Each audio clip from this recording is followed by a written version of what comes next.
Chapter 51, Antelope. After finally completing the arduous journey to his dorm room, Qin Yi dragged Wang Chunghao out of bed. Wang Chunghao rubbed his eyes leisurely and stared at Qin Yi.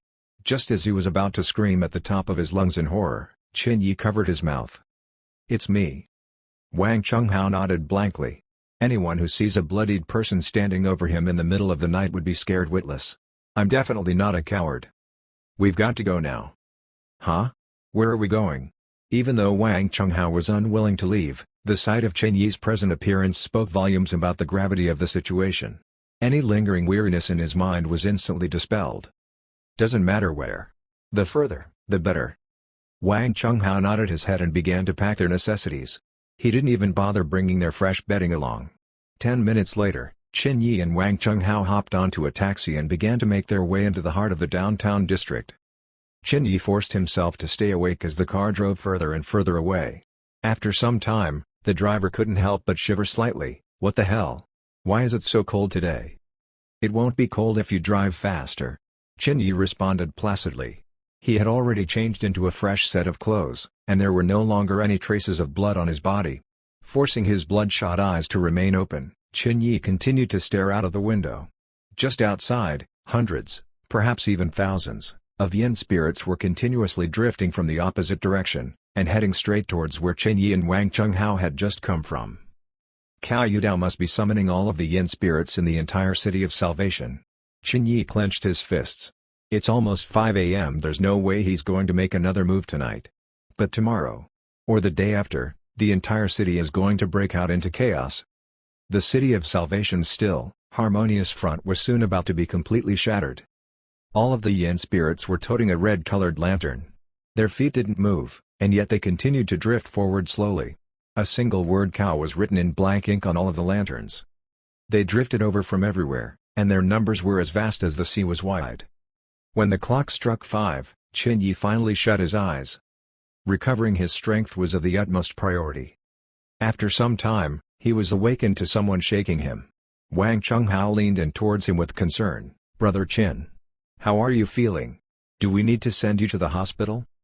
They had already arrived in the heart of the city center. The time now was 5:30 a.m., and the sky was already gradually brightening up. Qin Yi shook his head. "No need. We'll get a hotel room, and I'll get some rest there." After getting a room, Qin Yi collapsed onto the bed and slept for 8 hours straight. It was already 2 p.m. by the time Qin Yi woke up. He possessed a constitution that was vastly different from that of a normal human being, and he had already recovered substantially from his wounds after just one night's rest. He leaned against the bed and muttered to himself. "What should I do?" There was no way that Cao Yudao would give up on the shard of one of Hell's primordial treasures so easily. If possessing the first shard could allow him to survive Hell's great collapse, then what would the second shard enable him to achieve? Qin Yi had already crossed the Rubicon and burnt the bridge on their relationship when he revealed his possession of the shard of King Yanluo's seal. It was almost a certainty that Cao Yudao would comb through the entire city of Salvation looking for him tonight. That's right.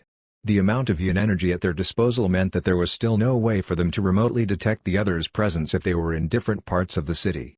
After all, a soul hunter was only supposed to have charge over a county's affairs. That said, this still didn't change the fact that Cao Yudao had seen Qin Yi's face. Furthermore, yin spirits possessed an ethereal body by nature. In other words, it simply didn't matter where he hid himself. Since the yin spirits didn't have a physical body, they would never be obstructed by the mere presence of a wall or other corporeal objects designed to keep in or keep out. Even if he hid in a closet, the yin spirit would be able to pass through its walls with absolute ease. There was simply nowhere to run, and nowhere to hide. What's worse is the fact that this would inevitably cause a chain reaction of riots by the yin spirits all across the world, forcing the mortal realm to go up in arms to suppress these revolts. And just how many citizens are there who would personally witness these supernatural incidents? And how much would the government have to step up their cleanup and rectification efforts? The Special Investigations Department would have to have all hands on deck. He sighed. Not a single place would be safe. Cough cough. Just then, a weak and hoarse voice crept out of nowhere. Qin Yi was slightly taken aback. "Arthes? You're awake?" Naturally, there was no response. Minutes later, Arthes' feeble voice called once again. "Do you know something? I'm beginning to regret being tied up with you right now." Qin Yi was displeased. "This is your fate." The duo had already gotten used to the fact that their interactions were laced with hurtful, scathing words. However, this time was different. Arthis didn't entertain Qin Yi's response at all. Instead, she paused for several more seconds before continuing again. "Do you know about the antelope?" Without waiting for Qin Yi's response, she explained, "When preyed upon by a tiger, the antelope will fight back with its horns. Cough cough. But that said, it will most certainly attempt to escape before its fight response kicks in. Do you understand what I mean? Before things go out of hand, its first response is not fight, but flight. Cough. That's right. I can understand your actions. You've been hiding in the mortal realm for far too long. You're afraid to get a real estate license or a driver's license, or to even hold a photo ID, and whether it was the incident with the haunting of the Wang family, or the altercation with the assassin of the underworld, or even now, you've only ever considered fighting when you've got your back firmly against the wall." Qin Yi's face felt somewhat warm. He didn't know just when exactly Arthis had come to develop such a profound understanding of him. Yet the fact that Arthis had slowly peeled away the layers of pretension to reveal the deepest contemplations of his heart made him feel incredibly exposed and embarrassed.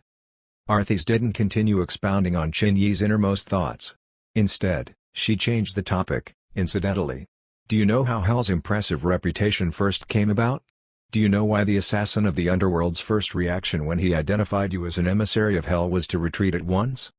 Qin Yi didn't understand why Arthis had changed the topic so abruptly. Regardless, he pursed his lips and shook his head.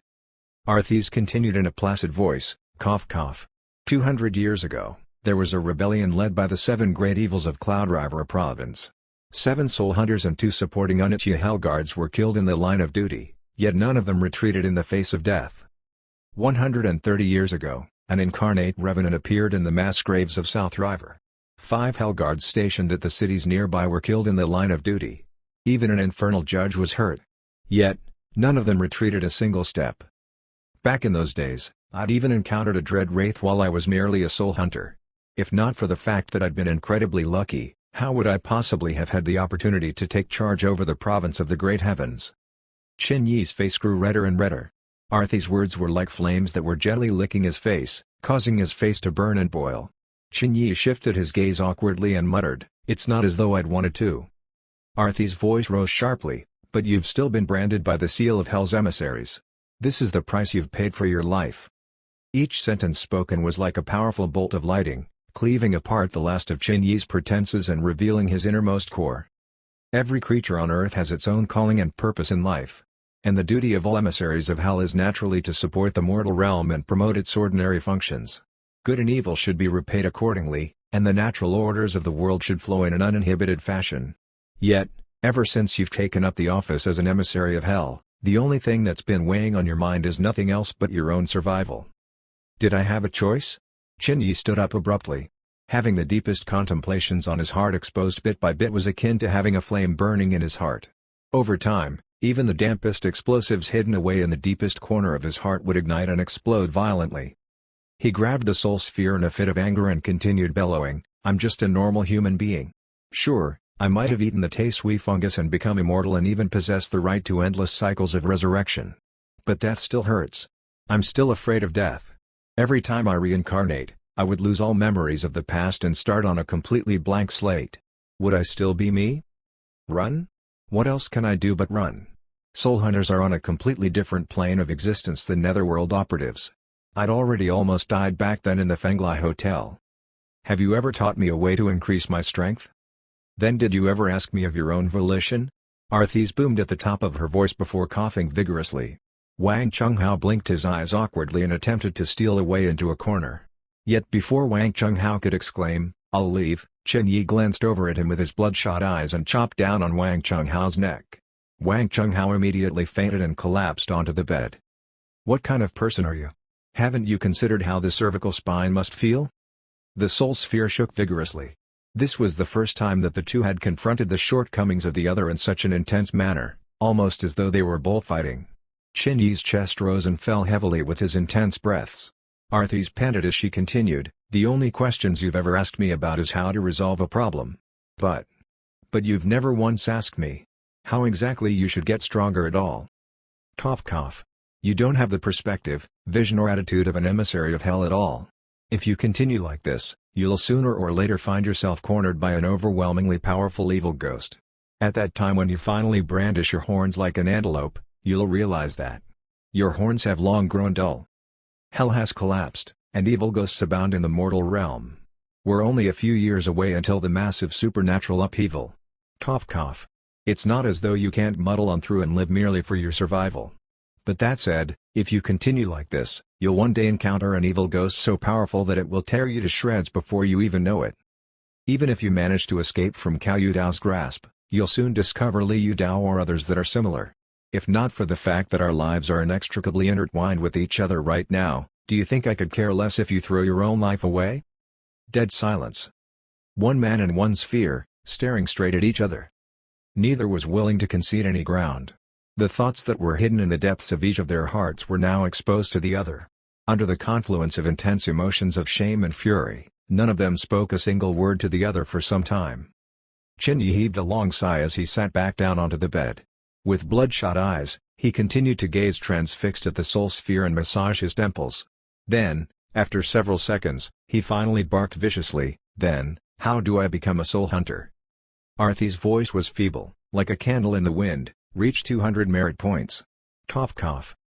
Cao Yudao is going to comb through the entire city tonight. Do you have a way out of this situation? Think for yourself. Arthy's gasped. If you can't figure a way out, then think of a way to leave the city of salvation and find a reclusive forest to hide in and struggle for your own survival. I'll find another host to pledge allegiance to, one that wouldn't give me so many heart-stopping moments. If you can't even gather 200 merit points, you'll never be able to live long enough to assemble all the shards of King Yanluo's seal. Her voice stopped abruptly. Silence. The veins on Qin Yi's head throbbed several times before he reluctantly called out, "Artie?" Still no response. "It's easy for you to say." Qin Yi snorted, "One vengeful apparition only gives me 20 merit points. And it's not as though the gates of hell are open once more for me to reap and harvest from a gathering of ghosts. I'd be old enough to have a full head of white hair by the time I gather 180 merit points. Bloody hell. Can't you leave me some face over here? I've never encountered such a situation before after all. Don't you know that you need to mentally prepare me for such things? People like you must have been the target of torture in ancient times. You're lucky that I've got a good temper to deal with your silly tantrum." Nobody spoke another word. Arthy's words were harsh to the ears, and they even tore asunder Qin Yi's layers of pretension and exposed the core of Qin Yi's heart that he wanted to protect so much. But that said, Qin Yi had to admit that these were still the most poignant, life-preserving words that he needed right now. The world was changing. If he chose not to discard his old habits and adapt to the situation, the world would leave him behind in no time. He patted his own face lightly and took several deep breaths to calm his heart. Then, his eyes gleamed as he delved into a time of self-reflection and contemplation. When Wang Chunghao came to his senses again, he was greeted by a peculiar image. Qin Yi sat on the bed with a deep, abstruse gaze in his eyes. The gentle golden sunbeams poured into the room, painting a light golden sheen on his fair skin. Wang Chunghao rubbed his cervical spine and muttered, "The thinker? 1." Qin Yi sighed sullenly, "I'm contemplating whether I'm going to take responsibility for you or not." Wang Chunghao recoiled in horror, "I've got something to. Don't feel like talking." Wang Chunghao swallowed his saliva and muttered under his breath, "Bloody shit." He touched his own buttocks quickly to make sure everything was fine before finally feeling reassured once more. Chapter 52, Hell's Records. The room was silent. Time slowly trickled by. It was now 2:30 p.m. Qin Yi furrowed his brows as he continued to brood over the situation silently. Arthy's hadn't minced her words at all, and his face still felt somewhat as though it was on fire. "Just wait till I'm done with Cao Yudao. If I don't hang you up and flog you by then, I'll write my name backwards." "Who's Cao Yudao?" Wang Chunghao asked cautiously. Qin Yi shot a murderous gaze at Wang Chunghao, causing him to cower in fear just like a quail. Qin Yi shot several glances at him as the fiery rage in his heart continued to blaze. "My whole body feels like it's simulating with shame. Shouldn't I look for an appropriate outlet for my ventilation? Incidentally, why does this man named Wang have a stature that looks so fit for purpose? Brother Qin. Why are you cracking your knuckles? Why are you standing up? Have a seat. We can talk things through." After taking several more deep breaths, Qin Yi suppressed the swelling desire to ventilate the vexation in his heart and sat down once more. Then, Gnashing his teeth, he explained, Cao Yudao is a son of a bitch that deserves to die by 1,000 cuts. He lit up a cigarette and took a deep drag. The smoke lingered in the air, while Qin Yi's mind continued to spin rapidly. It was useless being mad at his weaknesses. That was a sign of lack of self-control. After all, weaknesses could only be overcome by change, not by escape. Underestimating me? I'll make a meat patty out of you one day. The tip of the cigarette butt was almost completely flattened by Qin Yi's gritted teeth. Despite that, Qin Yi's mind continued to analyze all the possible moves available to him to deal with the escalating situation tonight. Arthas didn't say that things were at a dead end. This means that there must be a possible solution. But what's the solution? He tapped his forehead with his finger and casually rapped on the table randomly with his other hand. To follow Arthas' train of thought, he would first have to look at the matter from a whole new perspective. In other words, he would have to change his perspective from that of survival to that of killing Cao Yudao. The first condition for killing Cao Yudao is this: I have to first attain the rank of Soul Hunter. No. Perhaps merely attaining the rank of Soul Hunter wouldn't be enough either. After all, Cao Yudao has been in charge of the City of Salvation for the last 100 years. How many Yin spirits would he have under his charge? Thousands? 10,000s? Or perhaps hundreds of thousands? As long as they stood guard over Cao Yudao, nobody would be able to even draw close to him. He continued to think aloud as he drew in the air using a wisp of condensed Yin energy. The second condition is an opportunity. I'll need to be able to get close to him while he's alone in the Devil's Nest. The wisps of Yin energy congealed into clear, distinct words. Right now, the following words were written on the surface of the table in front of him: city-wide search, opportunity, strength. Then, Qin Yi suddenly paused as soon as he finished speaking. He gazed blankly at the few words written on the table. Seconds later, a radiant flush filled his face as he stood up once more. His chest heaved and fell with excitement. So that's what it was. He drew a deep breath and continued with a bright gleam in the depths of his eyes. Counterintuitive. It's so counterintuitive. The opportunity has been right in front of us the whole time. Wang Chunghao couldn't take it anymore. Brother Qin, what opportunity are you talking about? I've roughly caught on to the situation. There's a very powerful man looking for you, isn't there? And he must have a huge command of Yin spirits under him, doesn't he? Qin Yi didn't respond. A thread of thought flashed through his mind. Yet just as he thought he'd grasped tightly onto this fleeting notion, it eluded him again. Counterintuitive. If Cao Yudao were going to look for me, he would have to comb through the entire City of Salvation. How many Yin spirits would he need for that? And if he mobilized all of the Yin spirits at his disposal for this, how many Yin spirits would remain behind to guard his lair? If I managed to attain the Soul Hunter rank during this period of time. His finger paused, and his eye glinted. Danger was synonymous with opportunity. The moment that Cao Yudao mobilized all of his Yin spirits was also the very moment that his defenses were the weakest. Having exchanged blows with Qin Yi before, Cao Yudao was naturally confident of dealing with and disposing of Qin Yi if he came knocking on the door. However, that was only if the operative class Qin Yi came knocking on his door. But what if the person who came knocking was a hunter class Qin Yi? Qin Yi clenched his fists tightly.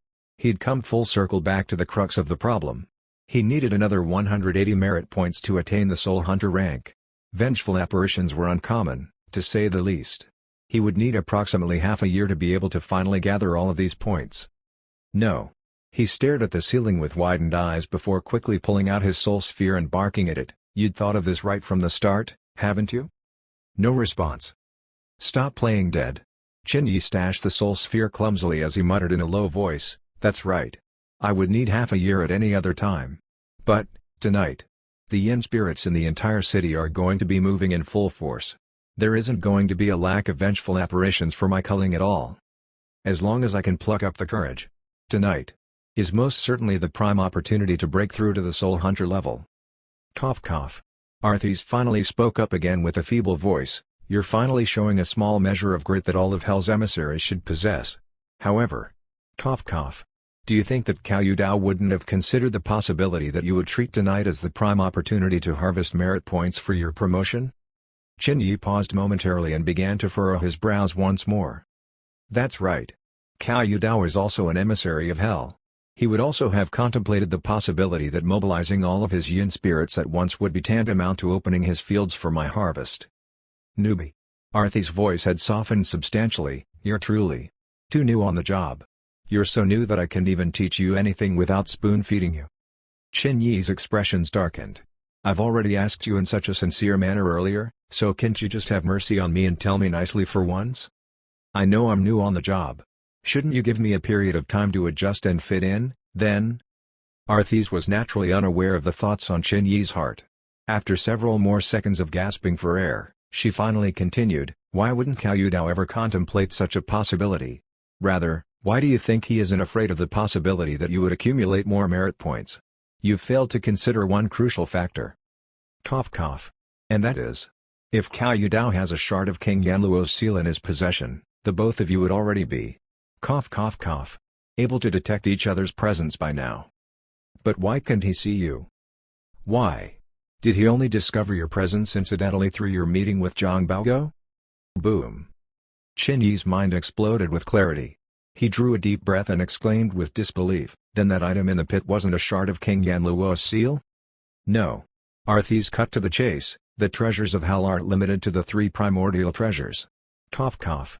There are naturally other treasures that have also been used by Yama-class entities in hell for a protracted period of time, causing them to become terrifying existences themselves as well.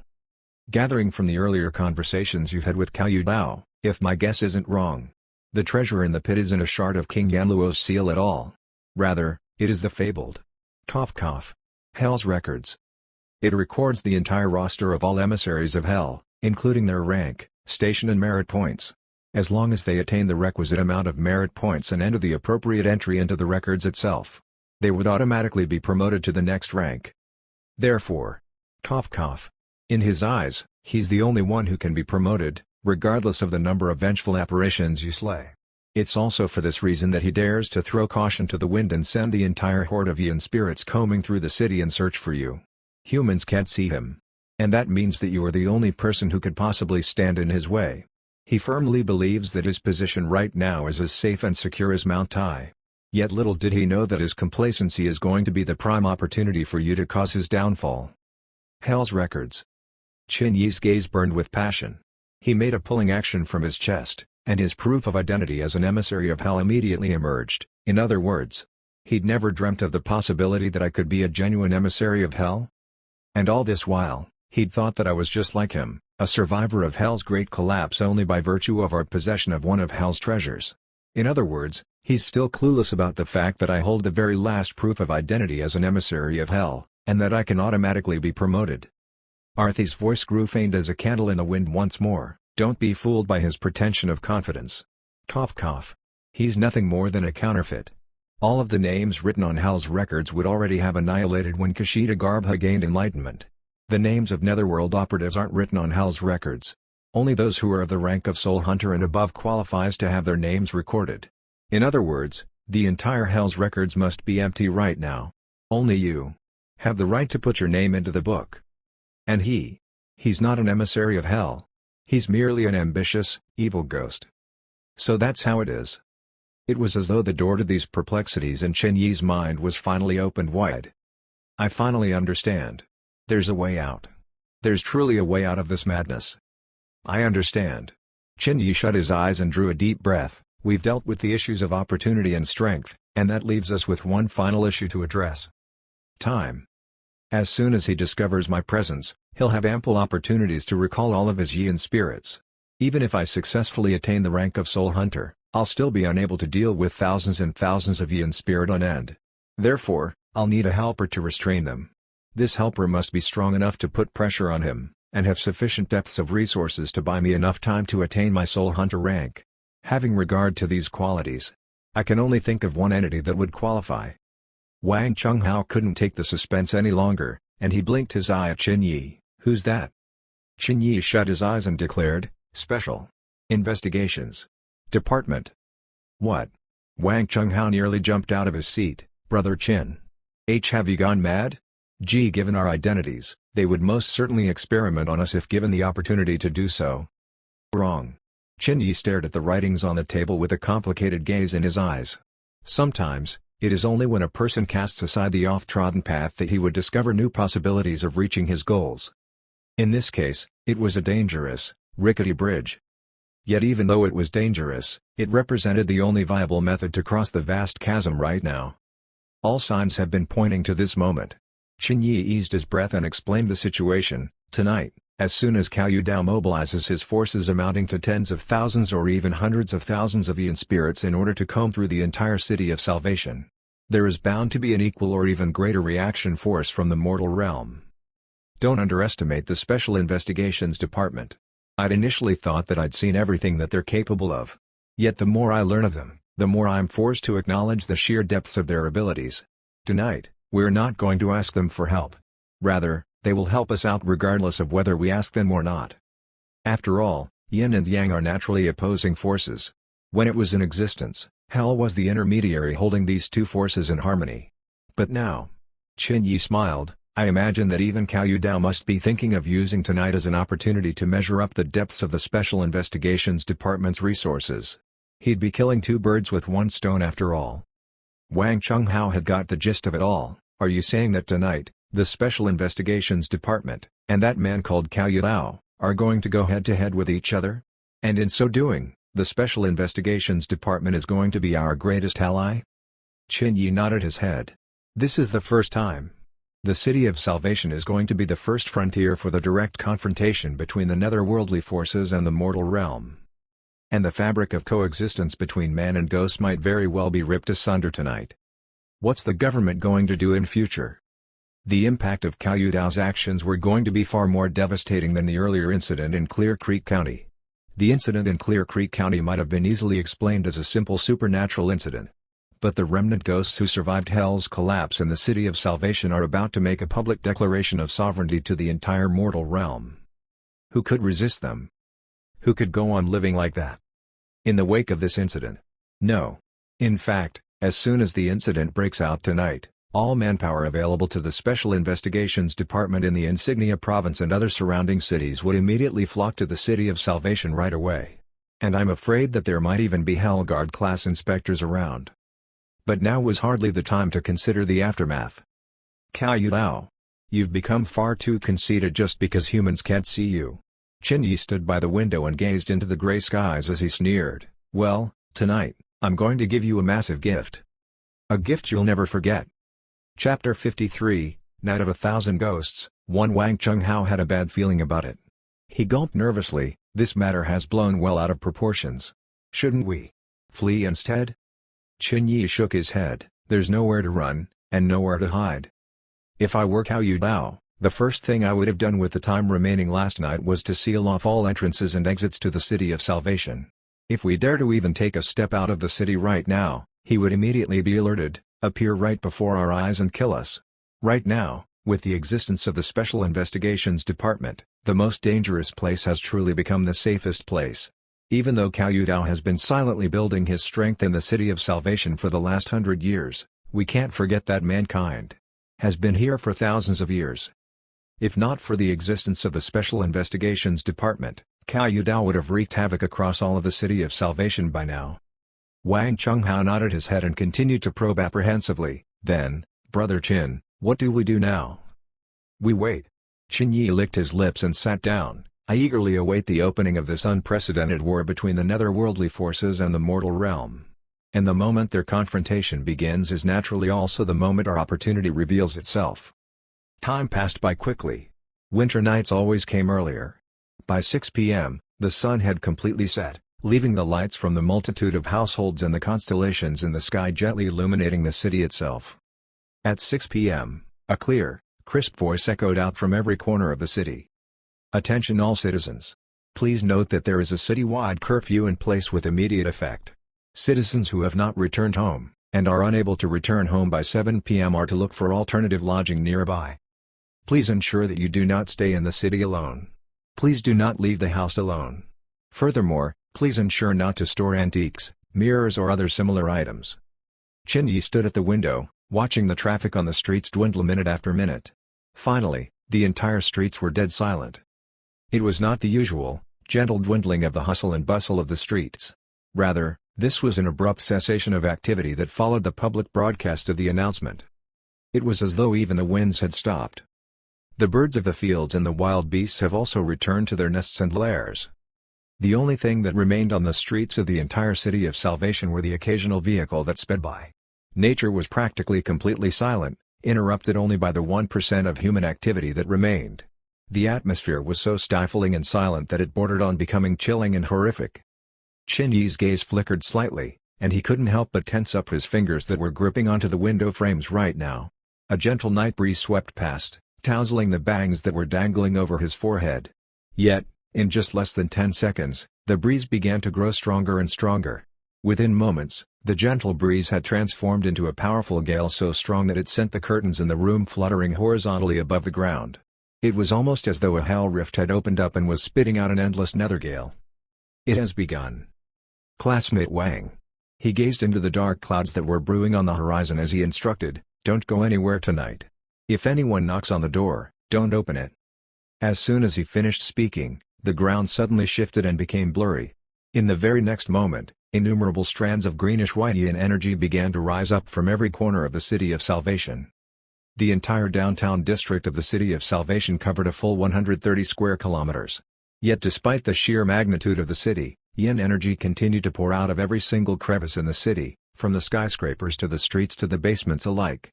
It was as though a tidal wave were building up from the still waters below. The phenomenon grew larger and more menacing. Then, almost 10 minutes later, a sight unfolded that remained invisible only to the eyes of mere mortals. Yet Qin Yi could see everything. The entire City of Salvation was covered with a greenish-white roiling fog, almost akin to a sea of yin energy. And in the midst of these fogs stood innumerable illusory figures that had maintained their appearances just before their deaths. Some were employees wearing suits, some were civil servants carrying briefcases, and some were students with backpacks. All of them had different appearances. Yet the one thing that they all had in common was the fact that they were all holding a lantern in their hands. It was a red lantern with a stark contrast of black letterings. It was the word cow. They were dense and endless, akin to the blood-red stars that littered the skies in a gloomy night. And, like a massive tidal wave, the yin spirits rushed madly in all directions. These were the yin spirits under Cao Yudao's direct control. The spirits and souls that had perished in the entire City of Salvation over the last 100 years had just been summoned and called upon to comb through the entire city itself. "Artie, I recall that you're able to conceal my yin energy with the shard of King Yanluo's seal, can't you?" Qin Yi asked softly. "Yes. Cough cough. More accurately speaking, it would be to disguise, not conceal. Just like how I'd once transformed the quality of your yin energy and made you appear akin to an Unitya Hellguard of the black and white." "Ha!" Arthie spoke slowly, and there were parts where her voice was barely even audible. "Every emissary of hell has a distinct yin energy profile. Cough cough. If not for the shard's ability to disguise your energy signature would already have been captured and recorded by the mortal realm. Anyhow, don't call me again. I don't have enough yin energy to speak with you anymore." Whoosh! A black light shone from Qin Yi's chest as a thick layer of yin energy promptly enshrouded his body, taking the place of where his own yin energy would otherwise have been. He didn't make a move immediately. Just like a seasoned hunter, he continued to bide for his time and wait for the best opportunity to strike. "I've lived for decades. Yet this is the first time I've been looked down upon with such disdain. This is unacceptable, even if from a stupid soul sphere." The yin energy continued to spread across every corner of the City of Salvation. Yin spirit after yin spirit continued to drift about and pervaded every single neighborhood in the area. Lin Ming was a second-year high school student who lives on the 13th floor of Block 3, Feng Run neighborhood near Insignia University. The street he lived on was already considered part of the suburbs. When night fell, he became the only person walking along the side of the street, under the shade of the ominous shadows cast from the trees and houses on both sides of the road. With the dim yellow illumination of the street lights, he felt as though something was following and creeping up from behind him all the time. Ha! He finally returned to his neighborhood by 6:30 p.m. Cursing the curfew under his breath, he pressed the button to call on the elevator. KRRKK. The elevator doors closed. For some strange reason, he felt as though tonight was a particularly cold and chilly night. And it was quite different from the cold of winter. Rather, it was something almost inexplicable, as though his heart had been frozen solid by something creeping through his body. The elevator slowly began to ascend. He was just about to whip out his phone to check on the latest news when suddenly, the elevator stopped. Second floor. Lin Ming raised his eyebrows curiously, but saw nobody around. so he simply continued to use his phone. However, he didn't pay any attention to the fact that the lift had stopped on the second floor for exactly 10 seconds. And during this time, the elevator's doors never attempted to close a single time. 10 seconds later, the doors closed once more, and the elevator ascended again. Yet, before Lin Ming had read a few lines of words on the news article, the elevator stopped once again. Third floor. What the hell? He looked at the open elevator doors in shock. Someone's got a problem? Why did they press the second and third floor buttons? Are they crazy? Retard. Not knowing who to direct his anger to, he furrowed his brows and mashed on the close button on the elevator panel. Unfortunately, it appeared unresponsive. Bloody hell. Have our property maintenance fees all been flushed down the toilet bowl? Why can't they just send someone down to repair this rotten piece of shit elevator? He smashed hard on the button several times. 10 seconds later, with the same grinding sound, the elevator doors shut once more. TSK. As soon as the door shut, he suddenly shivered uncontrollably. It's too cold. I didn't even feel so cold on the roads earlier. How am I going to make it through winter at this rate? KRRKK. The elevator doors shut, and the elevator ascended for a second time. 3 seconds later, the elevator stopped for the second time. Fourth floor. Lin Ming no longer cursed and swore. He blinked his eyes and cautiously stuck his head out onto the corridor outside to take a peek at his surroundings. Dead silence.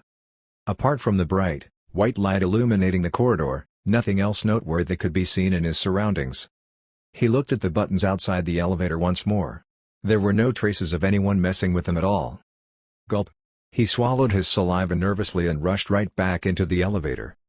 His heart began to beat quicker and quicker. KRRKK. The elevator doors shut for the third time. The elevator also began to ascend for the third time. And 3 seconds later, it stopped for the third time. BZZT. Lin Ming felt his scalp buzzing. Something's not right. Something's not right. There's most definitely a problem here. The buttons on the panel aren't lit up at all, so why is it still stopping on every single floor? It's almost as though something invisible was pressing every single button, stopping the elevator on every single floor. A quiet elevator and a silent corridor outside reveal no traces of any living person. Yet it was precisely the solitude of his surroundings that turned the silence into a maddeningly oppressive force. Lin Ming's lips slowly began to dry up. He furiously rushed to the elevator and mashed on the button to the 13th floor once more. However, just like before, the elevator refused to budge. 10 seconds. A third instance of a 10-second pause. He stared at the door with widened eyes, ascertaining there was not a single person who entered the elevator. Despite that, he still got the niggling feeling that something unseen had been entering the elevator on every floor.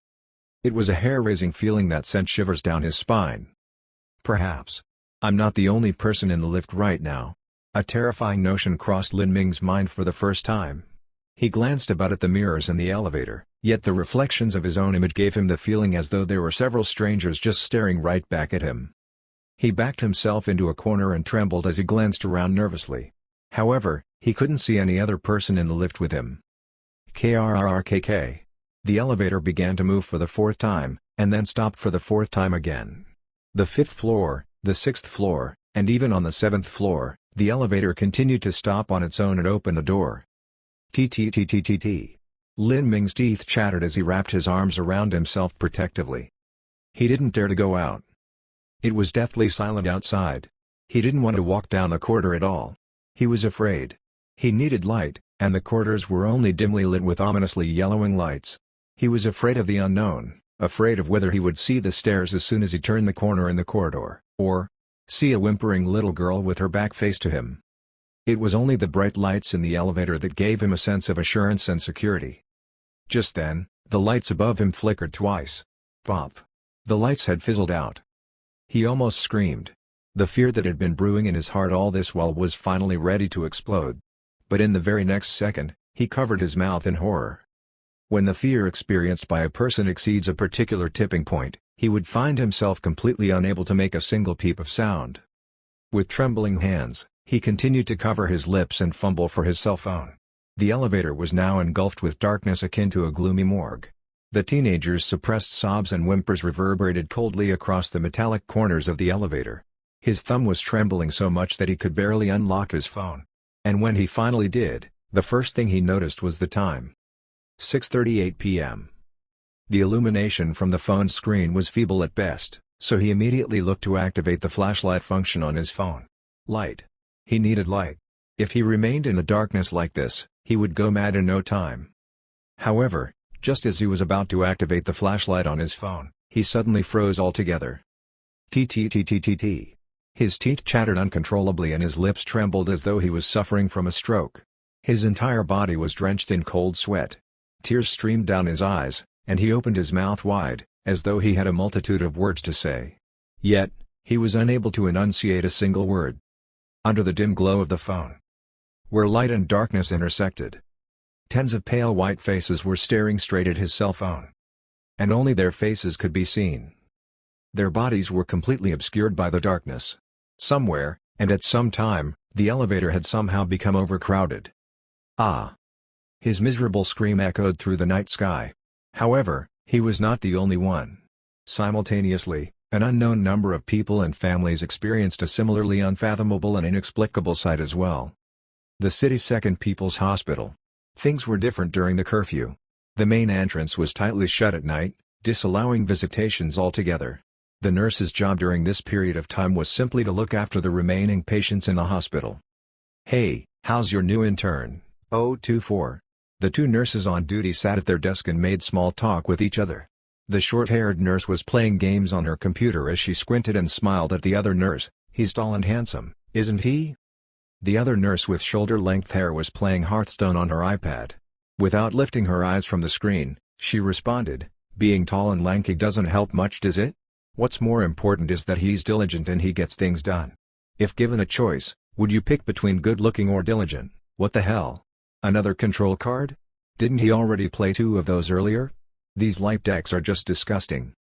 Just as she was about to quit the game in a fit of anger, her hands suddenly froze. And she wasn't the only one. The other nurse also ceased whatever she was doing and recoiled in shock. Both nurses exchanged glances in horror. Seconds later, the Hearthstone nurse muttered with some measure of hesitation, "Hey, did you hear something?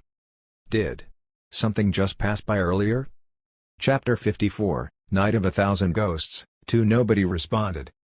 Just a little while ago, they had vaguely heard the sound of a walking stick tapping gently on the floor. It was a light, soft sound, yet it was evident that the sound was slowly approaching them. They were at the inpatient unit. As nurses who dealt with medical situations on a daily basis, death and debilitation was not something foreign to them. At the very least, it wouldn't be accurate to call them cowards. That said, there was a city-wide curfew in place right now. The fact that they heard the tapping sounds of a walking stick approaching them in an otherwise empty duty room made their hair stand on end. "Shall we go take a look?" The short-haired nurse picked up her flashlight and asked. The nurse with shoulder-length hair nodded her head and set down her iPad to respond to duty's call. Just as the two of them stood up, their eyes immediately widened so much that they almost fell out of their sockets. The door to their duty room was slightly ajar, leaving a crack that they could still look through.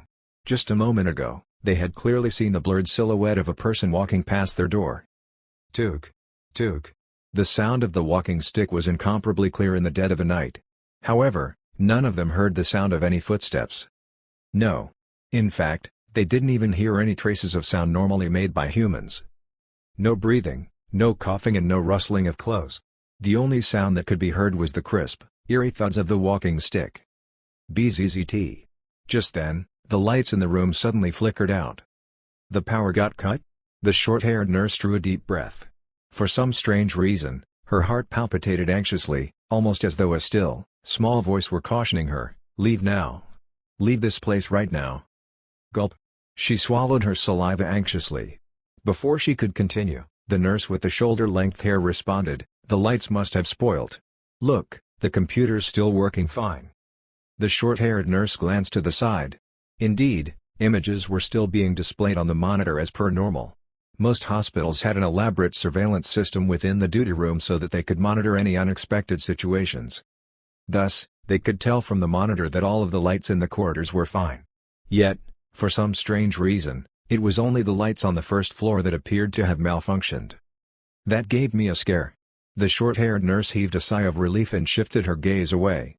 Yet, merely 1 second later, She blinked vacantly and did a double take. Right there, in the black and white images of the monitors, the door on the second floor had just opened silently. It was room 201, the first room on the second floor. Something didn't feel right about this. She furrowed her brows and dragged the nurse with the shoulder-length hair to the front of the monitor to take a closer look at the situation. Then, at the very next moment, the second door opened. Following that, the third, fourth, fifth, all of the wards on the second floor were slowly and silently being opened one by one. It was almost as though an invisible person was pushing open these doors in turn. Ah! The short-haired nurse gasped. She finally understood what was wrong about this entire situation. Xiaolu. Her voice trembled. Do you remember? 2 years ago, a patient gave feedback, saying that there were times when the doors weren't closed properly, so when the wind blew, the doors would slam shut and give the patients a scare. Nurse Xiaolu nodded her head in bewilderment. I do recall something like that. The short-haired nurse leaned closer to her and continued with a voice so shaky she was struggling to string a sentence together properly. Then, do you remember that after that, the president of the hospital changed all of the door mechanisms and equipped them with a silent locking system? That's right, I recall that it happened when I first got posted here. Nurse Xiaolu's voice trailed off before she finished her sentence, and the two nurses glanced into each other's eyes with utter horror. That's right. Doors with a silent locking system could never be opened or closed by the wind. And, having used these doors over the last 2 years, they knew of this fact better than anybody else. These doors could only be opened by human hands. If that's the case, then why did the doors on the second floor suddenly open by themselves? As though a chilling wind had just swept through the room, the two nurses immediately shuddered uncontrollably. Even though they weren't cowards, the hospital was still one of the prime locations where rumors of bizarre, supernatural incidents abounded. Ever since they embarked on the path of becoming a nurse, they had heard so much of such horror stories from their seniors in school and their senior nurses at work that they had become almost unfazed by them any longer. That said, this was not because they had grown more courageous. Rather, it was simply because they had grown jaded and numb to such stories. After all, no matter how scary these stories were, they would gradually find them less and less scary if they never personally encountered such bizarre incidents to begin with. Yet, who would have known they would personally encounter such inexplicable incidents tonight? Someone's on the second floor. Some unknown entity had just opened the door silently. It was almost as though a spirit or soul of sorts were inspecting the wards. Apart from the two nurses, perhaps there were other entities on duty in the hospital as well. T. Their teeth started chattering uncontrollably. Waves after waves of goosebumps crept over and about their skin. The short-haired nurse continued with a trembling voice, should we still get the flashlight? Get it. Xiaolu gritted her teeth as she barked back, if we don't get it, we might scare ourselves to death tonight. She needed light. Urgently. The two nurses drew a deep breath, turned around and slowly made their way towards the door of their room. Yet before they made it halfway across the room, both nurses froze in their steps. Toog. Toog. The gentle taps of the walking stick hadn't departed. Instead, it had just arrived right in front of the door. And it had entered the room. Nobody was there. No shadow. No breath. In the horrific darkness of the night, the eerie reverberations of the walking stick continued to strike their hearts with fear. Step by step, the sound finally made its way right in front of them. The two nurses were clinging tightly to each other, unable to even mutter a single word. They could sense that something was right here. Something was standing right in front of them and staring straight at them right now. Ha! Ah! Streams of tears began to flow from Nurse Xiaolu's eyes. There's a ghost. There's really a ghost. Then, just as she was fervently holding back her heartrending scream, her mind suddenly went numb. Someone had just picked up her hair from behind, and was gently combing through it. That person's icy breath was gently tickling her neck. And the short-haired nurse in front of her still had both of her arms tightly wrapped around her own waist. Ah! Report. A spike in yin energy readings has been detected at the city's second People's Hospital. Readings are estimated to be above 200 yin. Sir. A spike in yin energy readings has been detected at 6 neighborhoods along South Green Avenue.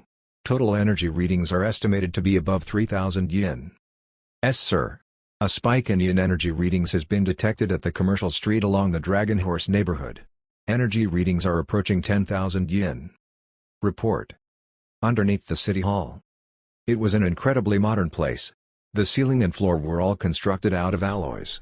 An oddly shaped 3-meter-tall cylindrical-shaped supercomputer stood in the center of the room. Streams of red, yellow and blue light could be seen flowing through the fiber optic cables lying between the alloy materials as they flowed out towards the surrounding computers positioned in a ring around the supercomputer. The room was filled with people wearing white coats. The walls were covered with screens which presently displayed the map of the City of Salvation. As the supercomputer continued to crunch numbers and process the influx of information, the originally green zones in the city which represented safe zones had slowly faded away. Instead, the suburbs of the City of Salvation had turned yellow, while the center of the city was covered in a shocking red hue, almost as though it had become drenched in crimson blood. "Sir, a total of 20 cultivators from the Special Investigations Department stationed at 5 locations within the Peace neighborhood have taken the initiative to engage with the enemy forces. The supercomputer, Styx, has determined that they'll be overwhelmed by the enemy soon. Please send reinforcements." "Sir, a total of 13 practitioners from the Special Investigations Department stationed at 3 parts of the Dragon Horse neighborhood are struggling against the enemy. The Dragon Horse neighborhood is located at the heart of the city, and the yin energy readings there exceed 9,300 yin. They need urgent backup right now." Alarms were blaring from every corner of the room, while 5 men stood in front of the main screen in the center of the room. The mayor of the City of Salvation, the bookkeeper, the Special Investigations Department's special agent, Zhang Chunghai, a withered, scrawny middle-aged man wearing ink-black flowing robes and an old-fashioned square scarf, and finally a nun who was approximately 40 years old with speckled white hair. All 5 people had an incredibly grave expression written all over their faces. Without any portent at all? Zhang Chunghai's eyes were growing bloodshot as he asked the nun through gritted teeth. The nun shook her head and responded with an equally ashen expression, "Not a tiny bit. It's just as we'd speculated, the City of Salvation most certainly hides a head honcho of the underworld. He's the one who calls the shots on everything that happens within the City of Salvation. Otherwise, there's no way that the yin spirits could move on such a united front." The withered man gnashed his teeth. "According to my master's own investigations, hell hasn't reaped souls from earth for the last 100 years. I'm afraid that the yin spirits that are moving tonight are the souls of all the people who have perished within the City of Salvation for the last 100 years. Despite the fact that they've all come together, we've still been unable to find the orchestrator behind all of this. Humans were unable to see emissaries of hell. This was why Cao Yudao dared to single-handedly wage war against the Lords of the Lands. So, is this a provocation against us?" The mayor glared coldly at the screen and muttered placidly, "Mr. Zhang, are there any hunter-class experts stationed in the City of Salvation?" Zhang Chunghao shook his head, "There's nobody else apart from myself. Mayor Zhao, as you know, hunter-class experts are few and far between. A city would at best have 1 such expert deployed, and there are generally no more than 4 or 5 such experts deployed across an entire province. Some cities don't even have hunter-class experts at all." The nun snorted, "Regardless, it's clear that someone has declared war against us tonight. Mr. Zhang, let's meet it head-on. After all, the confrontation between the netherworldly forces and the mortal realm is only a matter of time, and the citizens cannot remain in the dark about these things forever. Mr. Zhang, this old man awaits your command." The withered man responded with a deep voice.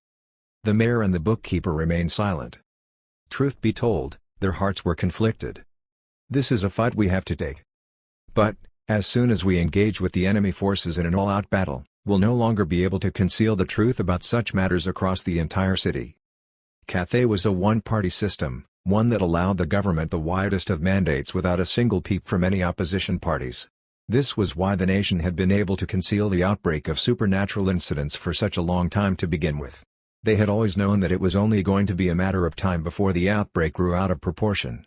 Yet when faced with such an important juncture at hand, they felt somewhat frazzled. What do we do after that? How would we explain the situation to 1 million people amidst all the speculative buzz and chatter? What's the nation going to do? Mayor Zhou. Zhang Chunghai drew a deep breath, turned around and muttered through gritted teeth, "The Special Investigations Department has the authority to mobilize the army without any approval from the mayor and the bookkeeper. Right now, I'd like to make full use of that authority." To war. They had already guessed that something like this was going to happen. Yet as soon as they heard Zhang Chunghai's decision, Mayor Zhou and the bookkeeper still let out a deep sigh before nodding their head. Cathay had never feared war. "All right." Zhang Chunghai turned around, took a deep breath, and addressed everyone else who was present in the room. Henceforth, all armed forces, including the Public Security Bureau and National Guardsmen, are to heed my command. Immediately notify all garrisons and stations to clear their surroundings of Yin spirits. Do whatever it takes. Immediately activate the supernatural perimeter in the City of Salvation. Without my approval, the perimeter is not to be released. Open the equipment depot and issue spirit hunting equipment to all troops. With reddened eyes, he continued, by dawn tomorrow, I want to see living persons standing victorious at every corner of the City of Salvation. This battle is the head honcho's challenge to our sovereignty.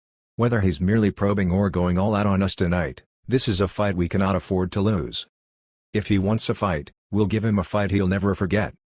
Chapter 55, Night of 1,000 Ghosts, 3 Yes.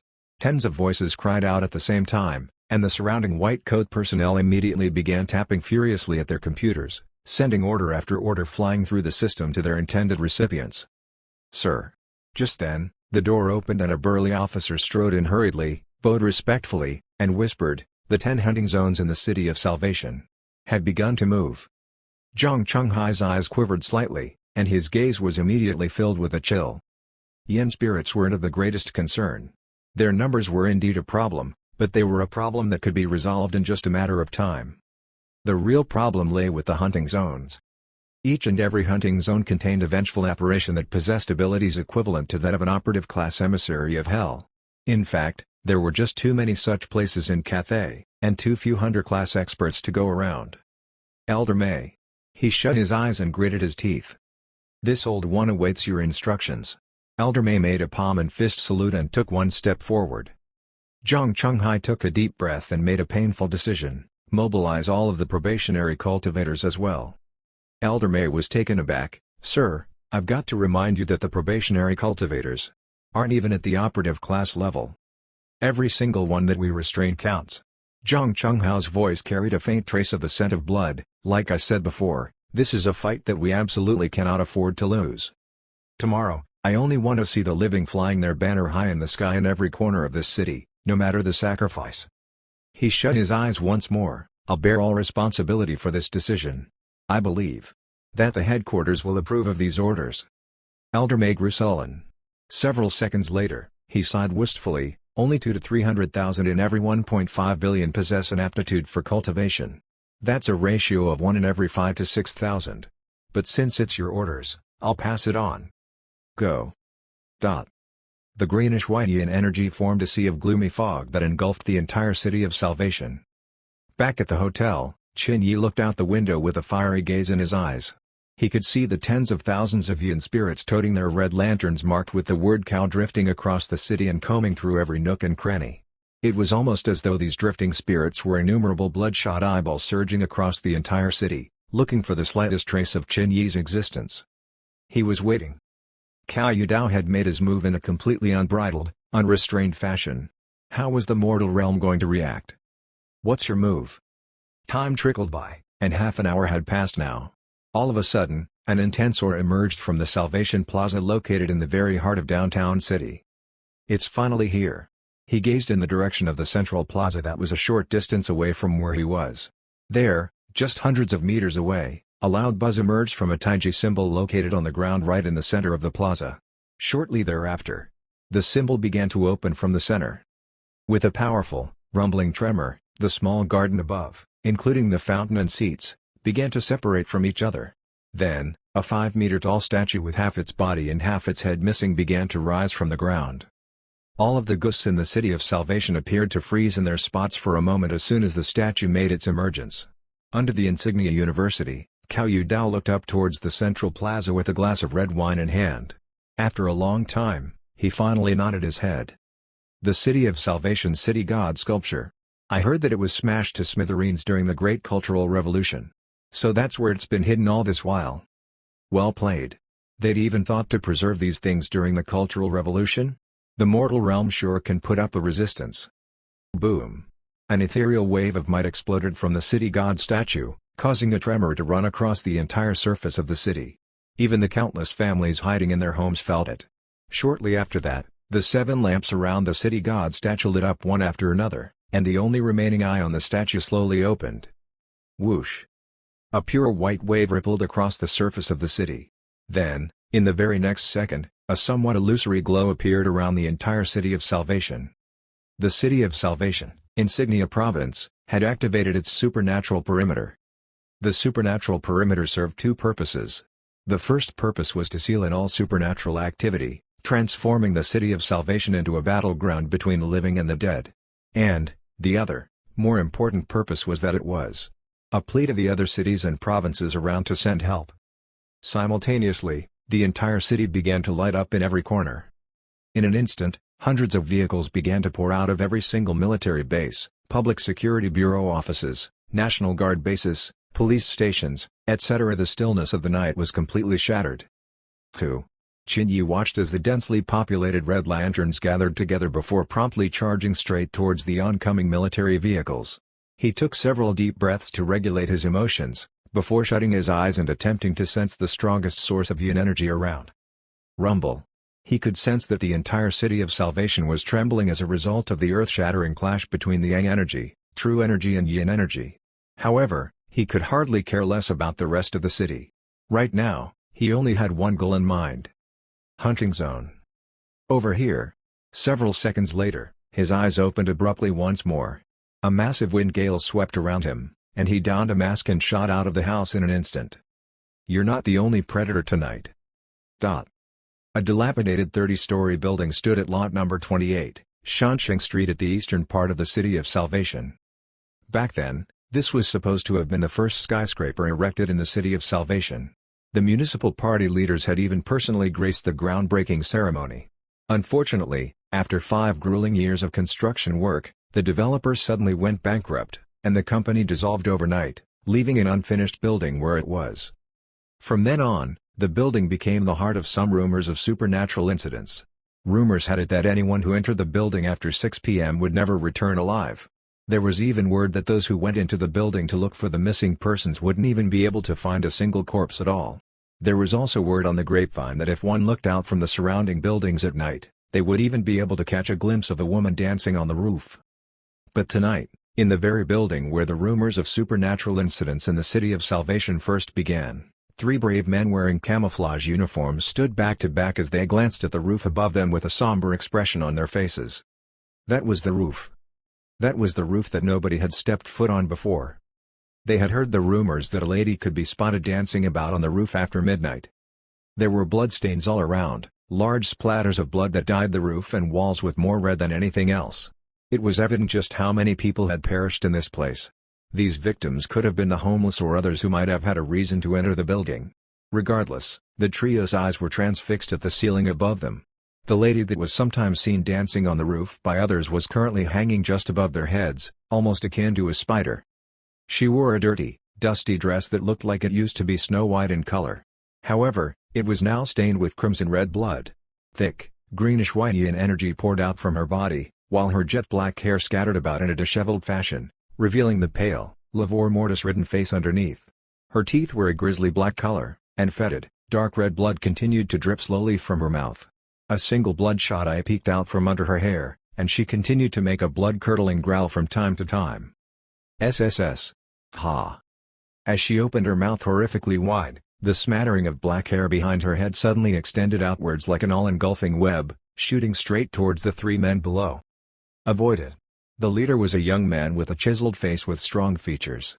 Needless to say, all 3 men leapt away from where they were standing in an instant. Unfortunately, even though they reacted quickly, the female ghost was even quicker. Her black hair flailed about like innumerable whips dancing wildly in the air. With a harsh swishing sound, the 3 men groaned and were instantly swept 5 meters away with a dull thud. Cough. Cough cough. The young man with the chiseled face clutched at his chest and cursed, "Isn't this the primary school teacher who was raped and murdered? What's she doing reverse raping us now? How desperate is she?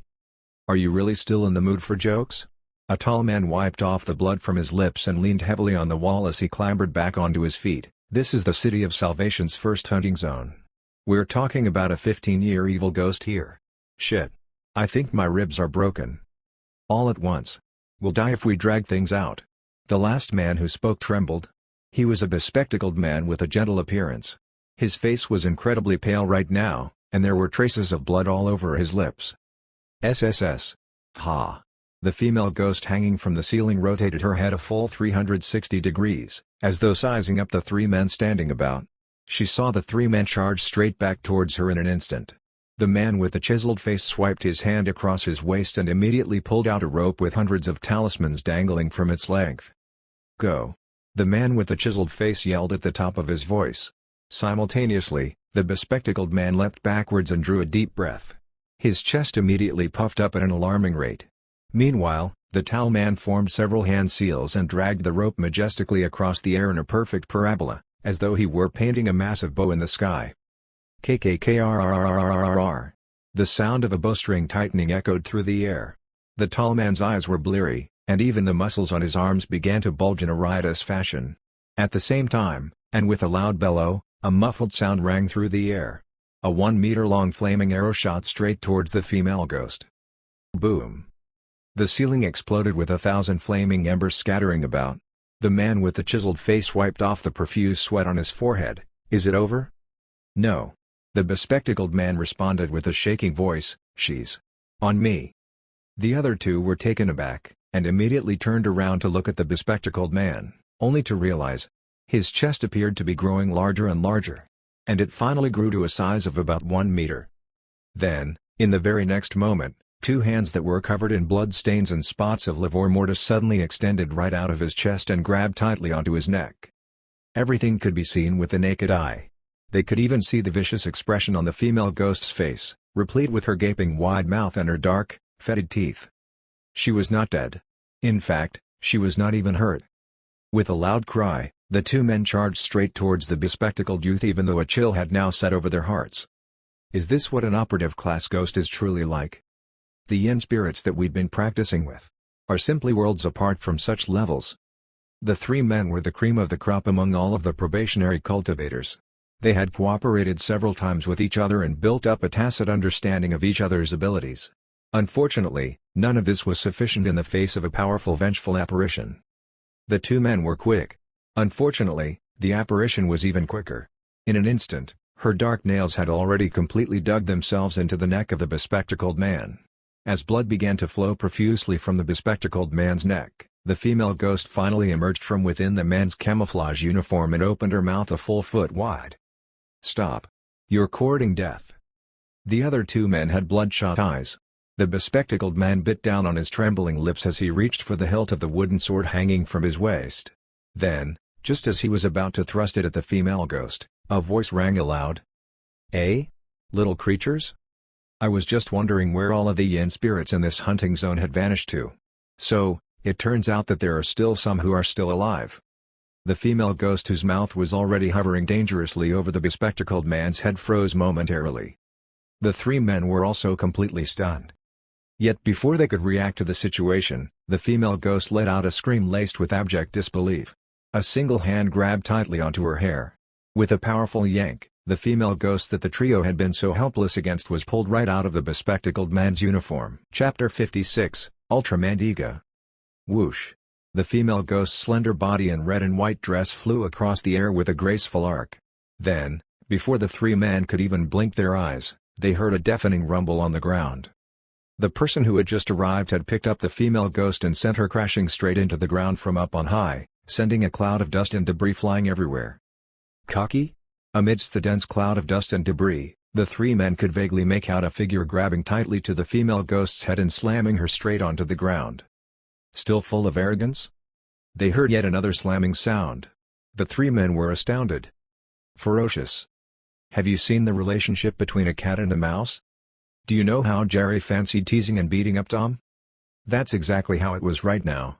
The figure in the cloud of dust and debris was tossing the female ghost about and slamming her into the ground repeatedly, from left to right to left to right. The female ghost struggled feebly like a kite with a broken string amidst a powerful, domineering gale as she continued to flounder about helplessly. Meanwhile, the figure continued to berate her. "Do you think it's so great pledging allegiance to that fool named Cow?" Boom! The floor quaked. SSS. The female ghost hissed in pain. She flailed her hands about the air, attempting to grab hold of something but to no avail. Still resisting? Boom! Running a clubhouse? Collecting protection fees? delving into every other antisocial behavior you can think of. Boom. Boom. Cracks had begun to develop on the floor, and the female ghost was moaning madly. Do you think you're part of a triad? Don't you know that triads don't end well in Cathay? Boom. Boom boom. The three men continued to watch with jaw-dropping bewilderment as dust and debris continued to be kicked up and about for several minutes on end. Finally, the figure kicked the female ghost into a corner. Were you there that night? I've never been looked down upon like that in my entire life. Since the head honcho isn't here, there's nothing stopping me from pummeling you to my heart's content. SSS. As the female ghost crashed into the wall, she hissed miserably and scrambled like a spider to the ceiling once more. Her skull had almost been split open by the torturous beating earlier, and blood covered her entire head, causing her to look more terrifying than ever. Dark red blood trickled down like a small stream as she gritted her teeth. Who are you? The eyes of the three men widened in shock. Who in the world is that? His power is on par with an operative class expert. And his abilities are clearly far stronger than that of the female ghost. No. In fact, it even looks akin to a qualitative suppression of abilities, almost as though he was a natural predator hunting his prey. Since when did such experts exist in the City of Salvation? Swish. The mysterious man's figure finally came into full view as the cloud of dust and debris finally settled. The three men were completely silent. He wore a camouflage uniform just like they did. The only difference was that the man wore a mask on his face. That wouldn't have been too peculiar if that was all there was to it. However, what tipped the scales? The fact that this was the mask of Tiga Ultraman. Do you think you're here to defeat a monster? Who am I? Ultraman chuckled coldly as he pulled apart his uniform. A short-sleeved t-shirt was hidden underneath his camouflage uniform. 3 words were splashed across the t-shirt in white, flamboyant and cursive letterings. I'm your father. Their eyes twitched uncontrollably. This was not all. Ultraman turned around and removed the rest of his camouflage uniform, revealing a line of text on the back of his t-shirt. Don't mess with your master. It's annoying. Even the female ghost was completely dumbfounded. This image. Why does it seem so vastly different from Lord Tsao's noble and dignified appearance? That felt good. Ultraman breathed a sigh of relief. The pent-up frustration from his earlier confrontation with Arthes had finally been released. He glanced over at the trio on the side. Leave. Don't stay here and be a hindrance to me. The 3 men exchanged glances, and the man with the chiseled face represented the group and bowed deeply to Ultraman as they respectfully muttered, May we know which senior it is who had rendered assistance to us? We'll talk about that another time. Go. Ultraman waved his hands at them impatiently. Don't you guys have any discernment at all? My blood is already boiling for violence here, yet you're still trying to bother with platitudes here? The 3 men fell silent for a moment, before bowing in unison. We will remember our benefactor. Words cannot express our gratitude. As soon they finished speaking, they took their leave. Everything was silent once more. The only entities remaining at the rooftop were the female ghost and Ultraman. Unlike before, when she actively took the initiative against the trio, the female ghost didn't move this time. Instead, she kept changing her stances and positions while maintaining her distance from Ultraman. For some strange reason, she had a terrifying feeling about this opponent of hers. She was a new ghost, one that had never experienced the mighty oppression of Hell's authority.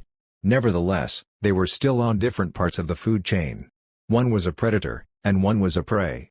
Given that their abilities were on par, there was absolutely no way she was going to be able to overcome her predator's qualitative suppression against her.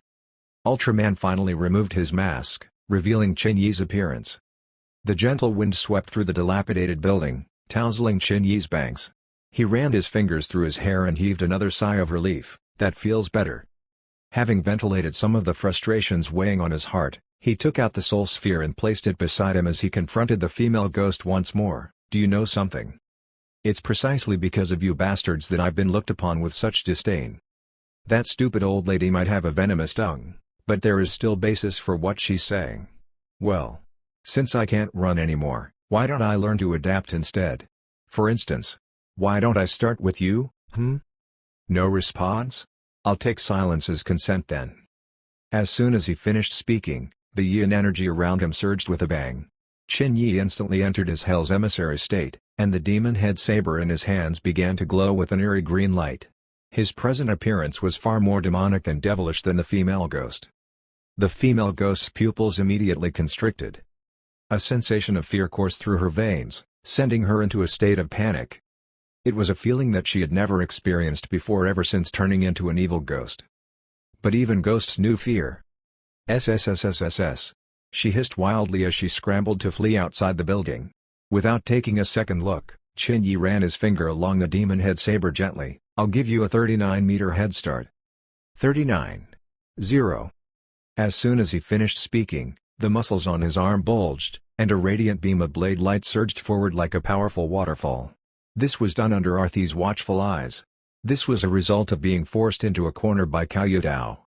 He was ventilating his stress. He was releasing all of his pent-up anger. Boom. Everything in front of him shook and trembled.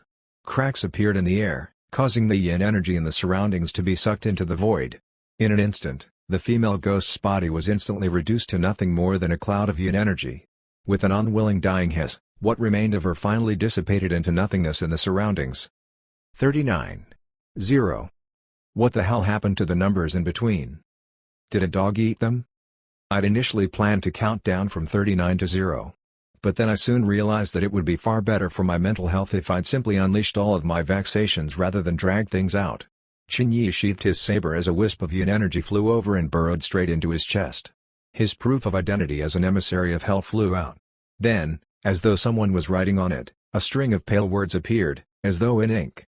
Purged 1 vengeful apparition, 20 merit points awarded. Currently accumulated, 40 merit points. Total points required for promotion to the Soul Hunter rank, 160 merit points. As soon as the words were recorded, the proof of identity quivered slightly, and a powerful blast of yin energy erupted and burrowed its way into the demon head saber like a long, slithering snake. In the next moment, the skull on the hilt of the demon head saber ignited, sending a meter-long green flame bursting forth from the skull. Then, the flame slowly crept across the blade of the saber until the entire weapon was completely ignited. This is... Qin Yi looked at the demon head saber's transformation with astonishment.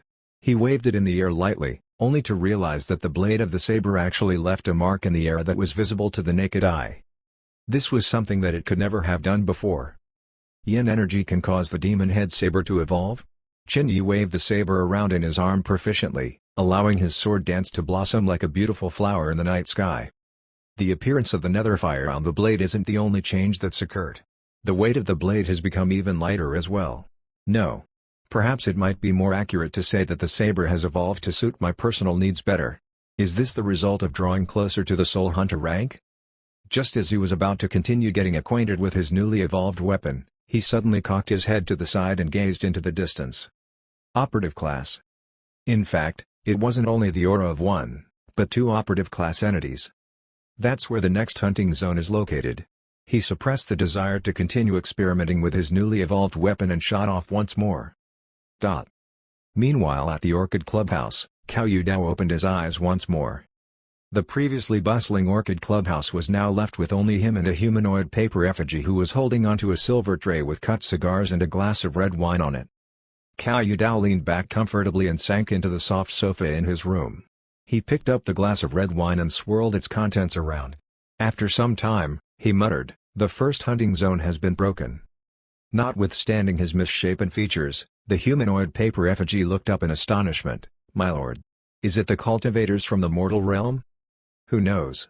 Cao Yudao rubbed his eyebrows. "Apart from searching for that dear colleague of mine, tonight is also a good opportunity for us to get a probative indication of the Special Investigations Department's abilities. It's the same for them as well, they'll take this opportunity to remove some of the thorns in their side. But that said, things are happening a lot more quickly than I'd expected. Zhang Chunghai wouldn't personally make a move. Given my understanding of the City of Salvation's defensive capabilities, the rest of the cultivators only possess abilities that are approximately on the same level as the apparition in the first hunting zone. Therefore..." His fingers tapped gently against the sofa as he chuckled coldly. "Can't I be sure that this is the result of a feeble last stand of that dear colleague of mine? After all, only emissaries of hell possess the ability to qualitatively suppress ghosts of the same rank as them." The humanoid paper effigy chimed in respectfully, "My lord, could it be that he's attempting to break through to the Soul Hunter rank?" "Dream on." Cao Yudao snickered as he picked up a cigar and lit it up. Taking a light puff from it, he continued, "He's just a maggot. An insignificant emissary of Hell who doesn't know any better. Doesn't he know that he won't be able to get promoted without Hell's records, even if he attains the requisite merit points? His eyes began to burn with passion as he glanced towards the large pit below. I am the only person in the entire world who's able to attain the ranks of Uniccia Hellguard, Infernal Judge and even Yama King right now. Meanwhile, underneath the city hall, Zhang Chunghai and everyone else were completely flabbergasted. The first hunting zone had been broken. Silence. Not a single person was able to respond to the unexpected situation. Seconds later, Zhang Chunghai turned his head around and bellowed, "Pronto! I want a report on when exactly the first hunting zone was broken, who broke it, and where that person is right now." The report is already out. A man in a white coat stood up and reported, 10 minutes ago.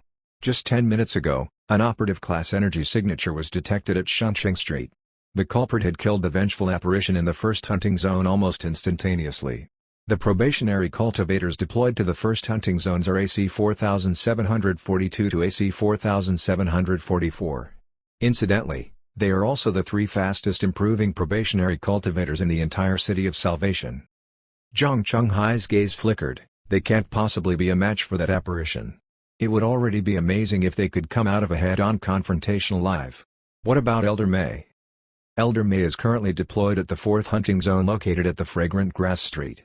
Mr. Zhang, with all due respect, Elder May isn't a match for the vengeful apparition in the first hunting zone either. This culprit. We believe that he might be an emissary of Hell on Earth. His final statement was met with some measure of incredulity and disbelief. An emissary of Hell on Earth. All who walked the path of cultivation in modern-day society knew exactly how difficult things were for them.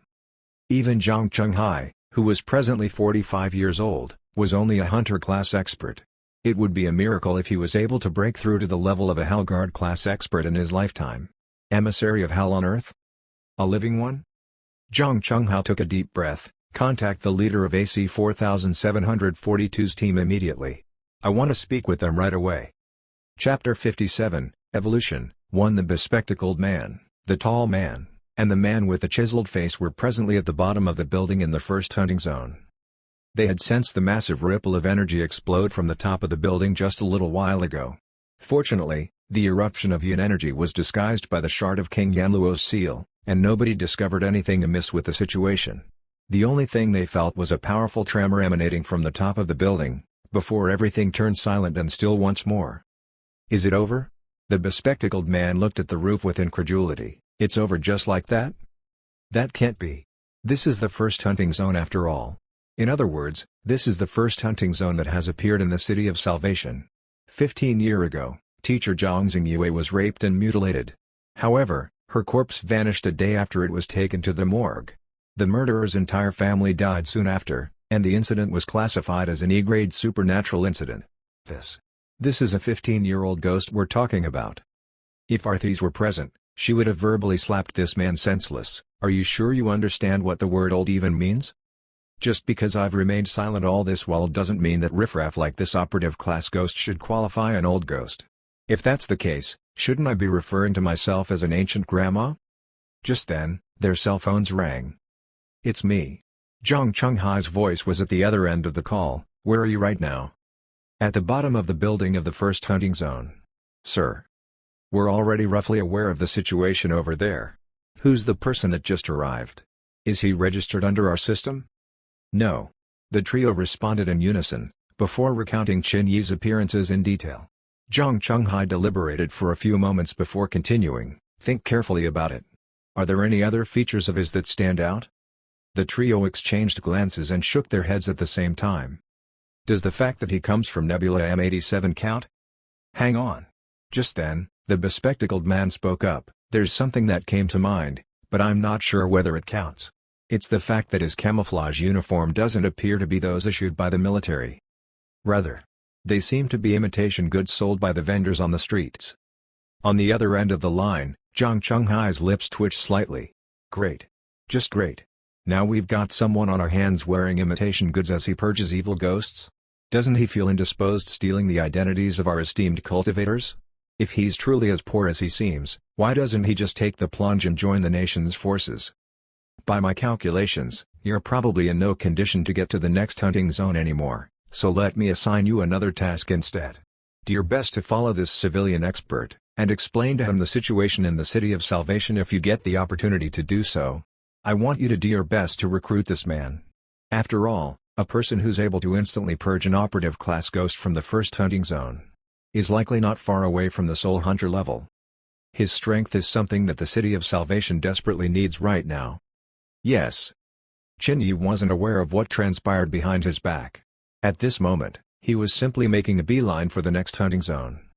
Whenever he passed by densely populated residential districts, he would notice innumerable yin spirits with their blood-red lanterns drifting through residences, triggering cries of terror in response. There were far too many such incidents. After all, the number of yin spirits gathered in each neighborhood numbered well in the thousands. The gathering of such numbers was sufficient to form rivers and seas. Tonight was truly the night of 1,000 ghosts. However, Qin didn't take any action against these yin spirits. He had far more important things to do. He quickly zipped through another street and an alley. He soon came to realize that the closer he drew to the heart of the city, the stronger the force of resistance against these yin spirits. The opposing force was none other than an austere and somber army of the mortal realm. Under the moonlit night, the yin spirits flowed about like a rushing river, while the army stood firm like a large boulder damming up its flow. They stood firm at each strategic pass, holding their ground like a magnificent line of shields that were not to be desecrated. The National Guard, the Army, and the police were all united on the same front as they formed the steel dam. Right in front of them, the innumerable floating yin spirits carrying scarlet lanterns were enshrouded in a gloomy cloud of yin energy, appearing as though they were a daunting mountain that was 10 meters tall. As they slowly drifted forward, they looked like a massive tidal wave that was ready to crash onto the soldiers at any second. Nobody said a single word. Nobody uttered even a single peep of sound. They were like a sleeping dragon, somber and cold-blooded. The 100-man formation stood silent and firm like an immovable stronghold. However, these soldiers were not armed with guns. Instead, they were holding onto a small compact crossbow, and they half knelt on the ground as though they were cast-iron sculptures. The bolts of the crossbows gleamed coldly in the dark. The nethergale accompanying the tidal wave of yin energy sent all of their camouflage uniforms fluttering about. Qin could see that some of the soldiers had sweat drops building up on their foreheads, while others were trembling slightly. However, not a single person took a single step back.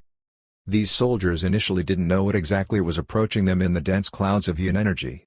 But, as soon as the tidal wave of yin energy was only 50 meters away from the military formations, the soldiers positioned at the front of the formation finally saw with their own eyes what hid within the cloud of yin energy. It was closing in. Closer and closer. 40 meters, 30 meters. Then, as soon as they were 20 meters away from the military formation, a resounding cry cut through the tense atmosphere: fire! The mechanisms of the crossbows triggered, sending hundreds of crossbow bolts shooting through the air. SHK! SHK! SHK!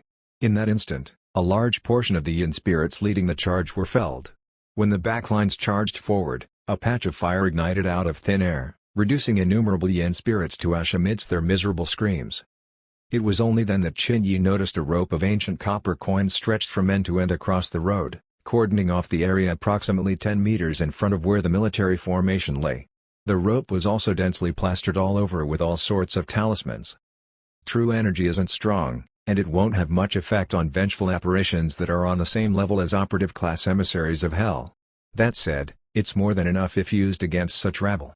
Having gained some level of insight over the Special Investigations Department's capabilities, he collected his gaze and cautiously made his way past the conflict zone.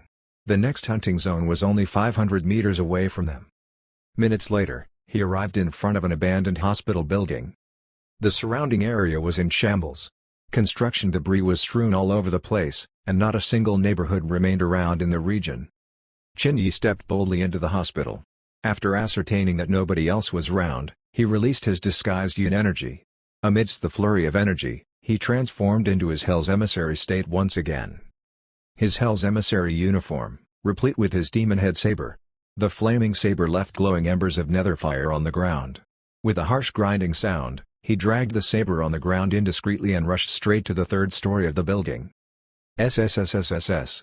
As soon as he entered the second floor, several ghosts wearing nurses' uniforms shrieked and hissed as they pounced madly at him. Qin grip tightened around the demon head saber and promptly unleashed a backhanded swing, painting a beautiful arc of jade-green flames across the otherwise dark room. In the very next moment, a series of miserable cries echoed out in unison, and over 20 yin spirits vanished into wisps of yin energy in an instant. I'm a person who firmly believes in a democracy. KKKKKKRRR. The demon head saber dragged along the ground with a harsh grinding sound as Qin Yi exclaimed aloud, "So, why don't we have a little chat? Is there any chance that you'll submit and offer up your neck for my taking? This would save me the trouble of working for my pay." Hiss. A wave of yin energy undergirded by traces of rage echoed from the third floor. Democracy? Hiss. You must die. Qin Yi slowly stepped onto the third floor. In the so-called democracy I was referring to, you are the people, and I am the president. Besides, you can't say that I haven't already asked you nicely, can you? Before he finished speaking, the demon head saber gleamed brightly, and a bright blade light was sent cleaving towards the entrance to the third floor. Boom! As soon as the light from the blade faded, the entire surroundings trembled slightly, and a yin gale began to blow. A twisted figure emerged from the heart of the explosion. This figure wore a white lab coat and a stethoscope, and his entire body was covered with greenish-purple spots of livor mortis. He shrieked as he charged towards Qin Yi. 8 p.m., underneath the city hall. Zhang Chunghai watched the monitors with a grave expression on his face. The monitors revealed that the heart of the city was gradually changing from red to yellow. The surrounding regions 3 kilometers from the city center were tainted with a striking red color. Nevertheless, the yellow region in the heart of the city was slowly but surely expanding outwards. No. It's still not fast enough. His eyes darkened. What this battle stood for was of far greater importance than mere victory and defeat. He didn't want to see a single bit of red left on the map of the City of Salvation by dawn the next day. At the very least, he wanted the entire map to be covered in yellow. If possible, the heart of the city should even be a green hue. 9 p.m. If the situation still isn't improving by then, be prepared to activate the ghost eradicating treasure at a moment's notice. He commanded in a stern voice. The surrounding officers immediately acknowledged in unison. But, just then, a man in a white suit stared at the screen in front of him and rubbed his eyes with disbelief.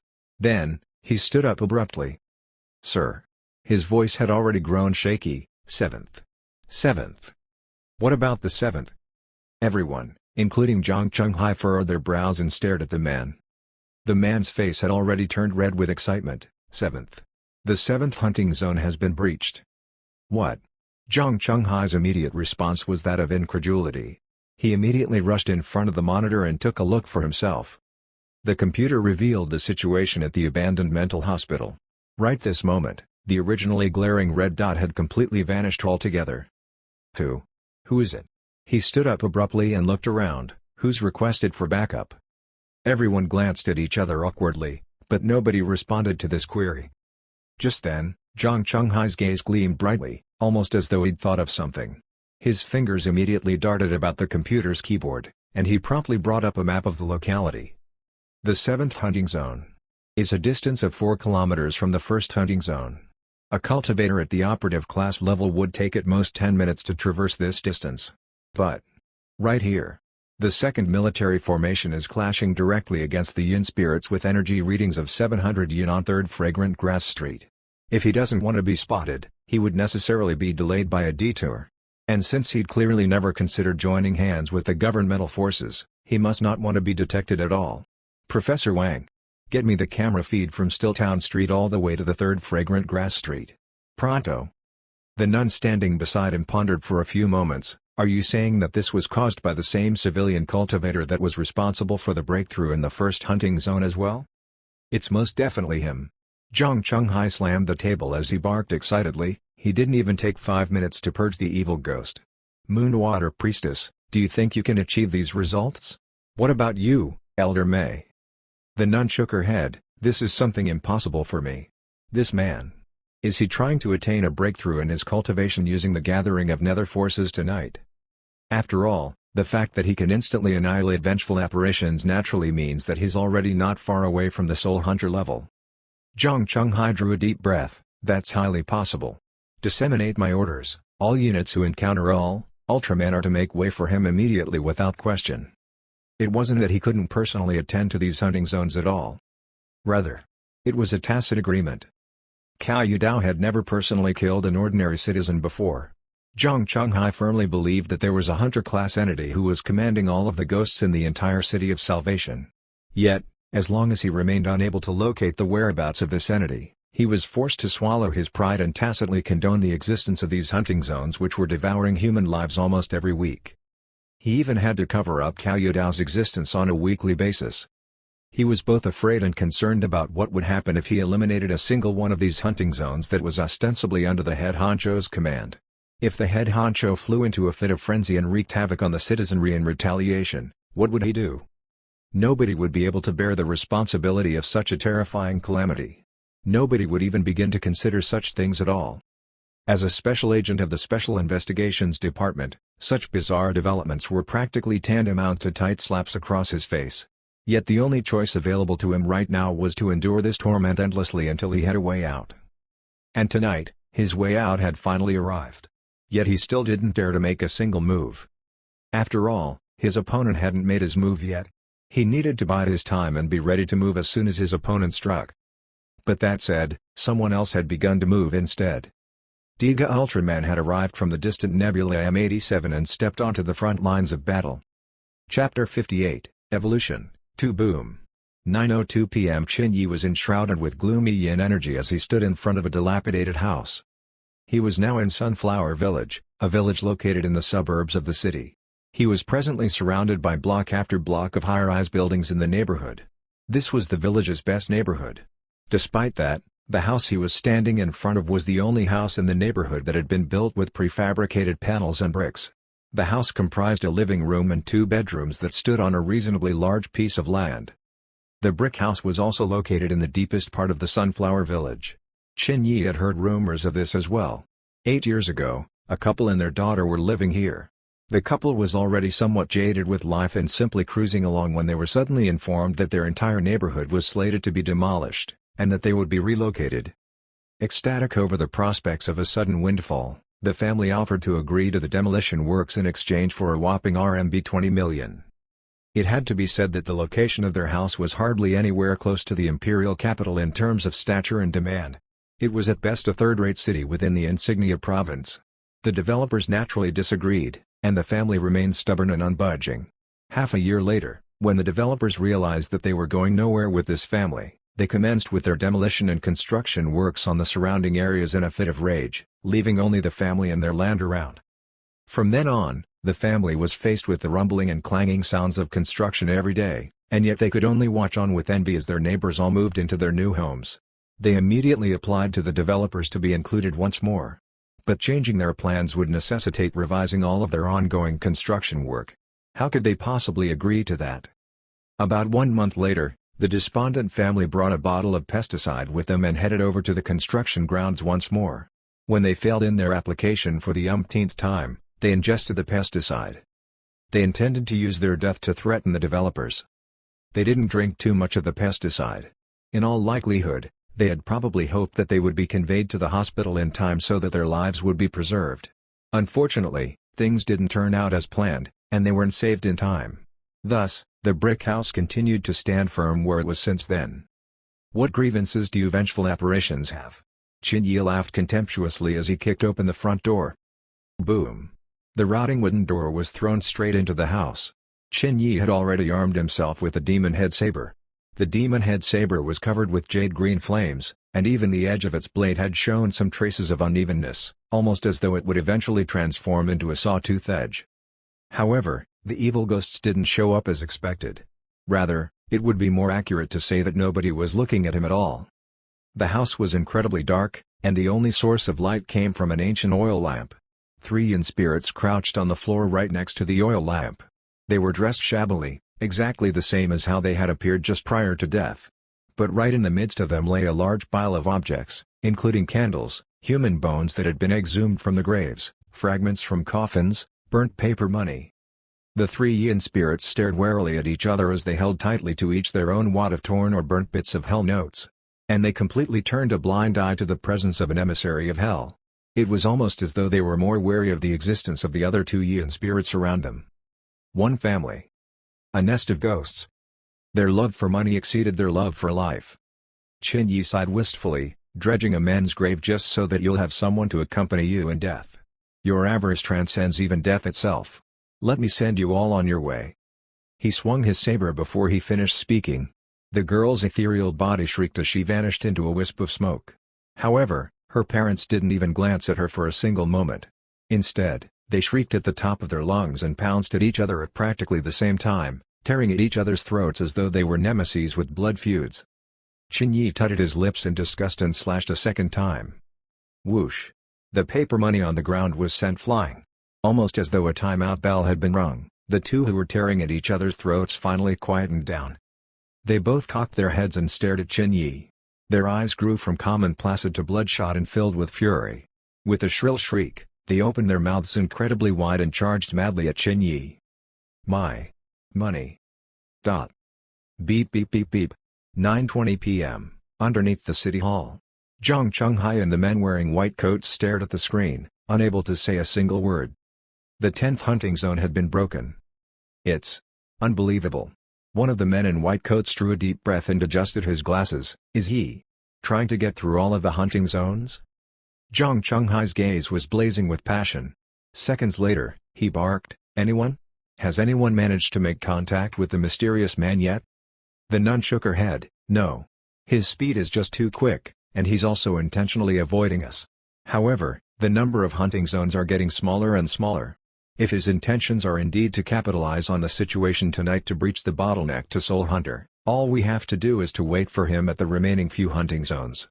We'll definitely be able to encounter him that way. I want you to head there personally."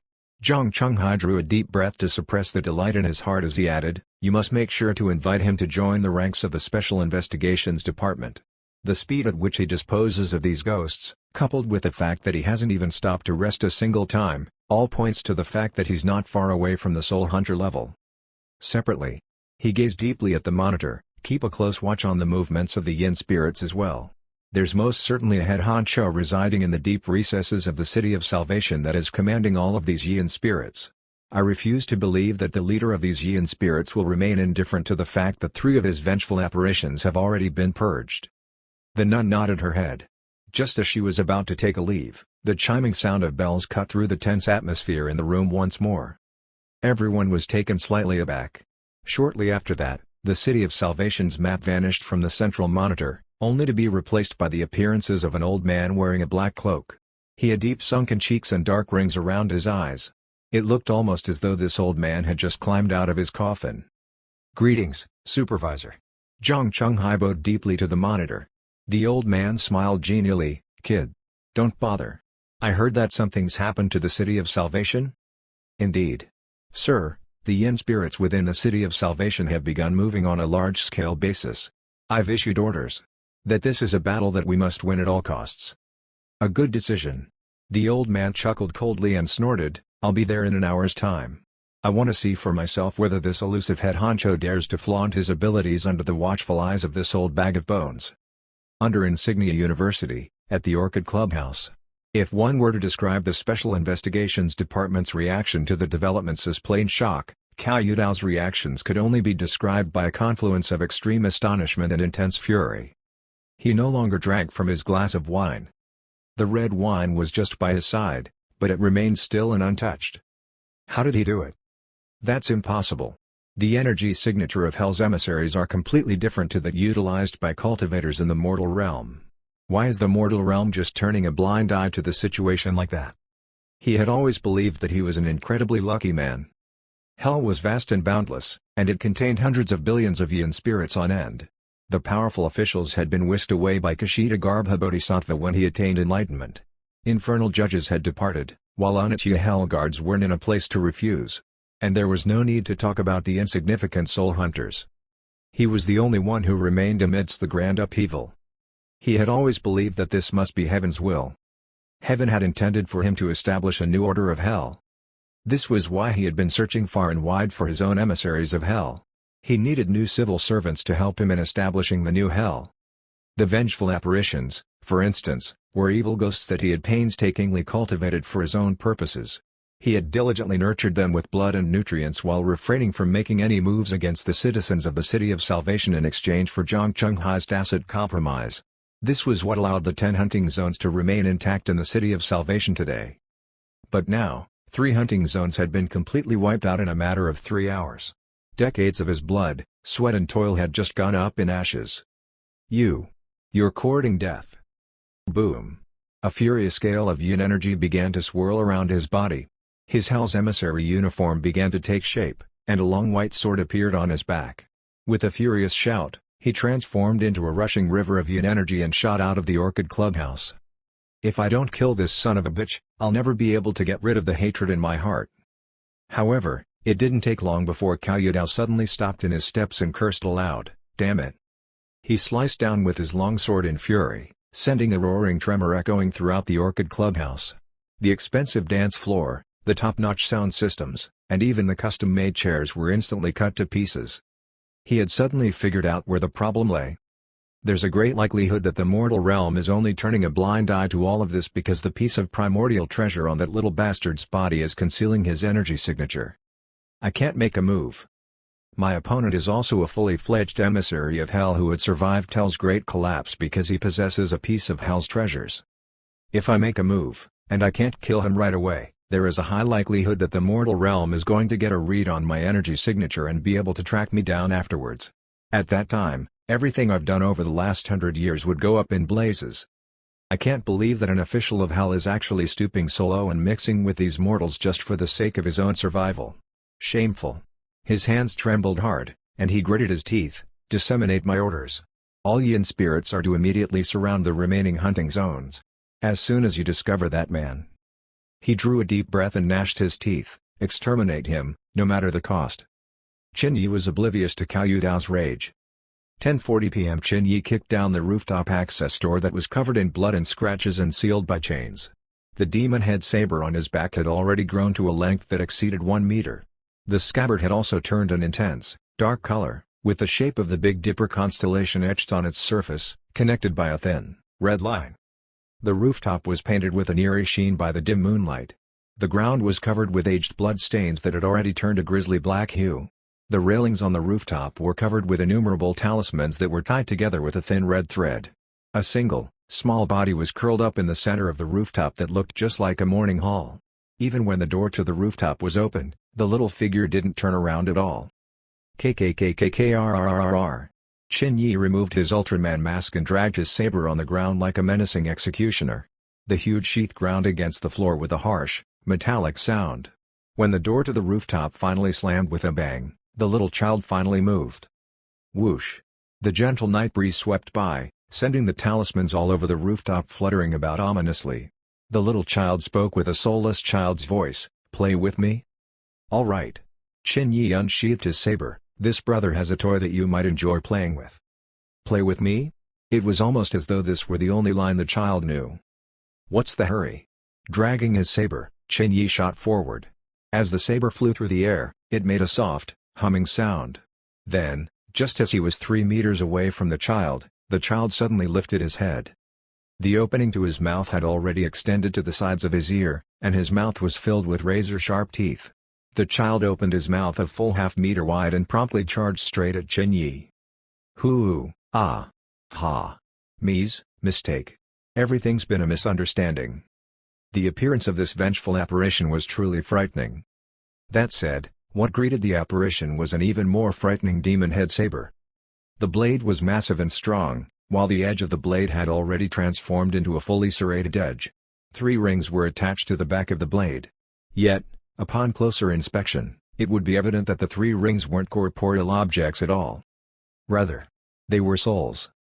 The souls of the vengeful apparitions he had purged before had transformed into souls that were bound to the blade of the saber, howling endlessly under the torment of his boundless netherworldly flames.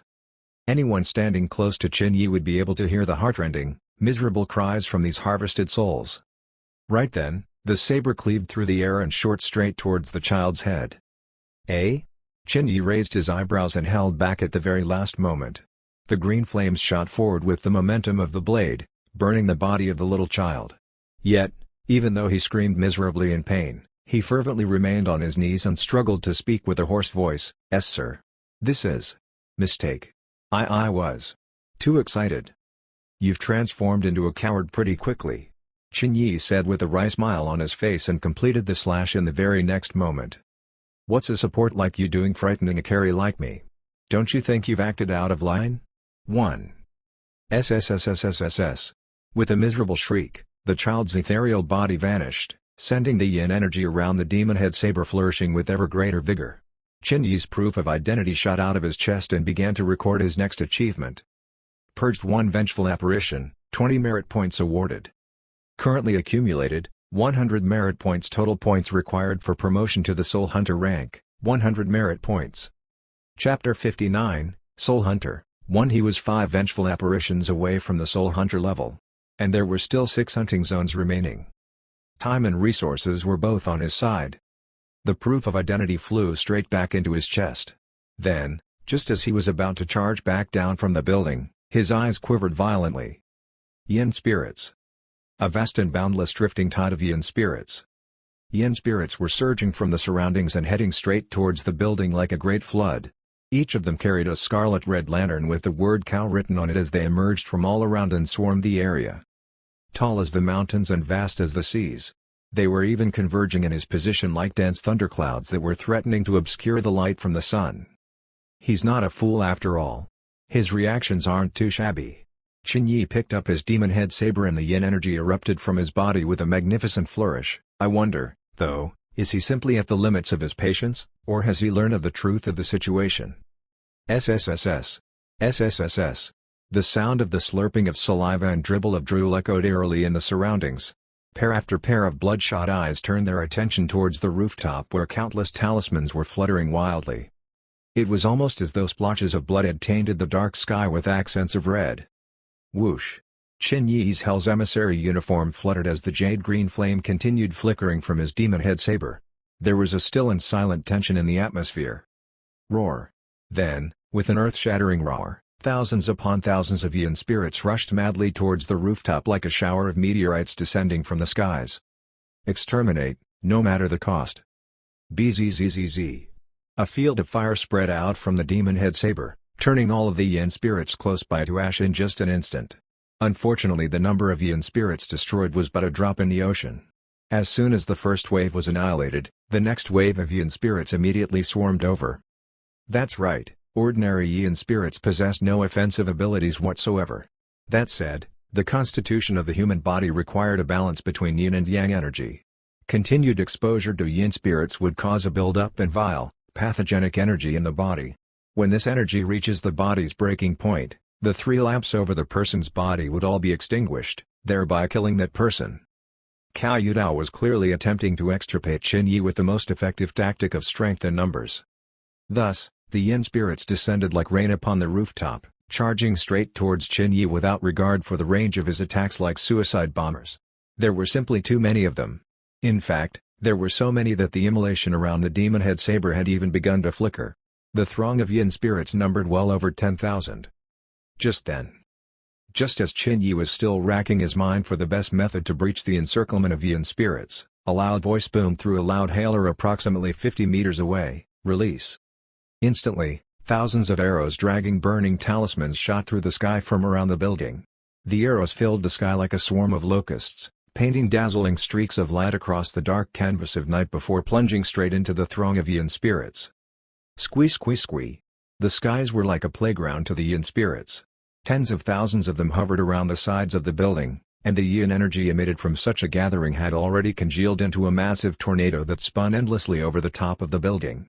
The innumerable scarlet lanterns that dotted the dark skies completed the dreadful image of hopelessness. Yet as soon as the rain of thousands of arrows poured down, the outer circle of yin spirits were instantly purged from the face of the earth. This is... Qin Yi was taken aback, and he momentarily loosened his grip over the demon head saber. He had never expected that Cathay's army would lend him a hand in this moment of crisis. He glanced about, only to discover that this building had already been surrounded by a great number of cars positioned approximately 100 meters away, all of which had their warning lights spinning brightly. Over and above the usual personnel dressed in camouflage wear or police uniforms, Qin Yi could tell that there were approximately 100 people who emitted mild fluctuations of true energy from their bodies. In the very next moment, he suddenly sensed a powerful impending threat. Almost instinctively, he sheathed the demon head saber and released his Hell's Emissary state and turned back into a normal person dressed in his camouflage uniform. 1 second later, He felt a gaze land directly on his body. Boom. His body slumped uncontrollably as soon as the other person's eyes landed on his body. It was almost as though there were a huge mountain bearing down on him. In fact, he was not the only one who had experienced such pressure. All of the other yin spirits in the entire City of Salvation were similarly silenced for a moment. Underneath the Insignia University, Cao Yudao looked up abruptly and gasped in horror. This is at the level of a Nunitya Hellguard. The provincial inspector has arrived. If the aura accompanying Qin Yi's stature and authority were likened to the light of a firefly, then the oppressive aura from the mysterious person would be comparable to the bright moon that hung high in the sky, overlooking the entire City of Salvation. It was as though the owner of this aura only needed to release his aura for a single moment to understand the situation in the entire City of Salvation in detail. Whoosh! The mighty pressure from the aura billowed powerfully across the rooftop. Yet Qin Yi wasn't alarmed at all. He had expected this to happen, and he naturally knew exactly what this was. After all, if the incident at the Clear Creek County already warranted the intervention of a skilled Taoist possessing abilities close to that of an Nunitya Hellguard, then the scale of the chaos in the City of Salvation naturally meant that it was only going to be a matter of time before a Hellguard-class expert arrived on scene. In fact, it might not be unreasonable to expect more than one such expert to arrive at the City of Salvation tonight. What nerve! A withered old man in the center of the crowd gently unwrapped his cloak and looked at the vortex of yin spirits in the sky that had already plunged a hole straight through the clouds in the sky. He chuckled with a hoarse voice, "How dare he climb all over our head just because we haven't displayed our might?"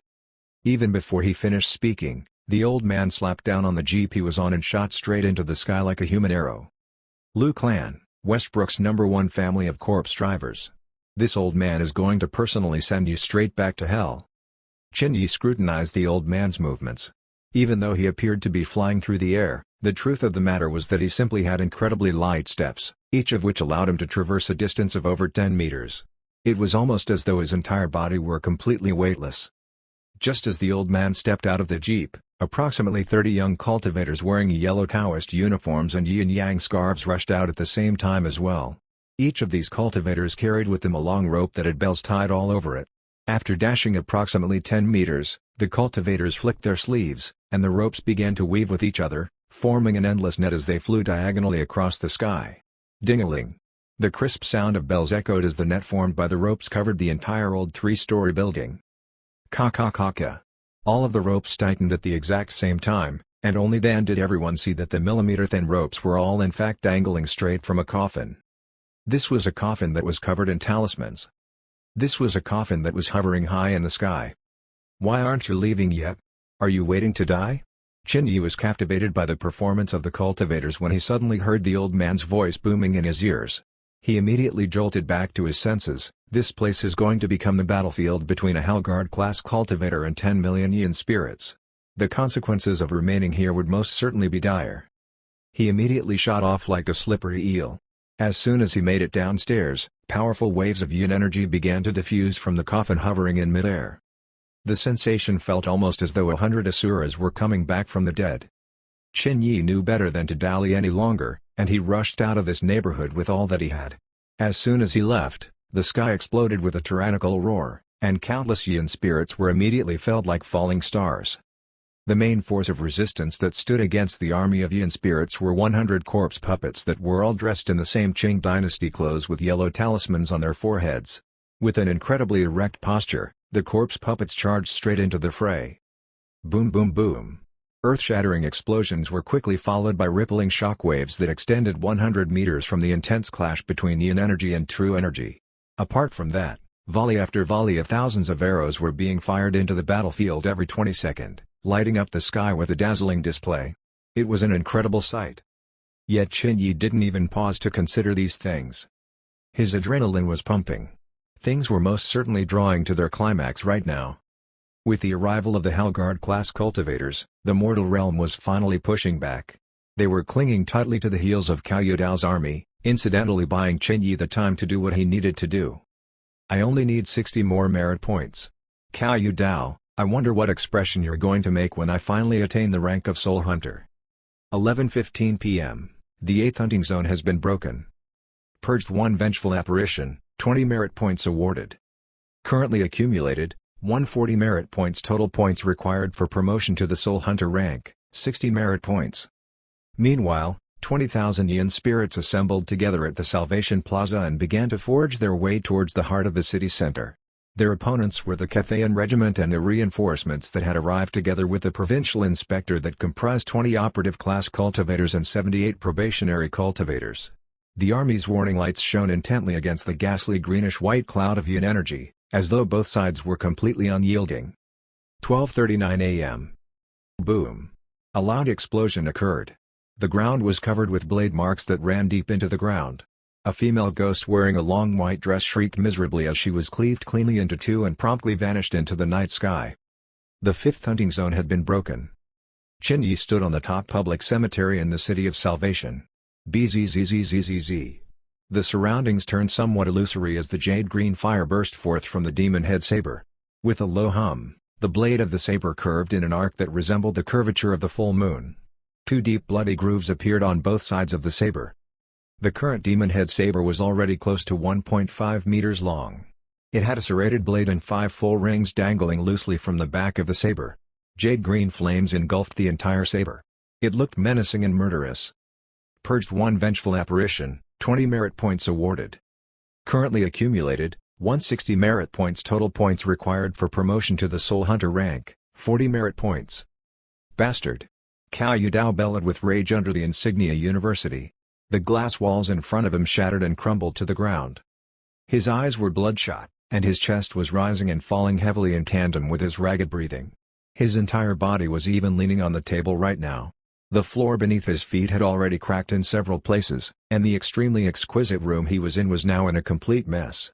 Glass shards from smashed wine bottles and expensive cigars were strewn all over the place. His Hell's Emissary uniform rustled menacingly, like a dragon that was in a fit of fury. 7 whole hunting zones. There were only 2 paths available to him right now. 1. Kill Qin Yi at all costs.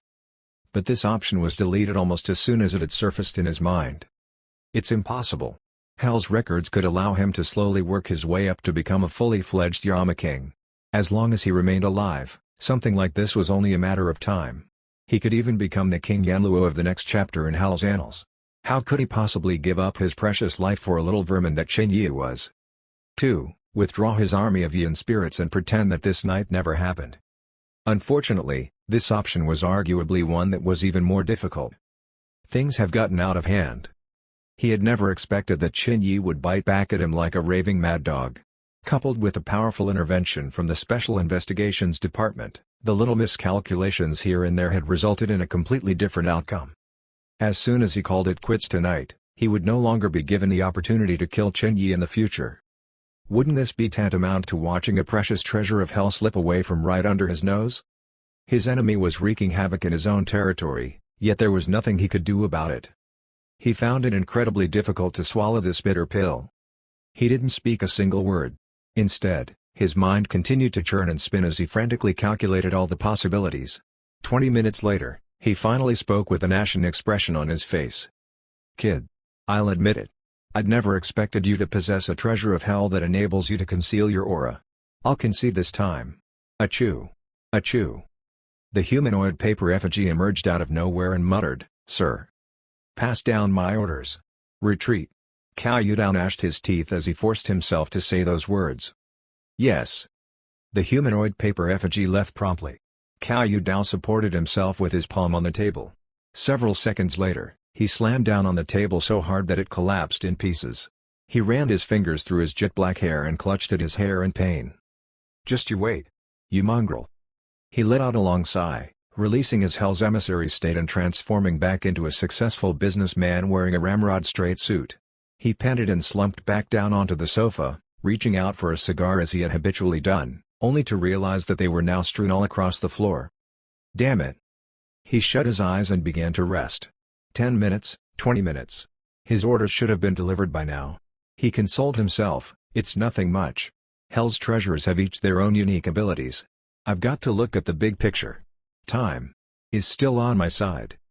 But just then, he suddenly opened his eyes abruptly. "This is..." His voice trembled. A distress signal. Another hunting zone was sending out a cry for help. And this had just occurred. Qin Yi hadn't stopped. Chapter 60, Soul Hunter 2. How could it be? His eyes instantly turned bloodshot. Just 2 more. Of the 10 vengeful apparitions that I've painstakingly nurtured, I'm only left with 2 of them.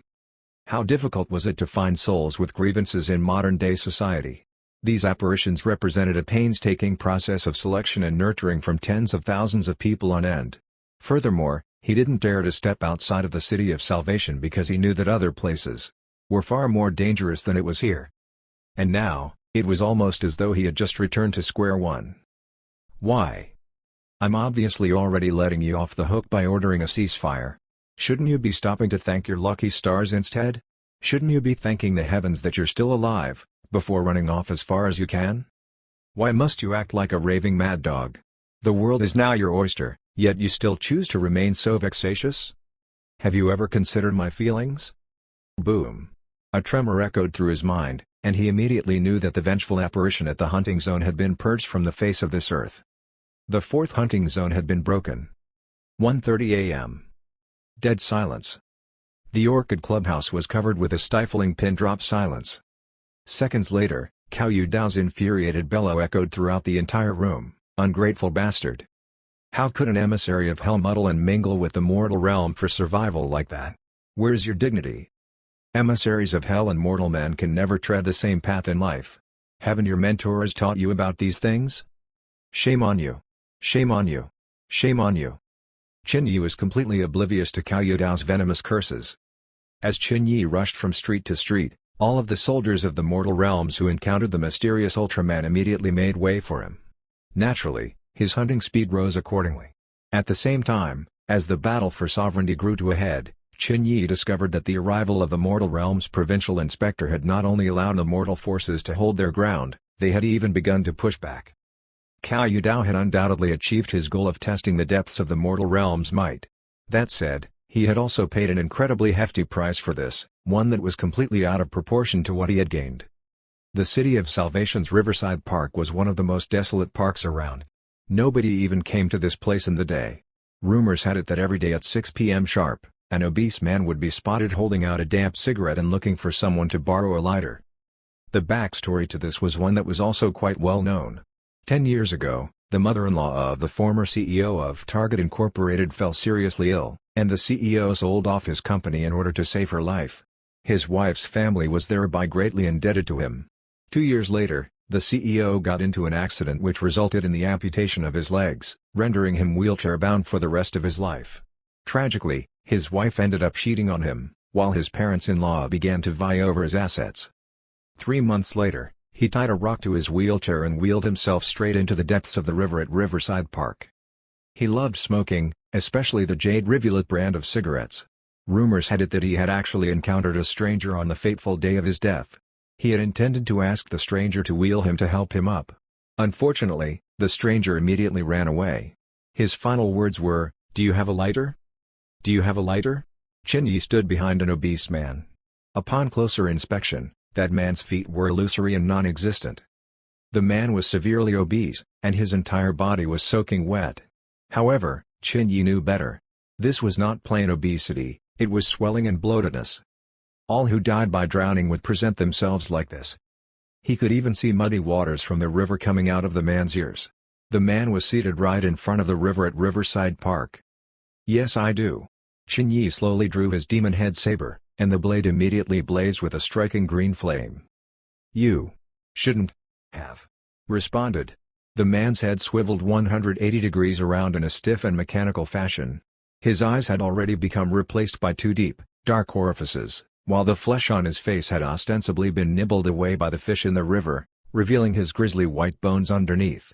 With a miserable scream, his tongue lashed straight out for Qin Yi's heart like a slithering snake. Bang! With a ferocious swing of his saber, Qin Yi cleaved the flailing tongue and the disgusting bloated head of the man cleanly in half. Whoosh! A powerful yin gale swept across the area, and the man's body was instantly reduced to wisps of yin energy. But this time, the yin energy no longer burrowed straight into Qin Yi's chest. Instead, it began to spin around madly together with the yin gale that was sweeping across the area.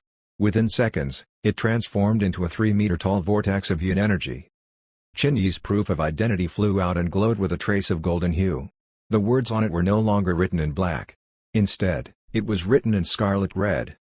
Purged 1 vengeful apparition, 20 merit points awarded. Currently accumulated, 200 merit points. Total points required for promotion to the Soul Hunter rank, 0 merit points. Sha.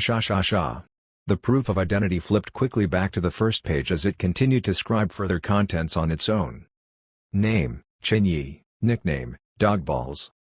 Place of origin, Lu'er Mound Village, Gazi Gully, Tang'an County, Guangguang City. Family members, grandfather, deceased, parents, deceased. Date of birth, October 1, 1938. Duration, 84 days, 3 hours. Occupation, Soul Hunter. Chen Yi heaved a sigh of relief. The long arduous night was finally drawing close to its end. Boom. Just then, even before he could finish his train of thoughts, his Hell's Emissary uniform suddenly began to flutter on its own, and the yin energy that was stored in his body began to roil vigorously. It even made soft gurgling sounds on its own. Vaporizing. He suddenly discovered that the blood in his body was actually vaporizing on its own. It was still blood, but they were no longer in their usual viscous, liquid state. Instead, they had transformed into a gaseous existence that flowed smoothly through his blood vessels as they rapidly transformed the constitution of his body. Simultaneously, his features experienced an inversion of colors. His black pupils were now pure white like the moon, while his jet black hair changed to a snow-white color. Over and above all that, an incredible might that was beyond what he had ever imagined was possible threatened to explode from within. He endured, and endured, until finally, he could endure no longer. He threw his head up and bellowed with all his might. In that instant, the entire Riverside Park erupted with millions of yin petals that blossomed like a black spider lily in the sky.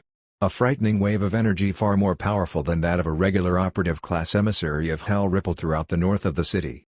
Bzzzt. All of the yin spirits in the city froze, and then turned to face the direction where Riverside Park was located.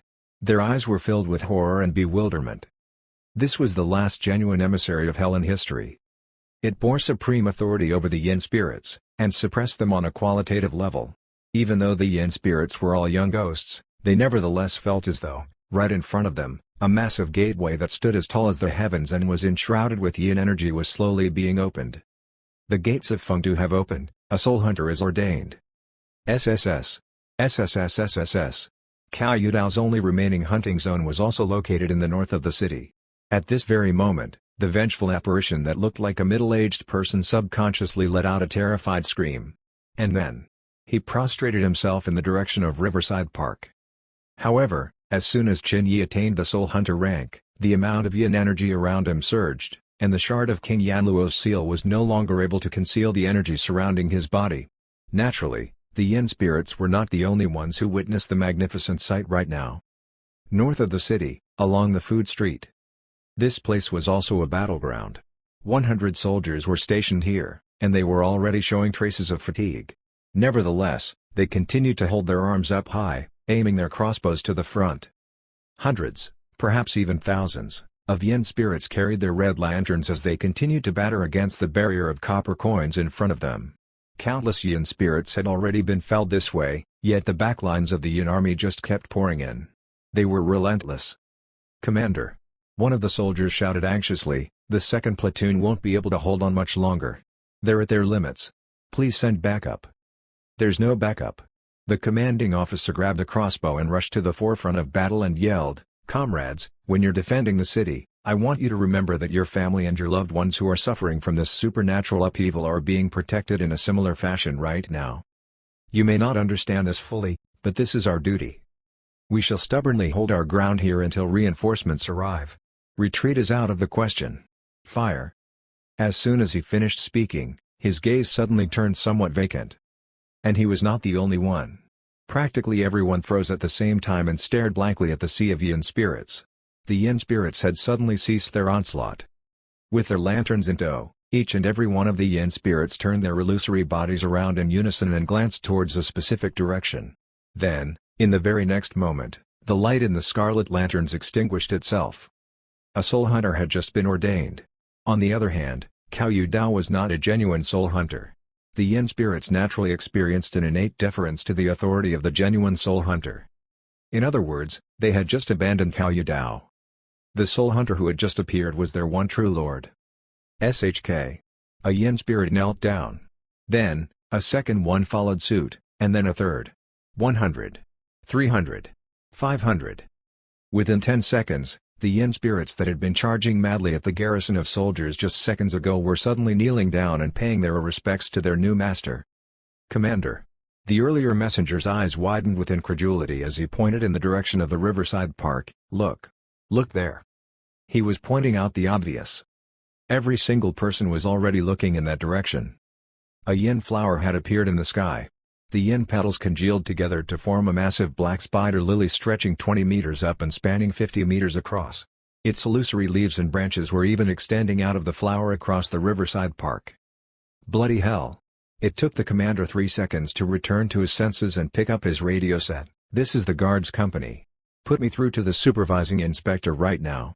Something massive is happening in the north. However, he was already late to the party. West of the city. The old inspector flicked his fingers, and 10 corpses immediately hopped straight to the ground towards their targets. To his mind, he was simply in a playground with hundreds of yin spirits around right now. Then, just as he was about to make his move, he suddenly froze and looked to the north of the city with disbelief. This is... He blinked his eyes several times with incredulity and took a deep breath. What powerful yin energy! Is this a breakthrough to Soul Hunter? Is a ghost actually breaking through to the Soul Hunter rank right now? Could this be the head honcho of the City of Salvation personally making a move? That appears to be the direction of the 7th hunting zone. As soon as he finished speaking, he immediately darted into his designated vehicle and commanded the driver, "Pronto. Head to the north of the city. Inform all cultivators to gather there right now." That said, there was yet another person who was even more astonished by the developments. The one who was most astonished was naturally the person located within the Orchid Clubhouse underneath the Insignia University, Cao Yudao. He stood in the center of the room like a log, staring blankly at the ceiling. His eyes were even glazed over. He had noticed it as soon as Qin Yi's yin energy erupted uncontrollably. That said, his first thought was, what's this? That's impossible. That's absolutely impossible. The world is deceiving me. Boom. The entire clubhouse trembled, and his entire body shuddered as he was jolted back to his senses. This is impossible. His hands trembled uncontrollably as he habitually reached for his wine glass, only to discover that there was nothing around him. The entire Orchid Clubhouse was in a complete mess. He had earlier wreaked devastation in the room in a fit of fury, and there wasn't even a single bottle of wine left intact, much less his glass of wine. Thus, when he motioned to pick up his wine glass, he found absolutely nothing. He looked completely soulless. Moments later, he immediately rushed to the pit downstairs and roared manically, "How is it possible? Hell's records are in my hands. How can he possibly be promoted to a soul hunter? I refuse to believe this. It's a lie. It has to be a lie." If one were to say that the pain from losing his hunting zones had caused him excruciating pain, then the fact that Qin Yi had just been promoted to a soul hunter was akin to the fatal blow that ended his life. In fact, his release of the yin spirits for surveillance tonight was built on a single presupposition. And that was the assumption that Qin Yi would never be promoted to a soul hunter even if he managed to accumulate 200 merit points. But reality had given him a huge slap to the face. This can't be real. He gnashed his teeth as he entered his Hell's Emissary state once more. His uniform fluttered about on its own as he slowly crouched down and reached into the pit. Seconds later, he pulled back his hand with an ancient manuscript in his grasp. He opened it like a fanatic, only to be struck senseless by reality. Soul Hunter, Qin Yi. Time of appointment now. Not even his own name was written in Hell's records. His strength was in fact in the realms of an otherworld operative. Unfortunately, he did not have the authentic proof of identity which Granny Meng had bestowed upon Qin Yi. "I'm not here. But you are?" He rubbed furiously at Qin Yi's name, attempting to erase it from Hell's records. But no matter how hard he tried, the manuscript wasn't damaged in the slightest. Shing. He unsheathed his longsword and stabbed it into the ground with a clank. He understood everything. It was all clear to him now. As soon as Qin Yi became a soul hunter, the first thing he would do is to come for his own life. They were like peas in a pod, neither of them were willing to rest until the other was dead. This was a battle among the emissaries of Hell after all. He would be waiting patiently for the arrival of his nemesis. Chapter 61, A Warlock's Dog. Time passed quickly. Cao Yudao's expressions went from fanatical and venomous to that of absolute tranquility. He was waiting. He was eagerly awaiting Qin Yi's arrival. He knew that Qin Yi would most definitely come for him. 40 minutes in, a soft knock sounded at the door. "May I come in?" DL, this was spoken in English. "To think that you would recall my international affiliation." Cao Yudao laughed. "Come in." The door swung open, yet the person who entered didn't look like a human being at all. It was still Qin Yi's physique. However, his irises were now black, while his pupils were white. His long white hair danced about on its own without any wind, and his skin appeared incredibly pale. The quality of his uniform looked far better than it had ever been before, as though it were made of soft, rolling silk. The asymmetrical black robe was embroidered with 3 round black and white patterns, and he wore a black fretwork Chinese skullcap on his head. Over and above that, he now wore a plaque around his waist that he never had before. 2 words were inscribed on the plaque in blood-red lettering, "Soul Hunter." Qin Yi walked into the room slowly. As expected, there wasn't a single yin spirit that remained in this place. His entire army of yin spirits had been caught at the heel by the mortal realm's army. There was simply no means of retreat for them. Then again, now that there was a fully fledged soul hunter in the vicinity, the yin spirits would no longer be subservient to Cao Yudao in any event. TSK, TSK, TSK. Qin Yi carried a 1.5-meter scabbard on his back. He glanced about at the mess within the Orchid Clubhouse and exclaimed, "Such extravagance! Mr. Cao, you've just smashed up a few $1 million worth of decor and equipment. But I've got to applaud the fact that you didn't vomit blood despite the intense fury stirring in your heart. How cultured!" Cao Yudao's lips stretched out into a thin grimace, but he remained silent. The two stood on opposite ends of the pit, one at the north, while the other at the south. Cao Yudao placed his hands on the hilt of his sword. The sword was already unsheathed. Cao Yudao had earlier stuck it into the ground. His uniform fluttered wildly on its own as intense yin energy poured out of his sleeves and his 7 apertures. Qin Yi was the same as well. That said, Qin Yi's expression looked far more vicious. His black irises and white pupils were akin to a declaration that he was a completely different being from Cao Yudao altogether. "Do you know something?" Cao Yudao finally spoke up with a calm and tranquil voice. "I've thought about it for a long time, and I've come up with 3 possible answers." His voice was somewhat hoarse. "Firstly, I didn't expect the treasure of hell in your possession to be able to conceal the aura from your body. Secondly, I'd underestimated your shamelessness, and the fact that you would deign to hide under the protection of the mortal realm, completely abandoning the sacred creed that hell and the mortal realm should never mix with each other. You've got no bottom line." Qin Mercenary Yi was displeased. "What do you mean by shameless?" "It's called a tactical decision." Cao Yudao continued his spiel. "Thirdly, I'd never expected you to possess the genuine proof of identity of an emissary of hell. This is the only way you can be promoted directly to a soul hunter without personally writing your name into hell's records at all. All of the conditions are stacked against me. I've lost in an unjust battle." Nobody spoke up for a while after that. There was complete silence. Then, finally, Qin Yi adjusted his expressions and sighed wistfully. "I can't bear to make a move against a former colleague of mine either." "Can't bear to do it?" Cao Yudao sneered. "Nobody in this world would ever accept the existence of another person like himself. If I don't perish today, I'll definitely turn things around and do everything in my abilities to kill you." Qin Yi smiled faintly. "That's right. The truth of the matter is that I never wanted things to be like this. If not for the fact that an old granny forced me into a corner like this, I'd never bothered to make a move against you. And now that I think about it, I must say that old granny is truly skillful to have struck at my G-spot so accurately." Cao Yudao laughed. "If you became the next Yama King, you would probably be the most unprincipled Yama King in all of history, wouldn't you?" "That's too much of an exaggeration. I simply don't want to die. If anyone tries to kill me, I'll strike back without mercy. If the world is at peace, you'll find me like a harmless little fish swimming happily in my little pond. Well then." Qin Yi set down his saber's massive scabbard on the ground. "Any last words?" Cao Yudao raised his sword with a faint smile on his face. "One last question. Didn't you encounter the Hellguard class officer from Sierra City when you broke through the Soul Hunter rank earlier? Why didn't he kill you there and then?" Qin Yi chuckled. "It's simple. I'd naturally crossed paths with him. How could I possibly outrun him? That said, I'd use the treasure on my body to disguise my appearance as another Onichi Hellguard, and I'd also told him that I would personally come for your life. Thus, he let me off without another question." It's far more powerful than the Hell's records in my possession. Cao Yudao exclaimed with a smile. In the very next second, a blade shot through the air and flew straight towards Chen Yi's throat. How dare a newly ordained soul hunter act defiantly in front of his senior? Chen Yi leaned his head to the side, and strands of white hair were sliced cleanly in two. Cao Yudao bellowed, "Today, I'll take it upon myself to teach you what the true power of a soul hunter is." In an instant, the long sword in his hand shattered into 1,000 gleams of cold blades. Everything was different this time. Chen Yi could hear the cries of 1,000 ghosts coming from each particle in the air, constantly messing with his mind. Boom! The saber was quicker than the sword.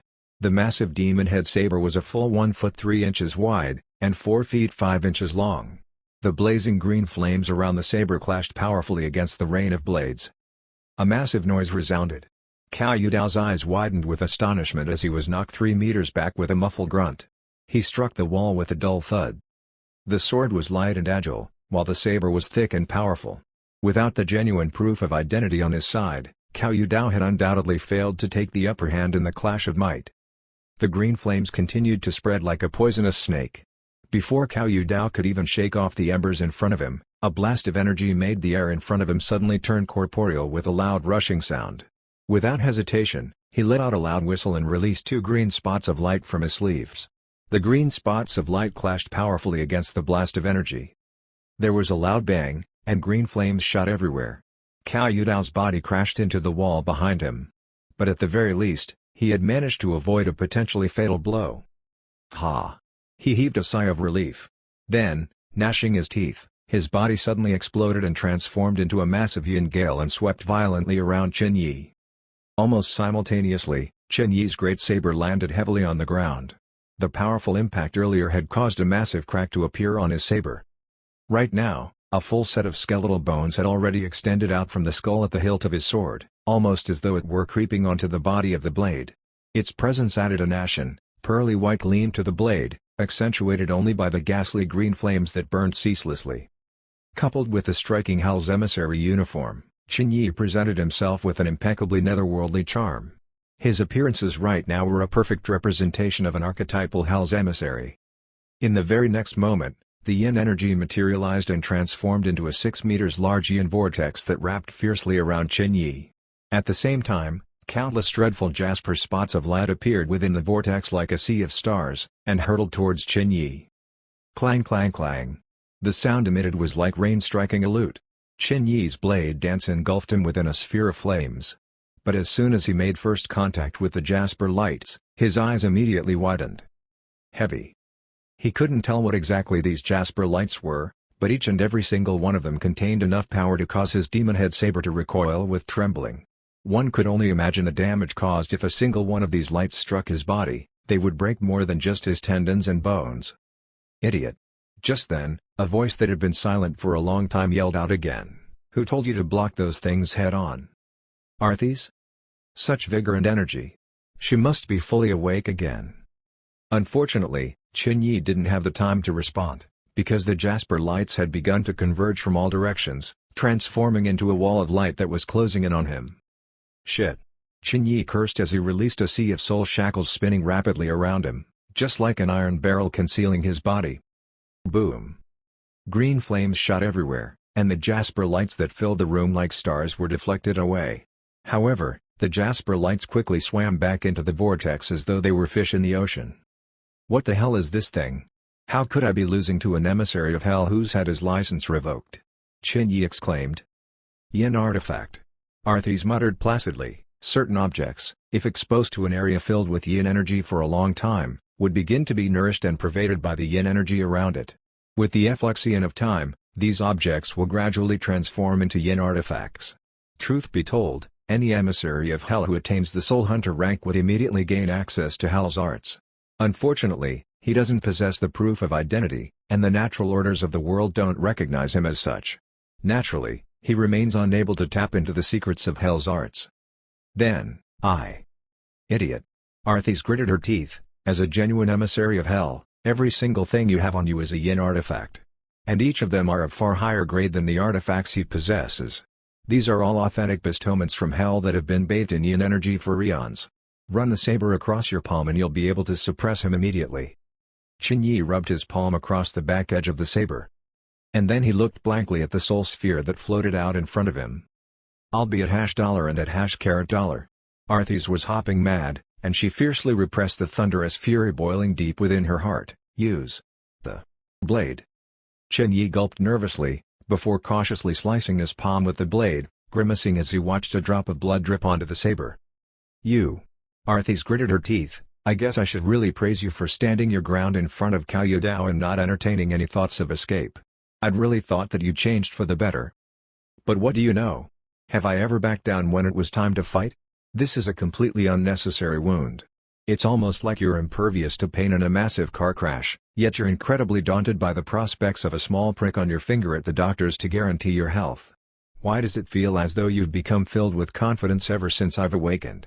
Do you actually have the energy to complain so much while facing an opponent that is on the same rank as you are? Just as his blood fell onto the blade of his saber, the demon head saber immediately shone with a glaring red light. As a chilling gale filled with a blood stench swept across the room, the surrounding yin energy was immediately dispersed. Cao Yudao's body returned to his corporeal form, and his face was filled with an expression of horror. A rosary made of 81 human skulls wrapped around his body, while the skulls continued to blaze with an eerie green glow in their eyes. An emissary's blade release. Cao Yudao stared resentfully at the saber that was now stained with blood as he gnashed his teeth. You're just a newly minted soul hunter. How could you possibly know of such things? Whoosh. Before he finished speaking, a scarlet red light filled the entire orchid clubhouse, and a human figure slowly rose from the blade. He was only an inch tall, yet Cao Yudao trembled and retreated into the corner like he had just witnessed the most horrific thing. The rosary of human skulls also dimmed under the oppressive glow of the scarlet light. The humanoid figure looked somewhat sleepy as it turned and bowed respectfully to Qin Yi. Then, it turned back to face Cao Yudao. No. Before Cao Yudao could finish his sentence, a sudden gust of wind shot through the room, and Cao Yudao's head landed on the ground. Fast. Incredibly fast. Qin Yi didn't even see how the humanoid figure had made his move. No. In the first place, how could such a small being cause such a huge impact? That instant just now didn't only affect Cao Yudao. Even Qin Yi's uniform and hair were swept around by the gust of wind earlier. A layer of goosebumps crawled all over Qin Yi's skin. This was absolute suppression. He suddenly felt as though the saber in his hands was like a dog. A dog that was dragging along its warlock. Chapter 62, Blood Sacrifice. Cao Yudao's headless corpse swayed in the hall. Shortly afterwards, copious amounts of yin energy began to pour out of the severed neck, transforming into a whirlpool of yin energy that screamed as it swept violently about the entire room. Ah! The yin energy transformed into a powerful 5-meter vortex that hovered ominously above Cao Yudao's headless corpse. Moments later, the yin energy congealed into innumerable black butterflies that disintegrated in no time and vanished into the surroundings. Meanwhile, the horde of yin spirits scattered across the entire City of Salvation instantly fell silent. The City of Salvation's 2nd Avenue. A long convoy of police and military vehicles were parked along the side of the wide road, while hundreds of soldiers were lined up in 4 neat rows in front of them. A rope with innumerable copper coins established a protective cordon around the soldiers, while talismans hung loosely from them. Approximately 3,000 yin spirits holding onto scarlet lanterns were gathered right in front of them, drifting slowly towards them like a raging tide of spirits. Ah! SSS! The miserable cries of the yin spirits echoed eerily throughout the night sky. They slowly rose like a massive wave, threatening to crash onto the soldiers in front. Shit! The soldiers deployed at the front of the formation gritted their teeth. Strict regimentation had instilled in them a sense of duty and deference. Yet the reality right now was that they were faced with an immensely threatening tidal wave of yin spirits while protected only by a thin line of copper coins. Any soldier that claimed to be fearless in such a situation would be lying. Yet, despite that, nobody retreated. Even though their legs were trembling slightly, their arms remained straight and their backs were erect. Release! A domineering voice yelled. Crossbow bolts immediately filled the sky, dragging blazing talisman through the air as they crashed straight into the tide of yin spirits. Unfortunately, there were just too many of them. They had annihilated the first wave of yin spirits, but the second wave of yin spirits immediately charged forward with wanton disregard for their own lives. Rattle rattle. The protective line of copper coins rattled violently with the wind. As the yin spirits continued to pour in, they began to pile up in front of the line, just like a rising mountain. They were on the verge of breaching the protective cordon. Damn! There's just no end to these ghosts. One of the officers sitting in a car located in the center of the convoy hammered hard on the steering wheel and stood up abruptly. Hold the front. We've got to hold the front no matter what. The battle is now at a critical juncture in other parts of the city. We cannot afford to screw up. Commander. The orderly beside him cried out anxiously, a third of our men are already down for the count. How do you expect us to hold the front? A number of soldiers lay motionlessly just behind the commander's vehicle. There were no wounds on him at all. However, his face was pale and ashen, and his entire body was freezing cold and numb. His heart pounded on feebly and faintly. It was almost as though he were in cryostasis. Yin energy had pervaded every corner of his body. If they continued to fight on like this, the incapacitated soldiers would most certainly lose their lives within the hour. This is an order. The commander gritted his teeth and barked despondently, even if we have to throw our bodies at the enemy, we must not lose this garrison. Yet, before he could even finish speaking, a loud explosion occurred, and the rope of copper coins shattered to pieces, scattering the coins across the sky like twinkling stars in the night. Time seemed to pause at this tragic, somber moment. The stunned commander turned his attention straight towards the front line. Without the protection of the copper coin rope, the multitude of Yin spirits would be able to run amok without restraint. The commander drew a deep breath and bellowed at the top of his voice, "Hold!" Yet he froze before he could complete his orders. And he was not the only one who had frozen in place. Even the frontline soldiers were completely flabbergasted by what they saw. They had already folded their arms across their chests in a defensive posture in preparation to make a final stand. However, the chilling wave of energy that they had expected never quite arrived. This is.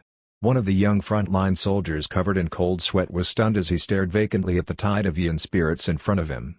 He could even see the vicious expressions on the greenish-white body of the Yin spirit closest to him. That said, the entire wave of Yin spirits had simply stopped moving.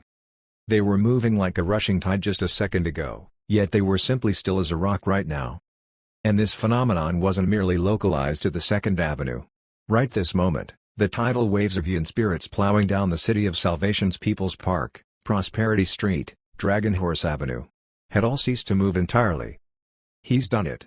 Back at the city center, Zhang Chunghai's eyes gleamed as he stared at the monitor in front of him. This means that the head honcho is finally defeated.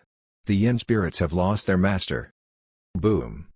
In the next instant, the congregations of Yin spirits located at various parts of the City of Salvation immediately scattered wildly in all directions, right in front of the eyes of the 2,000 soldiers that had been deployed. The ghosts had lost their leader, they had been completely routed. Whoosh. The cultivators who possessed the ability to perceive Yin spirits also suddenly discovered that the innumerable scarlet lanterns that were strewn all over the place had silently extinguished their flames within. The thick aura of Yin energy began to ebb away into the darkness from where it came, leaving the lights of the mortal realm blazing brightly like a beacon at night. It was as though the moon had lost its luster, and the surrounding stars had all ceased to twinkle brightly. Within 10 minutes, all of the scarlet lanterns on the ground extinguished their flames automatically. Shortly after that, they spontaneously combusted with a radiant blaze, consuming the entire lantern together with the stark cow character on it until nothing was left. Zhang Chunghai, Elder May and the nun stood shoulder to shoulder on the television tower, gazing down at the receding tide of Yin energy throughout the city. They could vaguely make out the gleaming vibrancy of life echoing from the heart of the city once more, and they all heaved a sigh of relief. With immediate effect, Zhang Chunghai's eyelids twitched excitedly as he hoarsely ordered, "This morning at dawn, all soldiers are to raise the flags of our nation on every street lamp on every corner of the city. This is a declaration to all ghosts who dare infiltrate the mortal realm.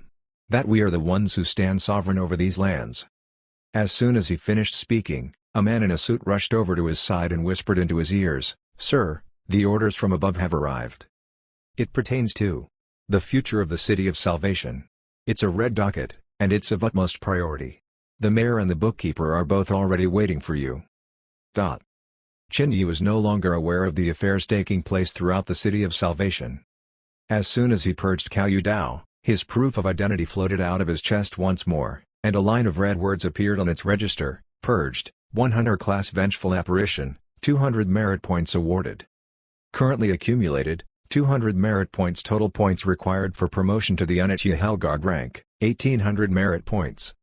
Qin Yi couldn't be bothered. "What's the difference? I've got no plans to go any further. So what if it's 1,800 points? Even if it's 18,000 points, it's all the same to me. He looked at the inch-tall humanoid figure and asked in bewilderment, "What's that?" "It's your blade release." Arthas responded, "All the artifacts used by genuine emissaries of Hell are treasures that have been infused by the breath of the sixfold Ghost Kings. As soon as you attain the Soul Hunter level and have your name recorded and recognized by Hell's records, you'll be able to summon the breath of the sixfold Ghost Kings by dripping your blood on the blade of your sword." "A blood sacrifice?" "In a manner of speaking." Arthas continued resentfully, "The more blood you use, the stronger the breath of the sixfold Ghost King summoned. I'd never expected you to have made only a 1 centimeter cut on the palm of your hand. You're a coward to the extreme. Haven't you ever contemplated the possibility that the breath of the sixfold Ghost King summoned wouldn't be able to kill Cao Dao? What would have happened to you then?"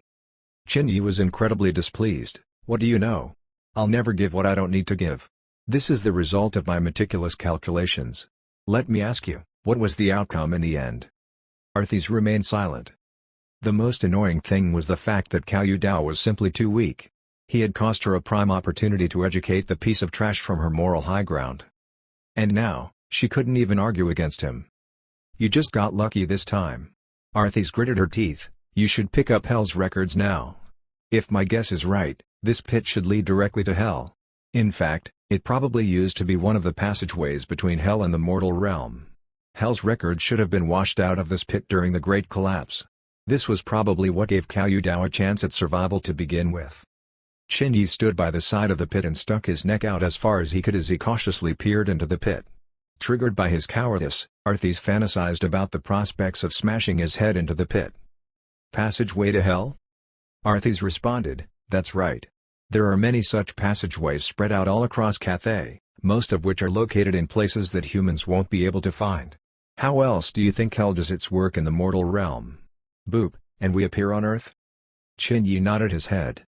Then, just as Arthas' gaze was exploding with frustration, Qin Yi began to pick up the surrounding wreckage and threw them into the pit. "What the hell are you doing?"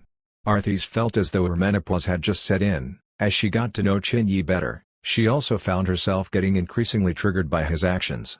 She practically screamed at him, "Even though Hell's records aren't one of the 3 primordial treasures, it's still a prized treasure that was in possession of the Yama King of the Third Palace, Yama King Songdi. It possesses the power to suppress the Blackrope Abyssal Court. It's practically a single step away from being considered one of the primordial treasures. Without it, you'll at best be able to rise through the ranks, but you won't have the ability to bestow promotions on other people. You won't have the ability to establish your own people." Qin Yi looked at Arthas in bewilderment. "Why would I want to bestow promotions on others? Let me do the math for you. I'm already holding onto a shard of King Yanluo's seal, and the other heretic who's been threatening my survival has already been expunged from the face of the world. In other words, as long as I hold onto this shard, I can continue to live in peace until the end of time." Arthas was suddenly silent. "Artie?" After minutes of silence, Qin Yi became fraught with concern that his bombshell on Arthas had caused her to pass away from shock. Thus, he probed for her response uneasily. "Ha!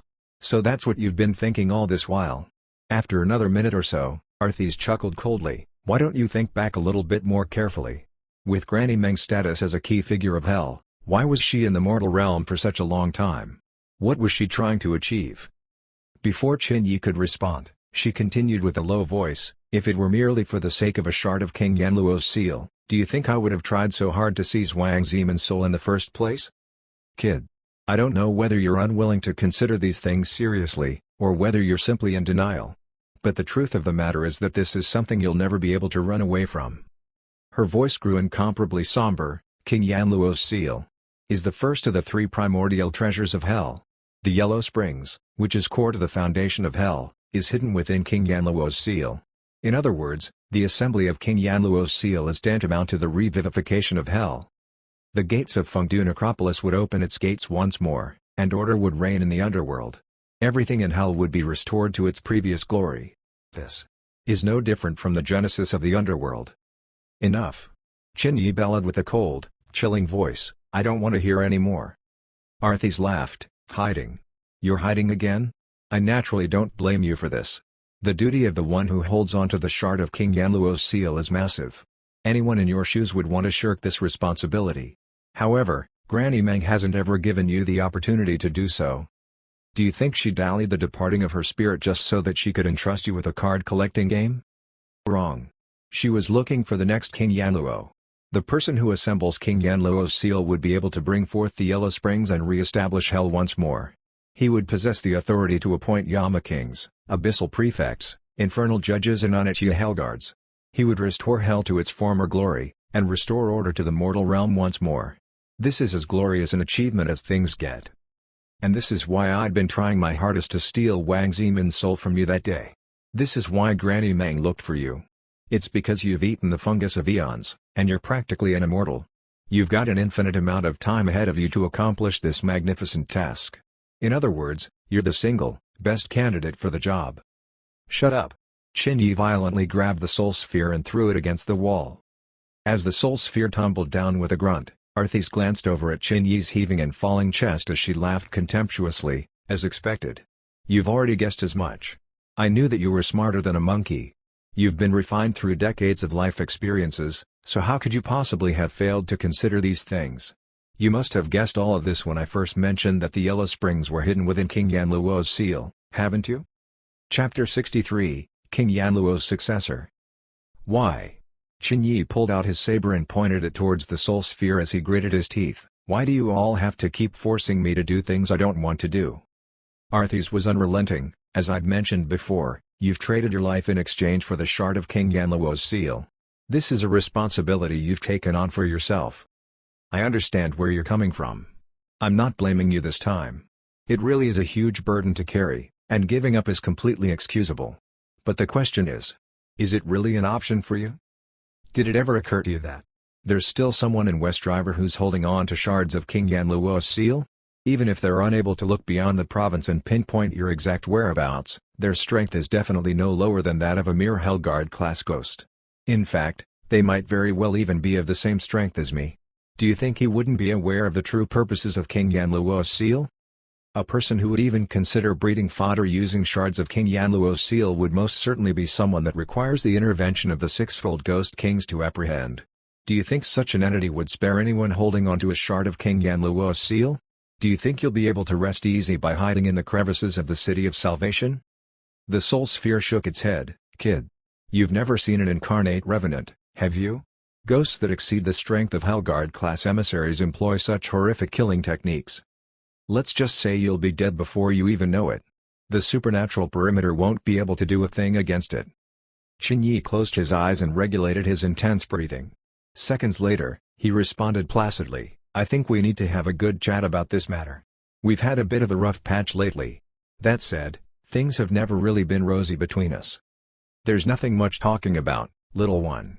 There's just no way you can back away from this. The fact that Granny Meng has personally shown up at your door means that she has already chosen you. I don't know any ways of circumventing this issue. Truth be told, if it were even possible, I'd be far more inclined to be the next King Yanluo myself. Think about it, King Yanluo. The ruler of the underworld. You hold the all-important proof of identity as an emissary of Hell, as well as the shard of King Yanluo's seal. Your opening act couldn't have been much better. Hundreds of years later, all the yin spirits in the world will tremble at your command. A harem of women will be ripe for your picking, the world will be under your sole authority. What else can you ask for? You'll be able to mold Hell from scratch to perfection at your desires. You can create an all-new Naraka bridge, and even mandate everyone to drink Coke. You can appoint a new ferryman, and no one would be able to say a thing against you even if you collect fees for the ferry. You can even personally interrogate the evils who had eluded capture and punishment in the mortal realm. For instance, those who commit insurance fraud, or those who abuse their age or sex to get away with their crimes, or even those who bow down to their own greed. Good will be repaid with good, and evil with evil, and all it requires is a single word from you. Qin Yi sighed wistfully. But I just want to gaze out into the ocean and smell the flowers. Arthritis responded softly, Kid. Every single person in this world has their purposes and duties. From the moment you ate the fungus of eons, you're no longer considered a normal human being. This is part of the natural order of cause and effect. If you don't accept this, then nobody will be able to protect you. The opportunity to re-establish Hell is far too tempting. Even if it means being battered down by the forces of the mortal realm until he's barely hanging on to his life, he will undoubtedly still come after you no matter what the cost. Many of the things which Qin Yi had attempted to keep hidden and concealed were slowly but surely being unraveled, bit by bit. Qin Yi was no longer annoyed. Rather, it might be more accurate to say that he had already been expecting the arrival of a day like this ever since he discovered his lot in life. Perhaps embracing my lot as King Yanluo's successor might not be a bad choice after all. After a long time, he finally smiled softly in resignation. Arthas smiled as well. It's certainly much more than that. You'll know it when you commence the re-establishment of Hell. That sense of accomplishment and ecstasy that comes with the creation of a realm truly knows no bounds. Qin Yi shook his head with a complicated smile. Seconds later, he puffed up his chest and raised his eyebrows. So, the first thing we've got to do is to dig up Hell's records? Arthas responded, that's right. Hell's treasures abound, and they aren't easily destroyed either, even with the ascension of Kshitigarbha Bodhisattva. Unfortunately, they've probably been scattered all over Cathay. That said, each and every piece you find will be of immeasurable help. For instance, with Hell's records in your possession, you'll be able to appoint your own emissaries of Hell. With your present strength, you'll only be able to appoint emissaries that are one rank lower than you. In other words, Arthas paused, before continuing indistinctly, even if the people around you pass on, you'll still be able to keep them alive through other means. Qin Yi nodded. Then, he reached his hand into the pit below abruptly. Since things were going to be an inescapable inevitability, then there was no longer any reason to continue avoiding it. The precondition to his life of hiding and survival is that it shouldn't affect his lifestyle. But now that his own life had been subject to a complete overhaul, he would naturally deal with the upheaval like how he dealt with the Wang clan female ghost or Cao Yudao. He would probe at it, get used to it, crack it, and master it. After all, it's only when one is forced to the precipice between life and death that he would realize just how precious life truly is. Laziness and apathy had been nothing more than a mere pursuit of a better life. The pit in front of him wasn't just an empty hole. Rather, there was an intense gathering of yin energy which congealed into each their own rolling clouds. And right at the heart of the rolling clouds sat a glimmer of golden light that was incomparably striking, almost as though it were a dazzling star. Sha-la-la-la. A long chain shot out of Qin Yi's sleeves and wrapped around the mysterious object. Then, with a powerful yank, an ancient manuscript landed right in the palm of his hands. The appearance of the manuscript was hardly remarkable. It glowed with a faint golden hue. Both the edges of the pages and the blue cover of the manuscript were slightly tattered. 2 words were written on the cover in flamboyant lettering, Hell's Records. Qin Yi stared intently at the manuscript, and then shook his head and smiled to himself as he tightened his grip around it. Boom! Just then, his soul suddenly flew out of his body and drifted further and further out, and his surroundings grew darker and darker, until finally, a door to the heavens appeared right in front of his eyes. The white marble door appeared ancient but simple. The 18 abysses of hell were all etched onto it in an incredibly realistic and lifelike manner. It was inspiring at a glance. KKKKKRRRR. The doors opened up, and a mellow yet incomparably thick wave of yin energy slowly drifted out. It was majestic and lofty. The yin energy that drifted out was so thick that it had even materialized. As soon as Qin Yi touched it, his scalp immediately went numb, and his breathing even became ragged and unnatural. KKKKKRRRR. It was as though an invisible giant were bearing down on him. Qin Yi gritted his teeth and fought against the immense pressure. Unfortunately, his knees buckled and he collapsed to the ground mere seconds later with profuse sweat covering his entire head. Whose aura is this? It's too powerful. It's almost as though I'm facing hell itself. At the exact same time that Qin Yi's knees buckled, the door opened up fully, revealing a ghastly scene within. Countless people, all of whom were naked, were dangling from black ropes from above, while innumerable knives and axes continuously hacked away at their bodies. Many of these people perished under Qin Yi's watchful eyes, and those who did were immediately reduced to wisps of yin energy that quickly dispersed into the surroundings. Those who remained alive would then be dragged down from the ropes by the countless ghostly peons and pressed face down onto a slab of red-hot iron, where they would scream miserably as their flesh sizzled, emitting billowing smoke and the nauseating stench of burning flesh. Searing flesh, scorched bones, and burnt marrow. More people turned into a wisp of yin energy that quickly dissipated into the surroundings. Those who still didn't perish were then strung up using red-hot iron chains and exposed to an endless yin gale that battered their bodies, turning them into nothing more than dried, withered corpses. A man wearing a crown and dressed in black was located right in the middle of where all these things took place. He had his back faced towards Qin Yi, and his appearances were hidden. That said, his towering body stood as tall as the heavens, just like the materialization of Arthi's aura a little while ago. Suddenly, Qin Yi's body trembled violently. When he returned to his senses, he discovered that he was already back in Cao Yudao's lair once more. That's the Black Rope Abyssal Court? Was that Yama King Sandi? Qin Yi gasped. However, he was surprisingly undaunted, and he muttered with some measure of complex emotions in his heart, "Good and evil will be repaid accordingly. I'm sure those who witness such a dreadful sight would never do evil again." Arthis also seemed to understand the vision he had just seen, and she softly added, "That's right. Ghosts aren't by nature evil beings.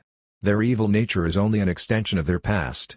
Hell's existence is simply meant to set things back in order by dealing with the evil that had managed to elude sanction and retribution in the mortal realm. There are 70-year-old elderlies who collapse in front of a vehicle and blackmail the driver for millions.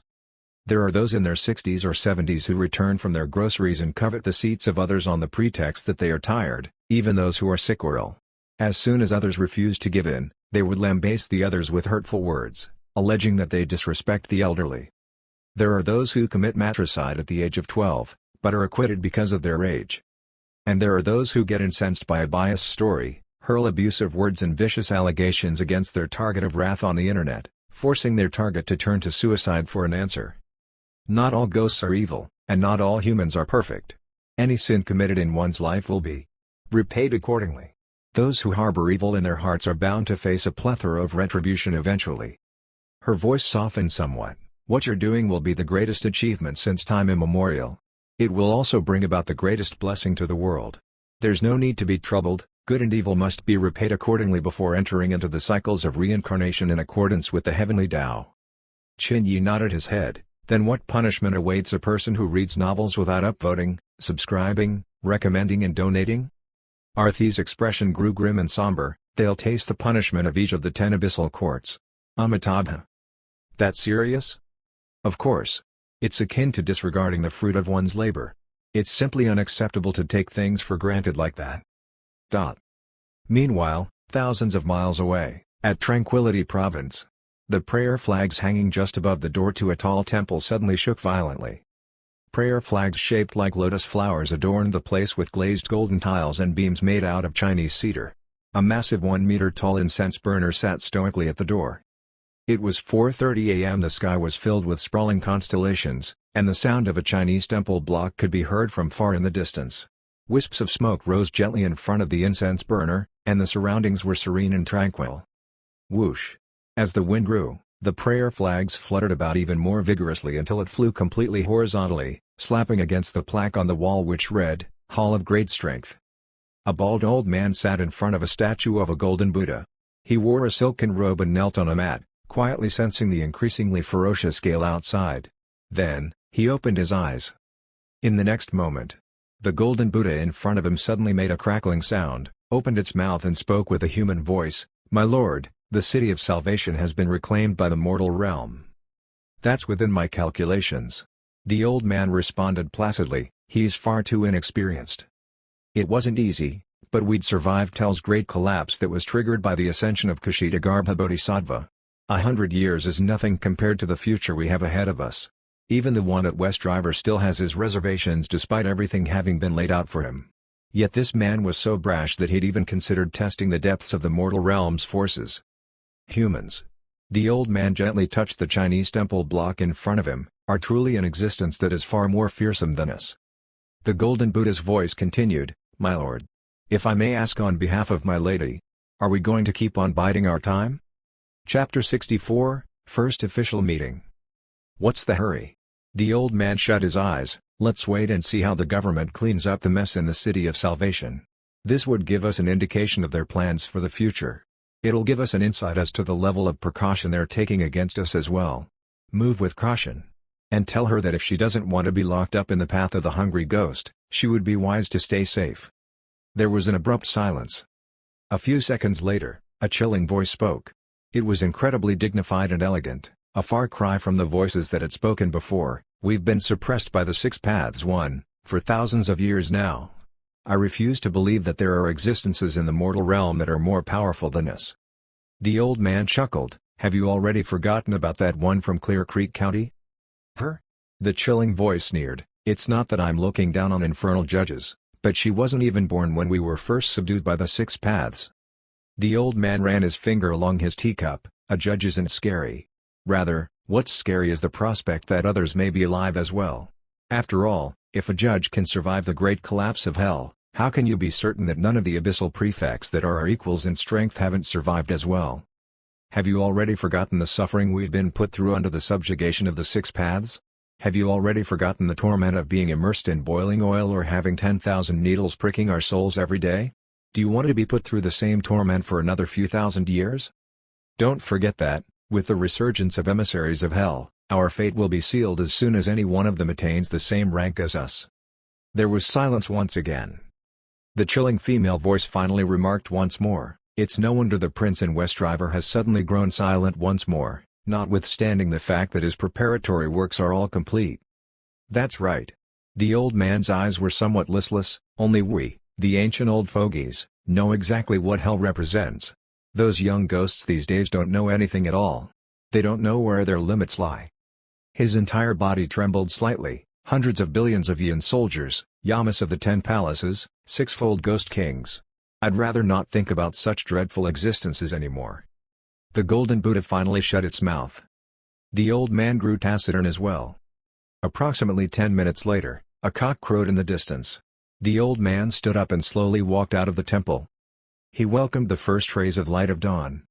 As the morning sunbeam shone into the temple, it revealed that the hall of great strength was filled with a horrific splatter of blood that covered everywhere, from beams to pillars. The only place that was devoid of any bloodstains was the statue of the golden Buddha. Due to the effluxion of time, the blood had already turned a dark purplish color. Worst of all, a monk wearing his long flowing robes bleeding from all of his 7 apertures hung morbidly from the beam just next to the pillar. The sun had finally risen. Qin Yi was relaxed. The knots in his heart had finally been unraveled. The precarious situation in the City of Salvation had also been resolved. Although the situation last night was witnessed by innumerable civilians, and notwithstanding the fact that the entire city had been left in a complete mess, these were hardly matters he should be thinking about in any event. The roads were incredibly quiet today. Quite apart from vehicular traffic on the road, one would have expected to see the hustle and bustle of morning traffic for those who were out and about for their breakfast. Qin Yi glanced at his watch. It was now 7 a.m. But not a single soul could be seen. In fact, there were still many traces of last night's battle on the roads. There were even military vehicles that hadn't yet been evacuated. When he looked up, Qin Yi noticed several people milling about within their residences, some of whom had even whipped out their cell phones to take photographs of the tragic aftermath of the roads outside. The army has begun to withdraw its forces, but the government has yet to put in place any security measures to bring order back to normal. Qin Yi's eyes quivered as he reacted abruptly and gasped in shock, "Is the nation prepared to make everything public? Revelation of the truth?" That's highly possible. The wreckage on the streets created a solemn, desolate atmosphere in the air. Several places saw trees that had been uprooted and felled, while other places even had streetlights that were snapped into two. There was simply no way such an aftermath could be restored to normal in a matter of hours. Besides, the outbreak of supernatural incidents had undoubtedly been witnessed by more than a sliver of the populace. In fact, the number of witnesses could very likely be in the tens of thousands. If things can no longer be kept under wraps, then the nation may as well give full disclosure to the public.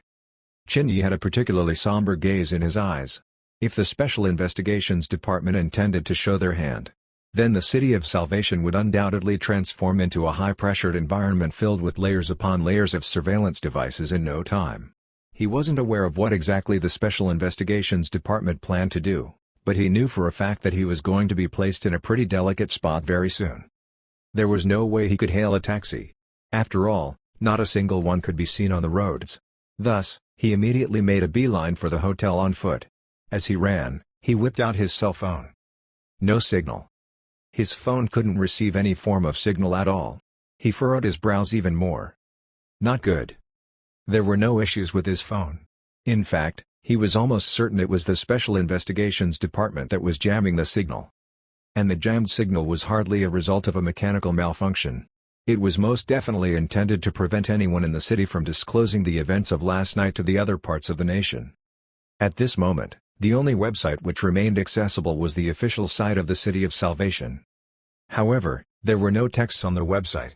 There weren't even the usual messages pertaining to the government's work. The only thing that remained on the site was a notice that was written in huge lettering. Last night's unexpected incident has already been contained. All citizens are to remain calm and not panic.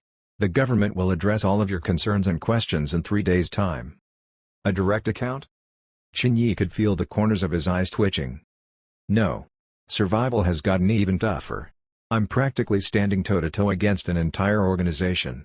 It might be more prudent if I laid low on the side for now.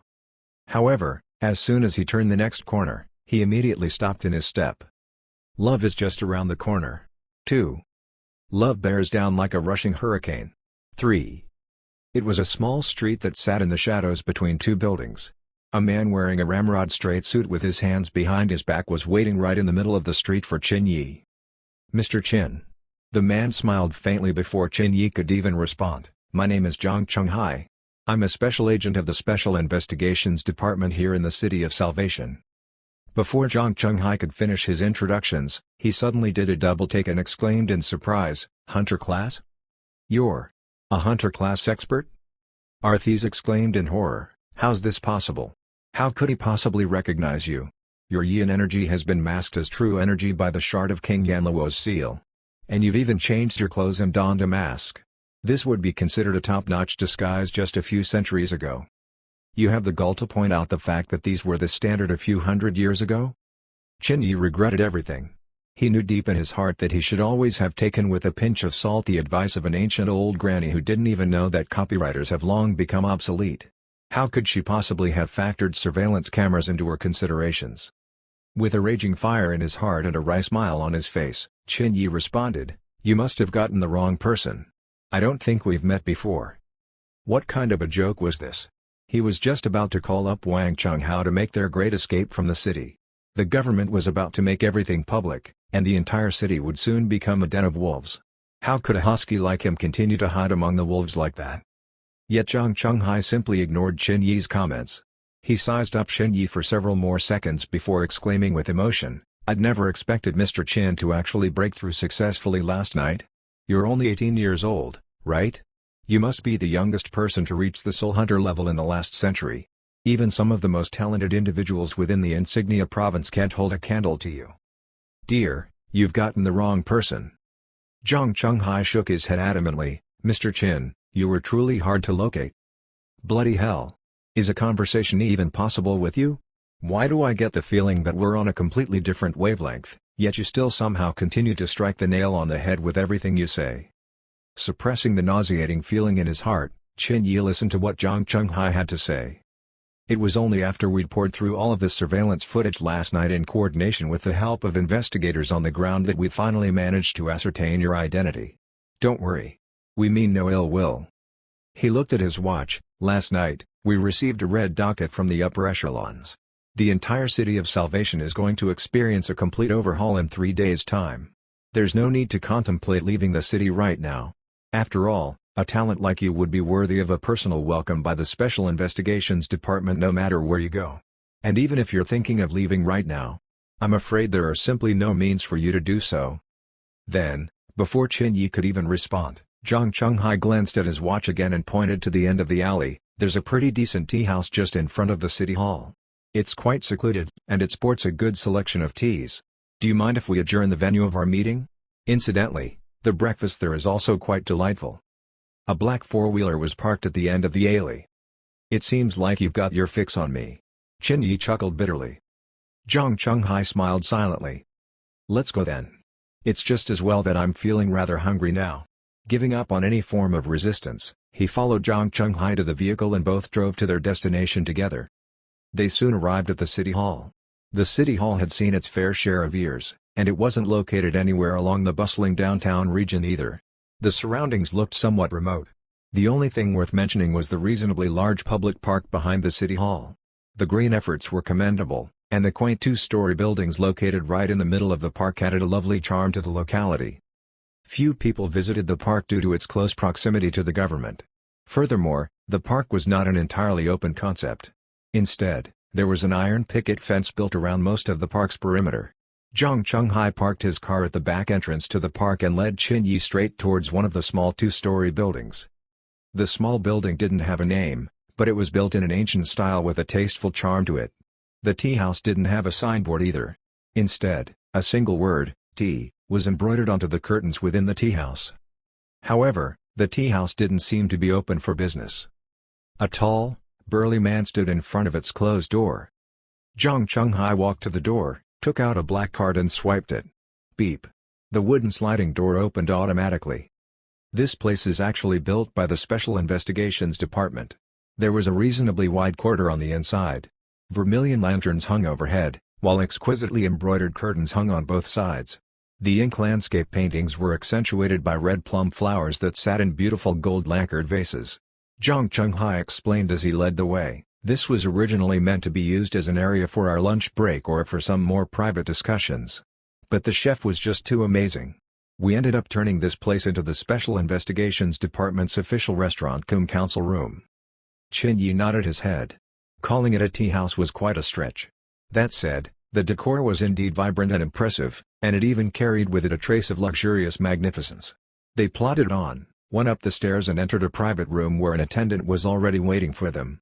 Zhang Chunghai handed Qin Yi a menu. "Order what you'd like.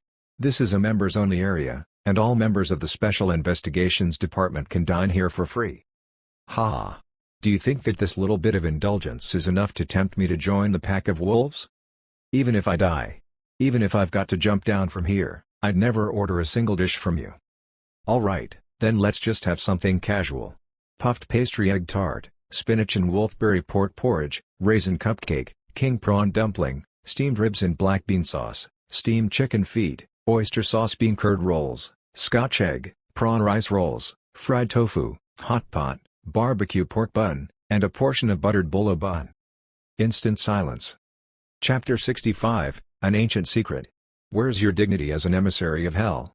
Arthis was stunned for 3 full seconds before she spoke. "How could you be bought over with such a simple gesture of peace offering?" Zhang Chunghai was also visibly stunned before he chuckled. "It seems like Mr. Qin must be pretty famished." Cough.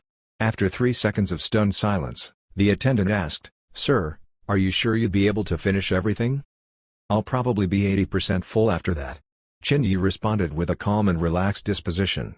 In his poverty-stricken life, the last time he had indulged in such Cantonese delights for breakfast was well over 20 years ago. "You may proceed then." Zhang Chunghai nodded his head. Very soon, dish after dish of delectable delights were served to the table. Unexpectedly, Qin Yi didn't eat like a ravenous ghost. Instead, he carried himself relatively well.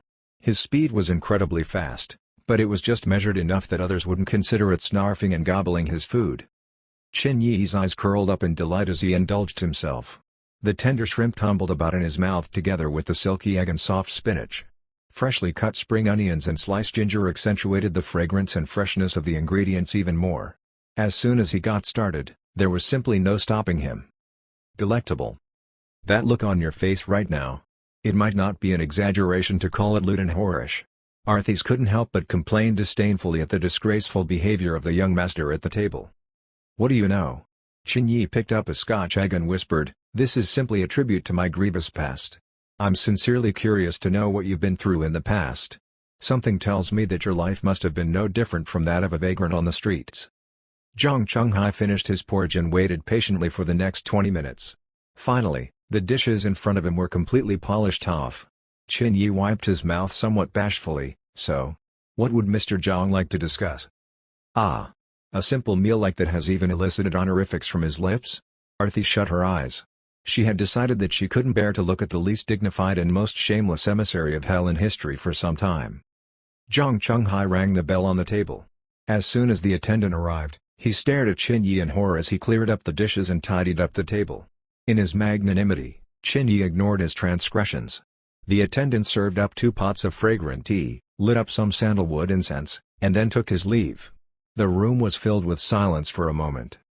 "Mr. Qin, are you bewildered as to why I personally attended to you today?" Zhang Chunghai lit up a cigarette as he slowly explained, "Firstly, it's because you're in the same realm as I am. Secondly," he leaned forward, "because I had a feeling you wouldn't be able to get a cab. The government didn't in the least bit cover up the incident last night, Everything happened too quickly, and there was simply no time. Who in their right mind would be in the mood to drive a cab right now? Besides, starting this morning, all entry and exit from the City of Salvation is completely prohibited. Why? Qin Yi's eyes quivered slightly. Zhang Chunghai pulled out a leather file from his briefcase and set it on the table. Then, with 2 fingers pressing on the file, he explained in a low voice, "The City of Salvation will be under direct administration in 3 days' time." This single statement immediately caused Qin Yi to tense up his spirits. However, Zhang Chunghai didn't give him the luxury of time to digest this piece of information. His steady voice continued to echo in the room, "The people have the right to know. So, rather than to stonewall information, why not simply go with the flow? After all, it's only going to be a matter of time before everything comes to light. Take a look at this."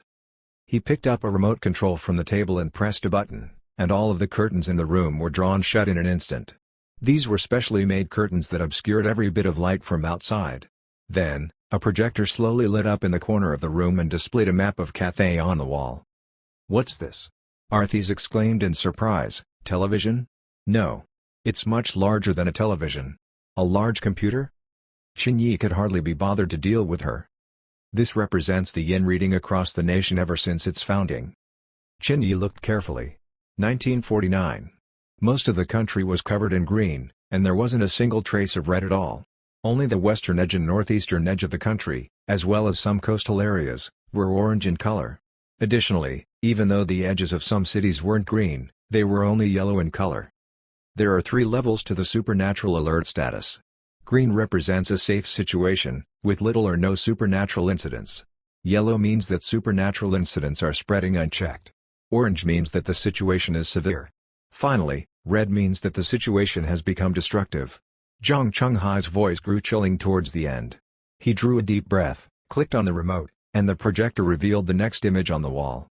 This image revealed that several provinces had already been flooded with yellow. Furthermore, there was the appearance of the first red zone. The Qin mountainous region.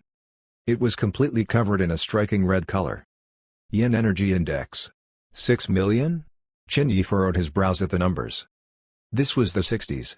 Zhang Chunghai muttered soullessly, "Do you remember the Great Famine that began in 1958 and ended in 1960? Qin Yi naturally did. More accurately speaking, he was a first-hand witness of the incident. After the bumper harvest in 1958, the production figures everywhere were misreported, causing great difficulty for the livelihood of peasants. The misreporting would not in and of itself have been a big issue if not for the grain tax. Back then, Cathay had a grain tax system, where the amount of grain one had to return to the nation was dependent on the amount of grain one produced in the first place.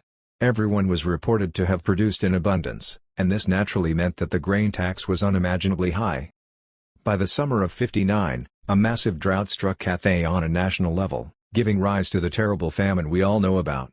Zhang Chunghai explained, "At least, that was what everyone thought." Qin Yi didn't interject. He had the vague idea that something was amiss. The image on the wall changed again. This time, it revealed a historical image that was replete with colored distortion. "This is..." Qin Yi drew a deep breath. The picture revealed a dense dark forest. Right in the middle of the forest, there were innumerable staff, soldiers, and even some personnel wearing white lab coats that were standing around what appeared to be an excavation site. The excavation site was massive. It spanned almost 1,000 meters across. The site itself was filled with decaying skeletons and stone slabs with all sorts of demonic inscriptions and devilish etchings. But what stood out was the item in the center of the site. A large scarlet coffin that was 3 meters long and 1 meter wide sat squarely in the center of the site. 81 oil lamps burnt brightly around the coffin. Furthermore, the wind wasn't able to extinguish their flames. "Sixfold ghost arraignment array!" Arthis exclaimed before Qin Yi could even react in surprise. "Why is there something like that on Earth?" "What's that?" Qin Yi asked in a soft voice, pretending to ask Zhang Chunghai when he was in fact responding to Arthis. Arthis didn't immediately respond to his question. It took her several seconds to calm down and explain, "These are things that I've only heard of and seen in the records. Legend has it that the sixfold ghost kings would travel around the world, expunging evil ghosts that are of the incarnate revenant level or stronger.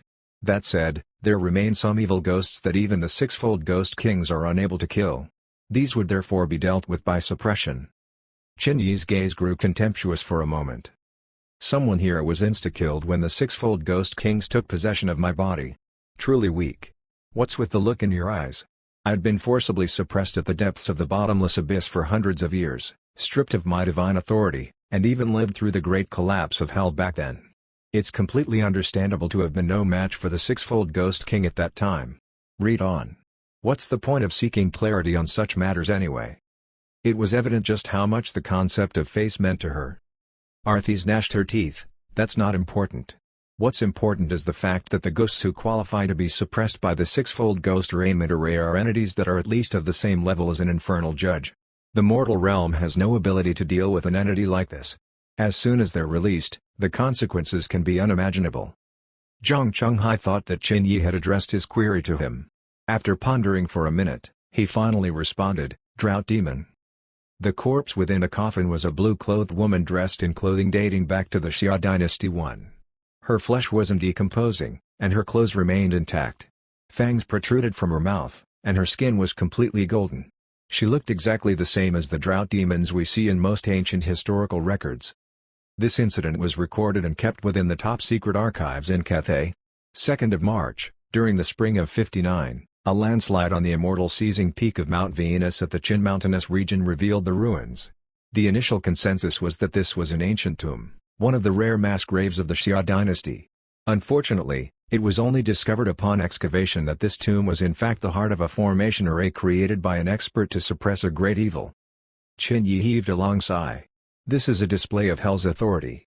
To think that they would be able to suppress a fearsome demon at the immortal seizing peak of Mount Venus for such a long time. Perhaps the Qin mountainous region might even look the way it does because of hell? Zhang Chunghai didn't know what was on Qin Yi's mind, so he continued with a hoarse voice, "After that happened, the Great Famine struck." Qin Yi drew a deep breath. He would never have imagined that the real cause of the Great Famine in 60 was in fact the drought demon that had been excavated from the Qin mountainous region. Hang on. Qin Yi blinked his eyes, opened his mouth slightly and shook his head. Wasn't the drought demon still sealed? How did it cause the famine? Could it be? Zhang Chunghai's face immediately revealed a bitter expression. Back then, the total number of drought demon coffins that had been dug up. Numbers 18 in total. SSS. Qin Yi felt his mouth grow dry. No wonder.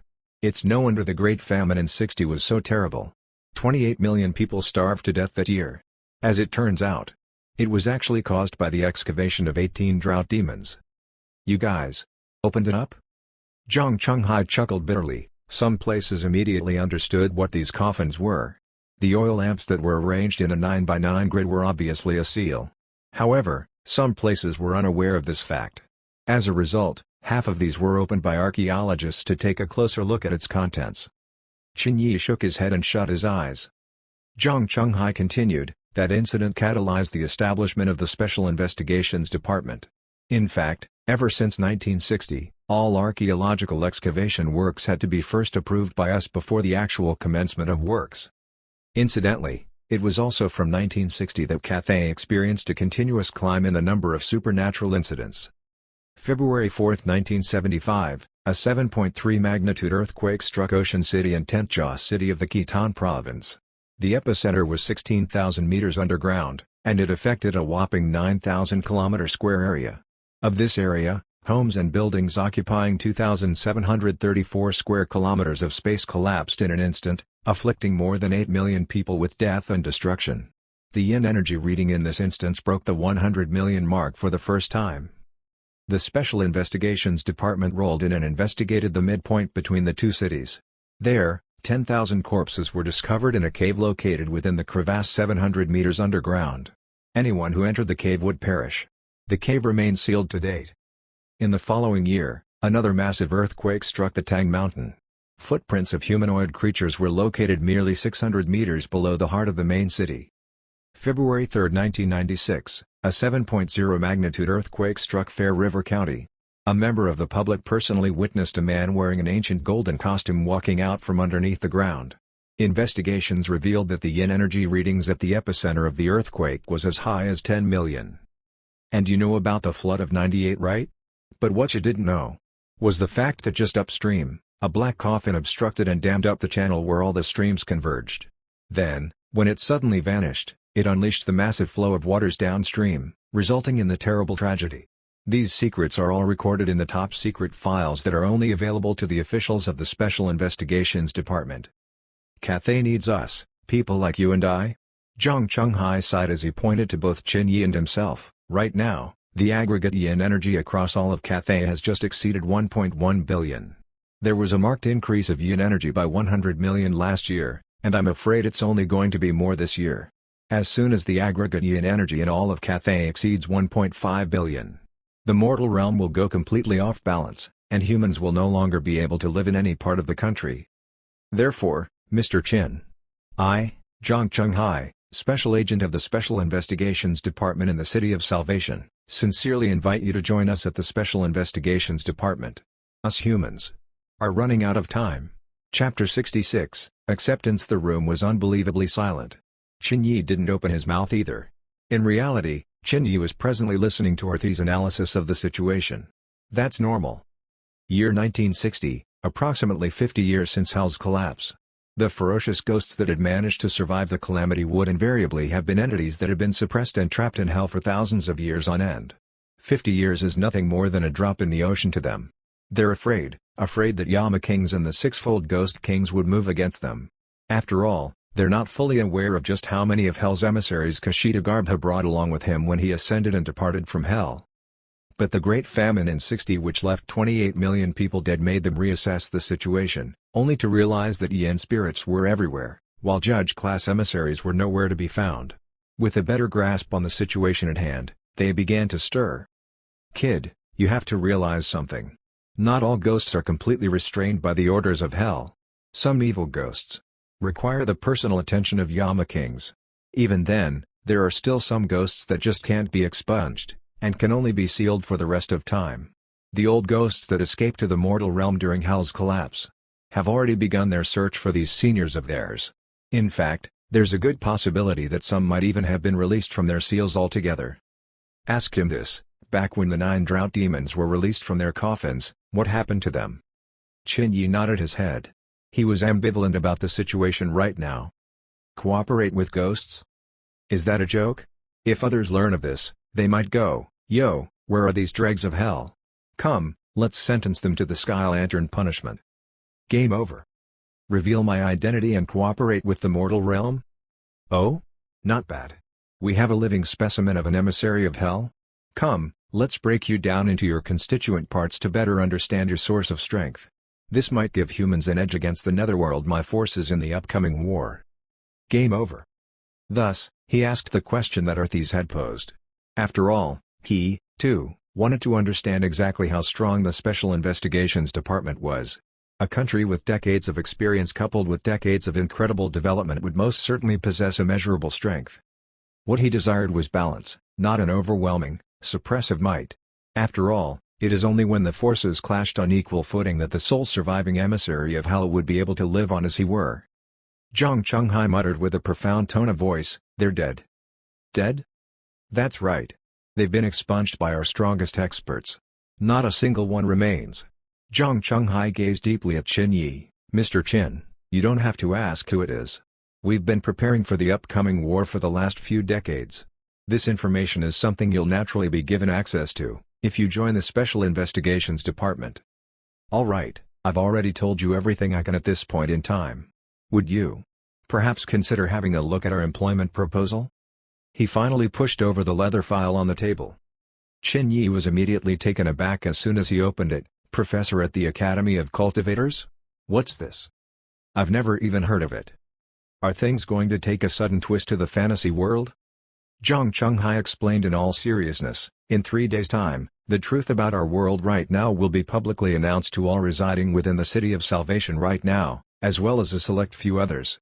Furthermore, we're going to establish right here in the City of Salvation the first ever Academy for Cultivators. We've been dissatisfied with our teaching staff so far. That said, you've personally witnessed last night's battle, and you're even at the Soul Hunter rank. This is why you've been given our special letter of offer." Qin Yi took a closer look at the details. Nothing much was stated. But the most important clause stated here was that by joining the Academy of Cultivators, he would also automatically join the Special Investigations Department.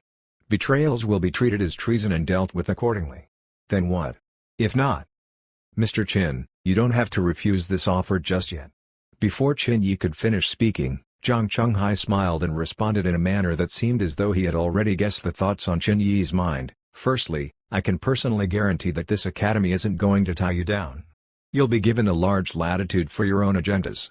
Furthermore, you will be granted access to Cathay's top-level secrets, as well as the most advanced weaponry and tools available in our arsenal.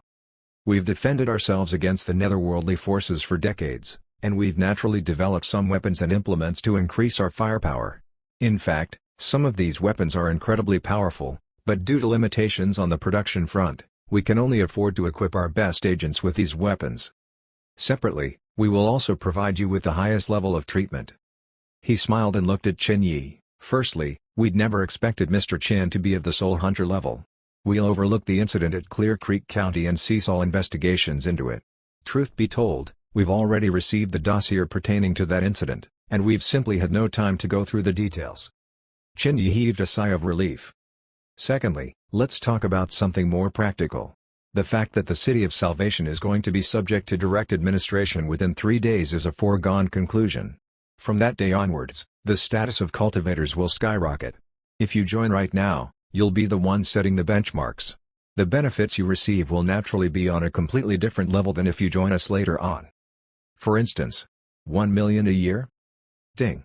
The antenna on Qin Yi's head immediately shot up, and a rippling smile spread across his face instantly. Calm down. Arthis sensed danger and caution. You must not be tempted.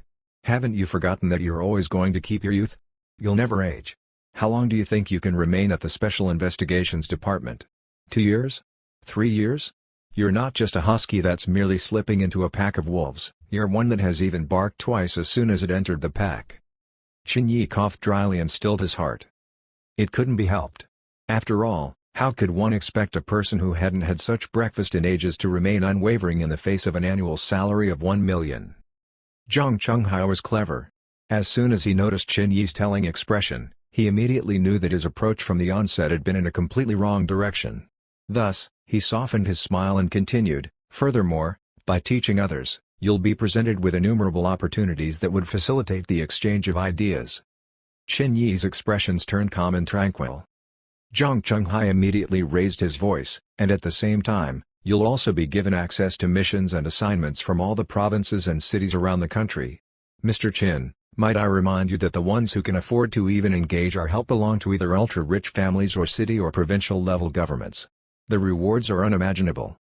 Qin Yi kept a poker face, picked up his tea and took a small sip. How wealthy are we talking about? For instance, my ride is a Zenvo ST1. Oh. Qin Yi was still calm. Why aren't you surprised? Arthis asked discreetly. What's there to be surprised about? Qin Yi pretended to be drinking from his teacup as he responded, I've never heard about it before. I estimate that it's at best RMB 1 million. What's there to boast about? Do you think I'm a person who bends at the knee because of money? Have you ever considered Wang Chunghao's feelings when you say these things? He's raising you with his entire family's fortune after all. Zhang Chunghai frowned slightly. His reactions don't exactly cohere with what I'd expected. Thus, he pushed further, 1,800,000. Oh. USD. Zhang Chunghai added, it was a gift I'd received back when I dealt with the simple issue of possession involving a Hong Kong shipping magnate's granddaughter. Qin Yi's hand trembled slightly, and his smile bloomed like a radiant flower once more. It's like this, Mr. Zhang. I'm simply inexperienced in the field of teaching and education. And I just don't know if the organization trusts me or not. Arthis floundered about wildly within her soul sphere. I'll be damned. Did I encounter a fake emissary of hell? Where's your dignity? Where's your pride as hell's official? You're the last soul hunter of hell, one who could even become a future Yama king. What happened to your character and personality? Were the words that you just spoken gobbled up by a dog? She was already roaring at the top of her voice. Zhang Chunghai chuckled. He had finally gotten a hold of what made Qin Yi tick. No nonsense anymore, time to hammer the point in. The hammer of money struck accurately at Qin Yi's heart. Last, but not least, Zhang Chunghai reached into his pocket and pulled out a red bag and opened it carefully, revealing 3 fingernail-sized transparent stones. They were pure and flawless. Qin Yi asked, sugar cubes? Arthis, on the other hand, was immediately startled. Is this? No, it can't be. How has technology in the mortal realm grown so advanced? Zhang Chunghai was just about to speak when he held himself back. After adjusting his thoughts, he smiled genially. Each piece is worth 100,000. Diamond? Qin Yi's eyes were turning somewhat red. Was a funeral parlor easy to operate? He had to pay for utilities, and even keep an eye on the ever-increasing rent. On the other hand, he would immediately become a rich man as soon as he joined the organization. Zhang Chunghai picked up a piece and set it in front of Qin Yi. This is something that even a rogue cultivator like Mr. Qin might not have heard about. It's something that we've only developed over the last 5 years. That said, it's quite common in the novels out there. You can call it a spirit stone. Spirit stone? Qin Yi was finally taken aback. Isn't this something that's only found in fantasy novels? Isn't this a story about the supernatural in modern-day society? Zhang Chunghai shook his head. The spirit that we're referring to is actually a type of energy that is used in the process of cultivation. In turn, cultivators like us thrive on the essence from the sun and the moon. 5 years ago, we developed the technology to harvest the essence from the sun and the moon and seal them within these stones that act as containment devices, and we only began mass production of these stones last year. Mr. Qin, I imagine that you must have been waking up early and sleeping late at night in order to absorb these essences from the sun and the moon for your cultivation. But with these things, you can practice your cultivation whenever you want. Qin Yi's expression looked flat again. Oh. My cultivation system is completely different from yours, alright? Slag. Hey! Pick it up and take a closer look. Just then, Arthi spoke up. Qin Yi picked it up. As soon as his hand touched the spirit stone, his eyes immediately flickered slightly. It's moving. He hadn't done anything, yet the stone immediately began to breathe energy into his body like a small flowing stream. No. That's not it either. More accurately speaking, there appeared to be 2 forms of energy within the stone itself, one that was hot like fire, and one that was cold as ice. He was unable to absorb the blazing energy, but the icy energy immediately spread throughout his body as though it were an innate part of him. Qin Yi immediately set down the spirit stone. It wasn't that he was afraid of the possibility of side effects. Rather, given how Zhang Chunghai had treated them as precious treasures, wouldn't Zhang Chunghai be mad if he had depleted all of the energy within? He really might be. Zhang Chunghai didn't notice anything amiss as he stored the spirit stones. Meanwhile, Arthis muttered, I'd never expected the technology within the mortal realm to have already advanced so much.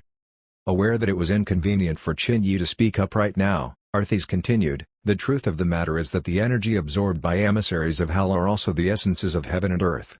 More accurately speaking, we're talking about the solar essence and the lunar essence. Emissaries of hell can only absorb the lunar portion.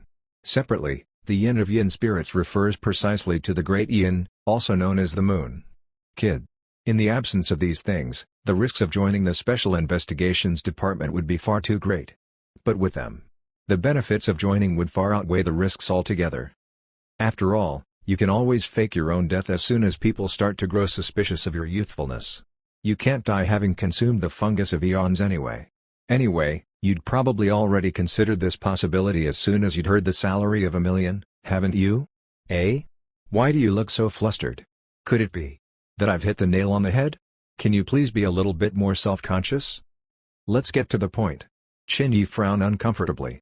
When he noticed Zhang Chunghai staring at him in bewilderment, he feigned a cough and lifted his teacup as he whispered, how valuable is this thing? Exceptionally valuable. Furthermore, I've noticed that the essence extraction technology developed by the mortal realm is incredibly masterful. With this, you can even start working on rebuilding Hell right away. This is to pave the way for your future ascension to the throne. After all, you wouldn't want your home to be in shambles even after you become a Hellguard-class emissary, would you? Oh. Sorry, it seems like you've already gotten used to living in those conditions. Qin Yi suddenly stood up. Excuse me, I'm going to the bathroom. As soon as he entered the bathroom, he entered a stall and immediately barked aloud, what the hell is going on? Yes, I've agreed to consider re-establishing Hell, but why haven't you told me that I've got to rebuild the entire Hell from scratch? We're talking about the Fengdu Necropolis. To build the entire thing from scratch would take an entire lifetime. Chapter 67, Joining the Special Investigations Department. One Arthis explained as though Qin Yi were an idiot. Why is this surprising to you? Where are you going to stay after becoming Yama? Where would you eat? With what? Don't you need servants? Don't you need a bedchamber? Wouldn't you need to collect taxes for the administration of your Fengdu necropolis? Don't you need to enrich the lives of your netherworldly citizens with some form of entertainment? Aren't you afraid that they'll revolt?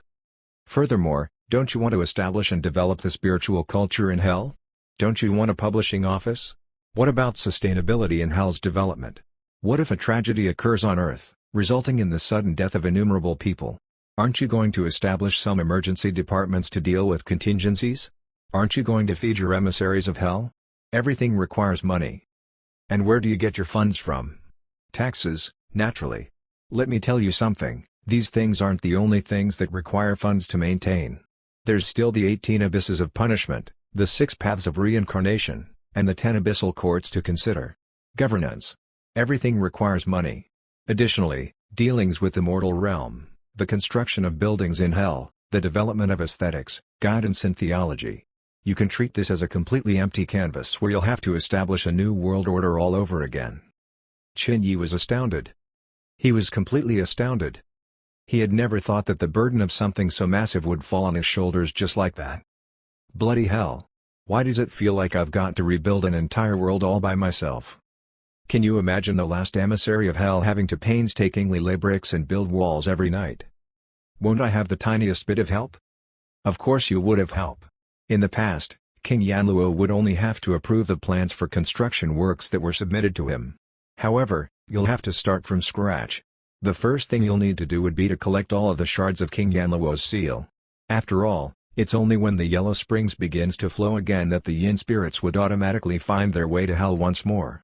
You'll naturally need to reconstruct the Netherworld Odyssey as well. Qin Yi felt his head begin to hurt. Didn't you say that Hell can only be re-established as soon as all of the shards of King Yanluo's seal have been assembled? The choice of words is important, kid. I'd said that the order of Hell can only be re-established as soon as the shards of King Yanluo's seal have been assembled. Do you understand? Order. Order implies rules and regulations. You can think of it as the laws governing the vicissitudes of life.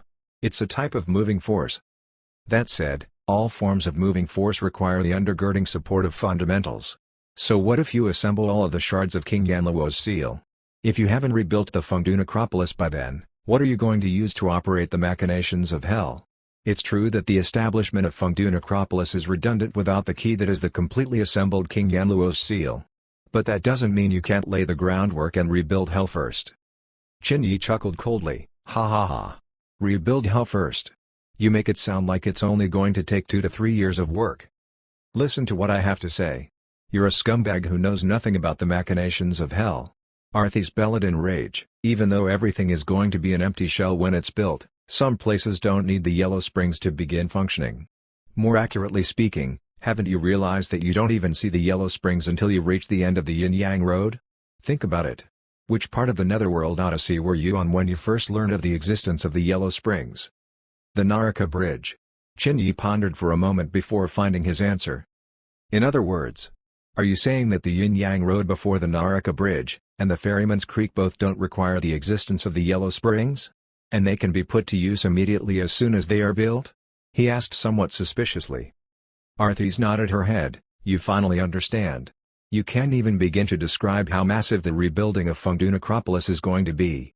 To put things into perspective, back when we first opened a site for the construction of an entertainment plaza for Hell citizens, there were a total of 12 developers who submitted tenders for the project. How could you possibly complete the construction works on your own? Fix the Yin-Yang Road and invite Yin spirits to return to Hell so that they can do the grunt work for you. All you'll have to do is to work out the blueprints and construction plans. Qin Yi was mind blown again. After a long time, he muttered, can you repeat that last part? Tenders from construction companies? Blueprints? Of course. Arthes spoke with ridicule as she proudly added, what kind of place do you think the Fengdu necropolis is? It houses an entire society of ghosts. Most of the ghosts are regular human beings with no merits or faults in their lives, and they don't qualify to enter both paradise and the abyssal courts or the abysses of punishment. Thus, they can only draw lots and wait patiently for their turn at reincarnation. However, since the number of spots available for reincarnation is limited, most of these ghosts end up living at the Fengdu necropolis as a long-term resident. Incidentally, they also become one of Fengdu necropolis' largest sources of income. Did you think that Hell still relies on the Hell notes offered to them during the Qingming festival? Hell would have gone bankrupt a long time ago if that were the case. Bloody hell. There's even stuff like bankruptcy. It looks like these construction companies must have been operated by the financial experts of the netherworld. Speaking of which, does hell really have to be so similar to modern-day human society? Do I still have to work from 9 to 5 even after going to hell? Isn't this akin to holding an office job? Naturally. Why don't you think about it? How are you going to establish and describe economical values without work? What you need to do now is not merely establish the yin-yang road, you'll still have to construct the soul induction platform and banks. Otherwise, the ghosts might just revolt on you. I suddenly feel like resigning and returning to my hometown. Do you accept refunds for my proof of identity? Dream on. Arthy's delighted in Qin Yi's misery. Silence. Moments later, Qin Yi broached another issue with some measure of resignation. What does this have to do with the Special Investigations Department anyway? Arthy's responded proudly, it's because they possess a large number of yin energy crystals. Well, let's call it the yin spirit stones as the mortals do. This will save you an immense amount of energy and time. As mentioned earlier, yin spirits absorb yin energy, otherwise also known as lunar essences. When you possess enough yin energy, you'll be able to establish the first soul induction platform. This would allow you to attract yin spirits and increase the manpower available at your disposal. That's right, you'll also need a receptionist. Do your calculations carefully, there's money to be had everywhere. Qin Yi's gaze grew deep and abstruse as he stared into the distant sky. Arthy's paused for a moment. She knew full well that she couldn't afford to put too much pressure and overwhelm the last remaining emissary of hell. Otherwise, he might just give up altogether. After some deliberation, she finally added, speaking of which, you'd single-handedly broken and dismantled 9 hunting zones last night, haven't you? Don't you think you'd be rewarded with quite a number of yin spirit stones? Qin Yi's spirits finally took a turn for the better, but the prerequisite is that I'll have to agree to join the Academy of Cultivators. Otherwise, I may as well expect no more than a token reward. Join them. Arthy's encouraged him, worst case scenario, I'll help you with an absolutely painless death in a few years' time. You've wanted to do this for a long time, haven't you? What are you talking about? Aren't we like dear siblings? When Qin Yi returned to the private room, Zhang Chunghai discovered that his expression had turned somewhat complicated. There was hatred, and then there was some measure of agony rising out of the fact that he couldn't indulge in his laziness anymore, almost like the expression someone made when he was dragged out of bed at 5 in the morning. Finally, there was also a trace of expectancy and greed undergirding all of these emotions. How in the world do you communicate such clear and distinct emotions through your micro-expressions? Zhang Chunghai almost thought aloud. He coughed dryly. So, Mr. Qin, what's your decision? I'll join.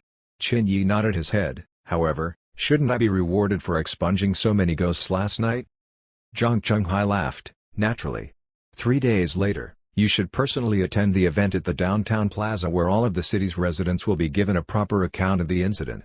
You'll be presented your prize at that time as well. All right. Qin Yi sighed wistfully. I've got some requests as well. Firstly, you're not allowed to ask about my past and my profession. Don't worry. The Special Investigations Department is made up of oddballs and strange people alike. We never ask about such private matters. Secondly, I hope that the teaching stint won't take too long, 1 term at best. After that, I'd like to continue focusing on my own training. Zhang Chunghai nodded affirmatively. That can be arranged. In fact, most of our soul hunters have been designated to keep watch over a city each. If not for the fact that we're establishing the Academy of Cultivators, you would most definitely be assigned a city to keep a close watch over. The first term of the Academy of Cultivators wouldn't last too long. According to my sources, the term would last a maximum of 2 years. Qin Yi nodded. That's fine. So, that's it? Was the process of joining the Special Investigations Department that simple and straightforward? Zhang Chunghai laughed. How's that possible? There are procedures for everything. And the registration process for the Special Investigations Department is no exception to this either. Even though it suffices that you are a human being, there's nevertheless still some documentation that needs to be processed, including your work permit, for instance. When? Right now. Before he even finished speaking, Qin Yi felt the entire room tremble slightly. And then, it suddenly descended like an elevator. This is. He looked out of the window in great astonishment. The movements were incredibly light, but making a room of such size sink was no mean feat either. Zhang Chunghai explained placidly, the Special Investigations Department was founded over 50 years ago, and has constantly maintained an incredibly tight relationship with the government. Incidentally, our base is also the most well-protected location across the entire city. Therefore, our headquarters in each and every city is located directly underneath their respective city walls. Whoosh! The entire room came to a complete halt. Zhang Chunghai led the way. He adjusted his suit and opened the door with a smile. Welcome. Welcome to the base of Cathay's top-secret department that holds the widest scope of authority in its hands, the Special Investigations Department. Qin Yi blinked his eyes. Everything in front of his eyes looked as though it had come straight out of a science fiction story. It was no longer a tea house outside the room. Instead, it was a circular room that was approximately 300 square meters large. A giant futuristic supercomputer sat in the center of the room. Complex equations and information were constantly being processed and transmitted across dazzling belts of light that made the central column appear like an alloy column inlaid with precious gemstones. More than a dozen computers and consoles were lined neatly in rings around the supercomputer, leaving only a single aisle for access. If one looked at the layout from above, the access paths would look no different from a maze. LCD screens were embedded into the walls on the side, displaying topological maps of both the City of Salvation and Insignia Province. Red and yellow colored overlays constantly shifted around the maps, representing the supernatural occurrences in the mortal realm. Real-time data was transmitted straight from the fiber optic lines on the floor into the central supercomputer before being disseminated to the computers around. A futuristic gate with numerous gleaming implements was located just a short distance away from where they were. "This is the Special Investigations Department?" Qin Yi gasped as he exclaimed. Zhang Chunghai responded proudly, "Naturally. Mere mortals aren't aware of its existence, but I can responsibly claim that everything you see within this place implements the most groundbreaking technology that hasn't been replicated anywhere else in the world. These were all independently developed and produced here in Cathay." He pointed at the central columnar supercomputer, the supercomputer Styx. Its subprocessors can only run calculations at a rate that is 200 times slower than the main processor here.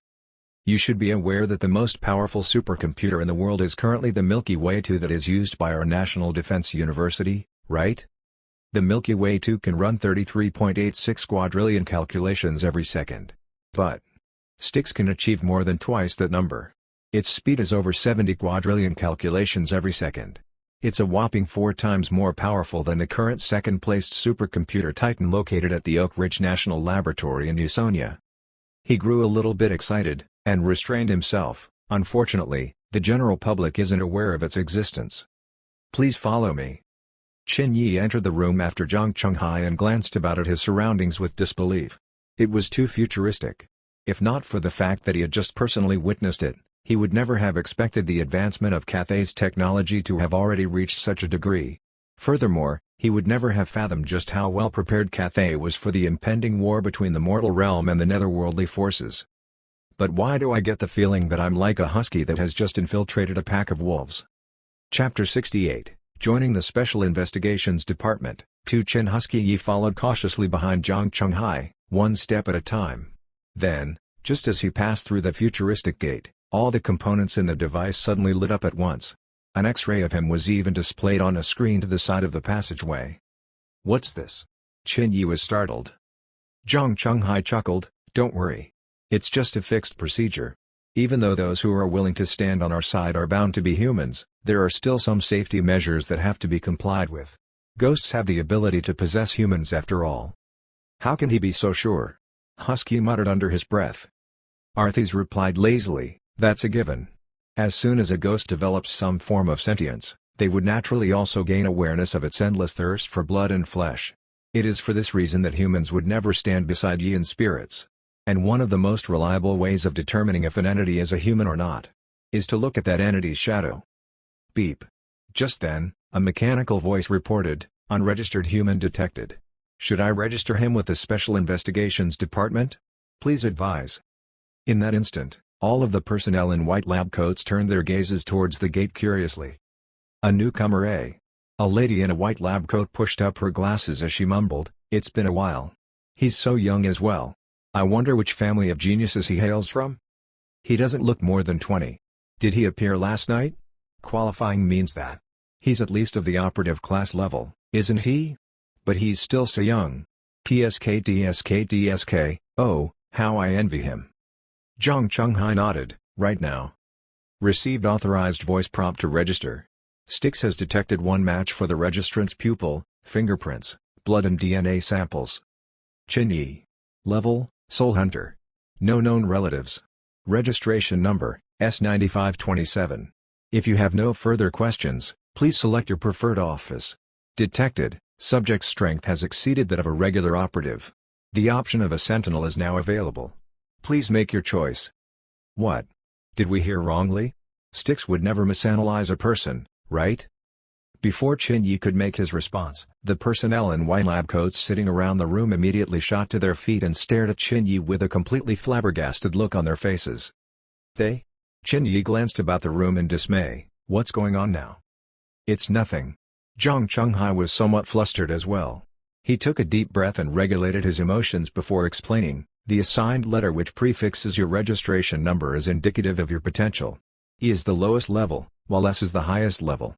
In all of the City of Salvation, there are only 2 other persons under the age of 30 who have been assigned an S prefix. And the number of such persons wouldn't exceed 200 across the entire country. To be exact, we're talking about 168 persons. A passionate voice exclaimed. In the very next moment, a figure in white pushed Zhang Chunghai aside and eagerly grabbed hold of Qin Yi's arm. S-Class. You're living S-Class. How do you do? I'm Beiqing Shan. Would you be interested to contribute some of your body parts in the name of science? For instance, an arm or a leg. Or if you would be so kind, I would be delighted if you would donate your brain. Bloody hell. Qin Yi immediately pulled back his arm. How terrifying. There are people who are looking to dissect and take me apart as soon as I join the Special Investigations Department. Before he could even respond, Beiqing Shan's body flew to the side, almost as though he had been picked up and set aside by an invisible giant hand. Shortly afterwards, a modest figure appeared in the middle of the aisle. Qin Yi's gaze grew sharp and incisive.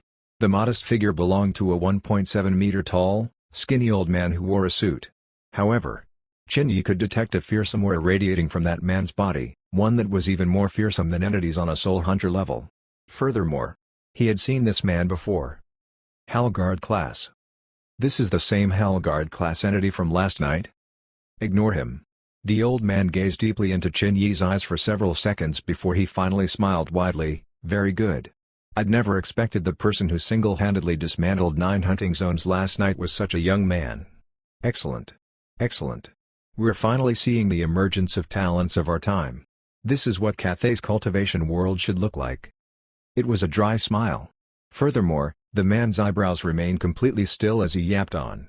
Finally, the old man stretched out his hand. Third Inspector of the Insignia Province, Lu Qing. Qin Yi. The two shook hands. Zhang Chunghai knew his place and retreated to the side. Lu Qing led the way from here, and he spoke as they walked. Welcome to the Special Investigations Department. You'll slowly come to realize that it's truly an honor to be here. After all, you'll always be fighting for your country and your people. There are some other details about the Special Investigations Department that we will send to you later. You'll be able to learn of the extent of information available to someone of your clearance level. But first, you'll have to pick your preferred duties. The Special Investigations Department is divided into the Division of Operatives, as well as the Division of Idle Sentinels. Both divisions are considered part of the state's establishment. Lu Qing's old face contorted slightly. As soon as you display true energy on the same level as a netherworld operative, you'll be entitled to apply to be a sentinel. Sentinels don't have to report for duty on a regular basis. However, as soon as someone in the vicinity releases a distress signal, they will have to respond immediately. Furthermore, sentinels are usually the first line of defense when faced with powerful evil ghosts. Forget it, you'll learn about all these things eventually. What's most important to note is... He drew a deep breath. You must remain contactable at all times. Please ensure that your phone is accessible at all times. Thank you. For some strange reason, Qin Yi felt as though he had spoken these words through gritted teeth. Then, sighing, he explained, it's because we're so different from ordinary people that we can even be considered two separate species altogether. We are cultivators, and the time spent in cultivation is crucial to each one of us. As a result of that, some sentinels switched off their phones as soon as they were appointed. And the telecommunication services have even terminated their lines for their inactivity. They remain uncontactable to date. And there are others who left their phones behind when they entered their closed-door cultivation. This resulted in a slew of false information when our operatives attempted to call for help and reinforcements. To date, we've lost contact with 75 sentinels in recent times, while the sentinels that we've been unable to contact for 3 years running number 432 in total. Holy shit. It suits me too well.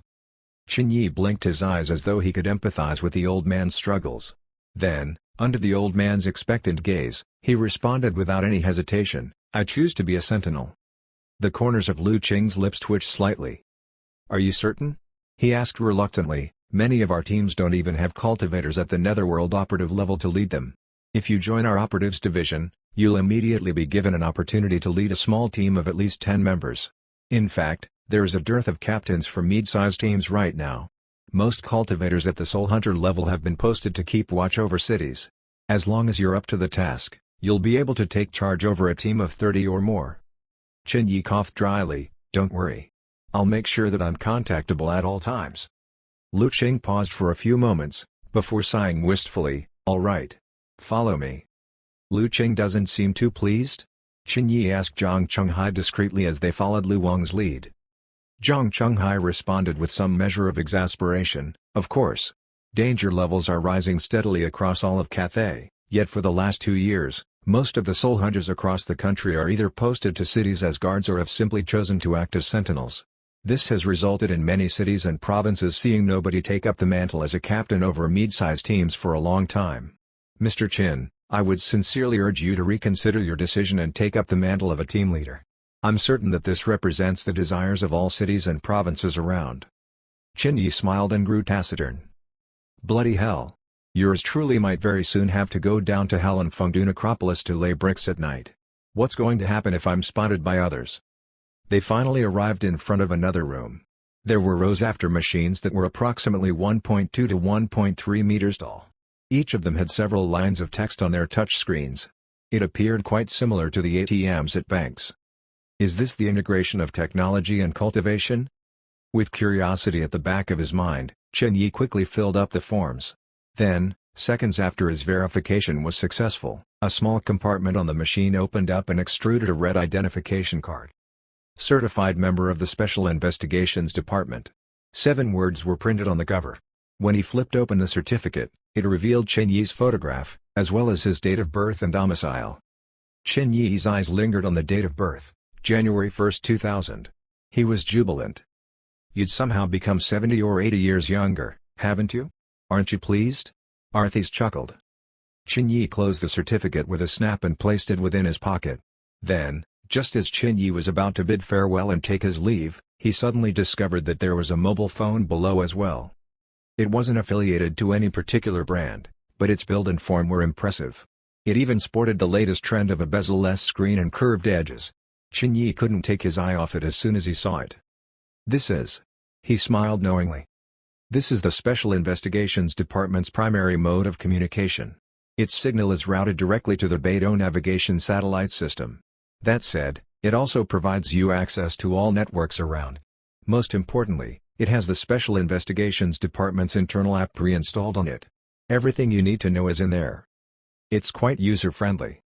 Chinyi was astonished by how much the cultivation world had kept up with the times. To think that when he encountered cultivators back in the day, they would all invariably be cooped up in the depths of the forest like hermits until the day they die. If they wanted to look up information and do their research, those cultivators would even have to ride a horse into the closest town to purchase their newspapers. Chinyi put away his new phone with much discipline and smiled genially, then. I'll head off to get some rest first, all right? I haven't slept a wink since last night, and I'm really struggling to hold it together. Lu Qing cast him another look. Go on, then. Firstly, remember to keep your phone switched on at all times. A moment of negligence on your part could spell the death of a small team near you.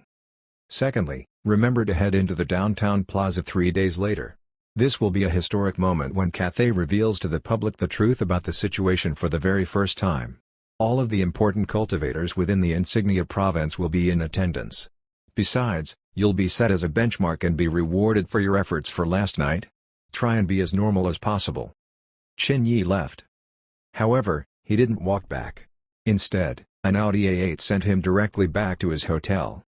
Huh?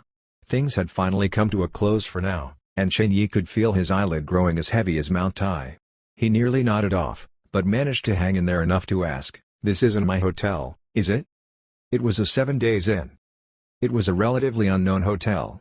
That said, the decor spoke volumes about its incredibly luxurious and exquisite style. "Mr. Sentinel, sir, the division is aware that you have no place of residence right now, so we have specially booked out a suite on your behalf for a quarter." The driver smiled faintly. This is one of the basic privileges of the Special Investigations Department.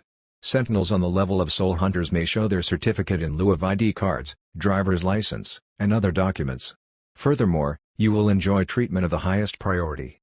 You are also entitled to special reserved suites in all of the major hotels across the country. Chen Yi was somewhat surprised. "So convenient? Is everything free? Why?" The driver smiled with some pride, but of course. The privileges of the Special Investigations Department aren't limited to just these few things. "Mr. Sentinel, sir, you'll understand everything once you go through the information available to you on the app. Here's the place. Mr. Sentinel, sir, I'll pick you up in 3 days' time." After registering at the concierge, he picked up his room card and entered his room. It was a sprawling 80-square-meter room with a huge crystal chandelier and soft, ankle-deep rugs that was immensely comfortable. I might have just been struck by a sugar-coated bullet. Chapter 69, The Supreme Organization. Wang Chunghao sat cross-legged on the super king-sized bed, typing furiously away at his laptop. As soon as Chen Yi entered the room, he immediately jumped up and exclaimed, "Brother Chen, how was it? Are you all right?" "I'm fine." Chen Yi waved his hands dismissively and collapsed into the bed. He suddenly felt a wave of emptiness strike him. Perhaps it wasn't emptiness. Perhaps it was more of the manifestation of an uncertainty as to the road ahead. I'd actually entered the Special Investigations Department. To be associated with such a shady organization. I still can't believe I've joined them right now. He felt somewhat vexed by the situation. Meanwhile, he noticed that Wang Chunghao was typing away at lightning speed on his laptop, and he furrowed his brows impatiently. "Sledgehammer, what are you playing? Isn't the internet down? Don't you know?" Astonished, Wang Chunghao turned his laptop around. "We've still got access to the local network. The government has rolled out a temporary forum for the locals, and it's exploding with activity." "There's something like that?" Chen Yi sat up immediately and snatched over the laptop. This was obviously a temporary forum that contained only the most basic of functions. That said, the number of posts on it was already 300,000. The City of Salvation has a population size of 3.2 million people. In other words, approximately 1 in 10 persons had posted something on the forums. The truth about last night? With pictures and videos. This is just 100 meters from the battleground, Little Goldfish. This was the top thread on the forums. Chen Yi clicked on it. The first post on the thread was that of a large picture. The internet speed wasn't slow, and it loaded almost immediately. The picture revealed the moment when the countless soldiers released a volley of crossbow bolts all at once, sending blazing explosions of talismans flying through the sky. Take a look at this picture. It's obvious that the bolts are striking certain objects. But what objects are they?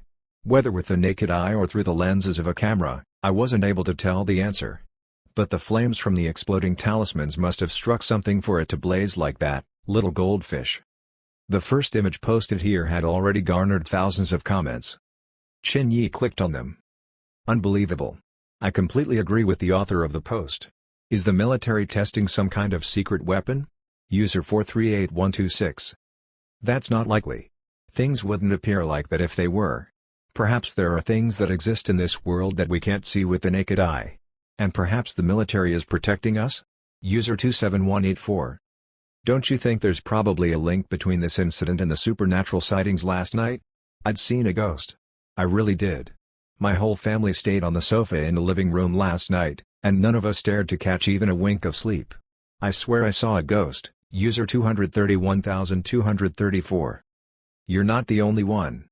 There's been a mass sighting of ghosts. I'm from the community office, and I just done my rounds around the neighborhood. Have you heard of the Song River neighborhood? Of the 2,000 residents we have, approximately 1,300 people have experienced a supernatural encounter to various degrees last night. Our community office is doing its best to calm our residents down. User 12379. Chen Yi clicked on the second page. It was still an image of a battleground. However, it revealed that several collapsed soldiers. Little Goldfish added, "I saw everything. These soldiers looked completely fine one moment, and then they suddenly collapsed in the very next moment. I doubt this is merely a military exercise. They must be fighting against an unseen force. What's going on in our society right now?" The post almost immediately exploded with comments thereafter. "Ghost. Definitely a ghost. I've personally seen a ghost. And it was last night when I went to the bathroom. Ah. I don't want to think about it anymore. I second the author's opinion." Upvotes on post, plus 10,086.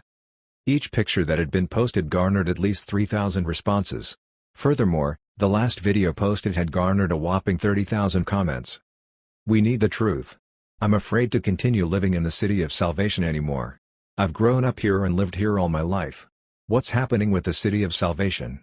Are there really ghosts? Afraid to live here?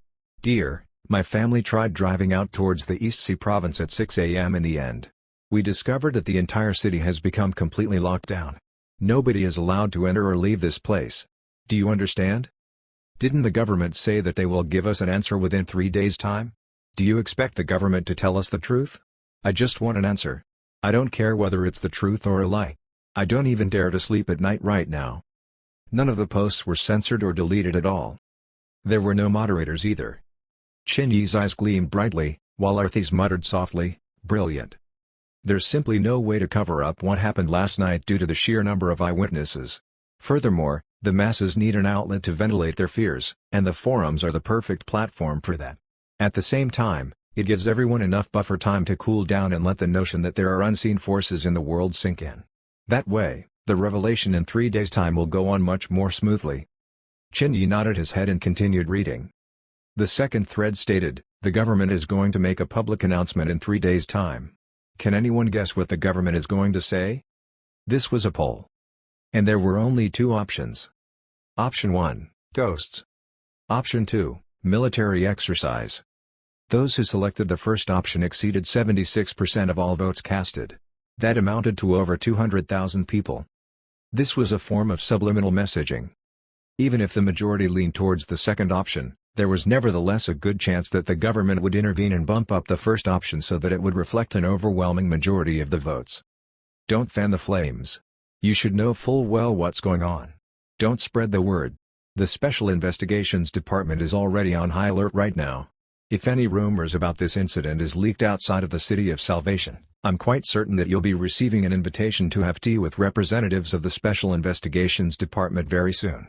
Chin Yi returned the laptop to Wang Chunghao and cautioned. "I know.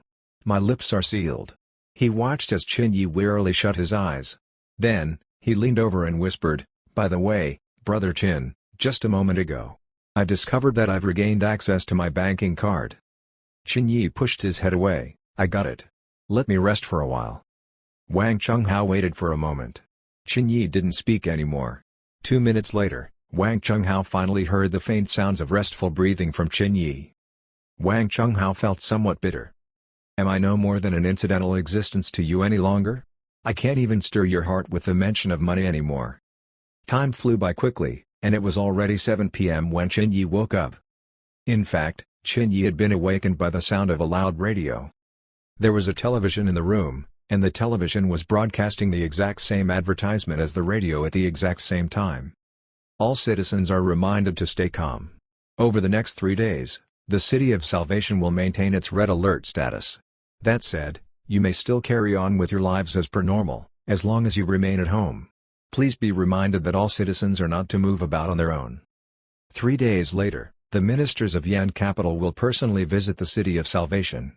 Together with the city's government, they will reveal a truth that you wouldn't even be able to fathom. Even though some of you might find the truth difficult to swallow, the city government assures you that ever since the founding of our nation, the military and a special group of people whose existence many aren't even aware about, have always been silently but stoically protecting everyone in the shadows. When did this begin? Chin Yi asked with a slightly husky voice. 12 noon. The forums are going wild. The number of posts have exceeded 400,000. Wang Chunghao clinked his bowl against the table. Brother Chin, would you like to eat first?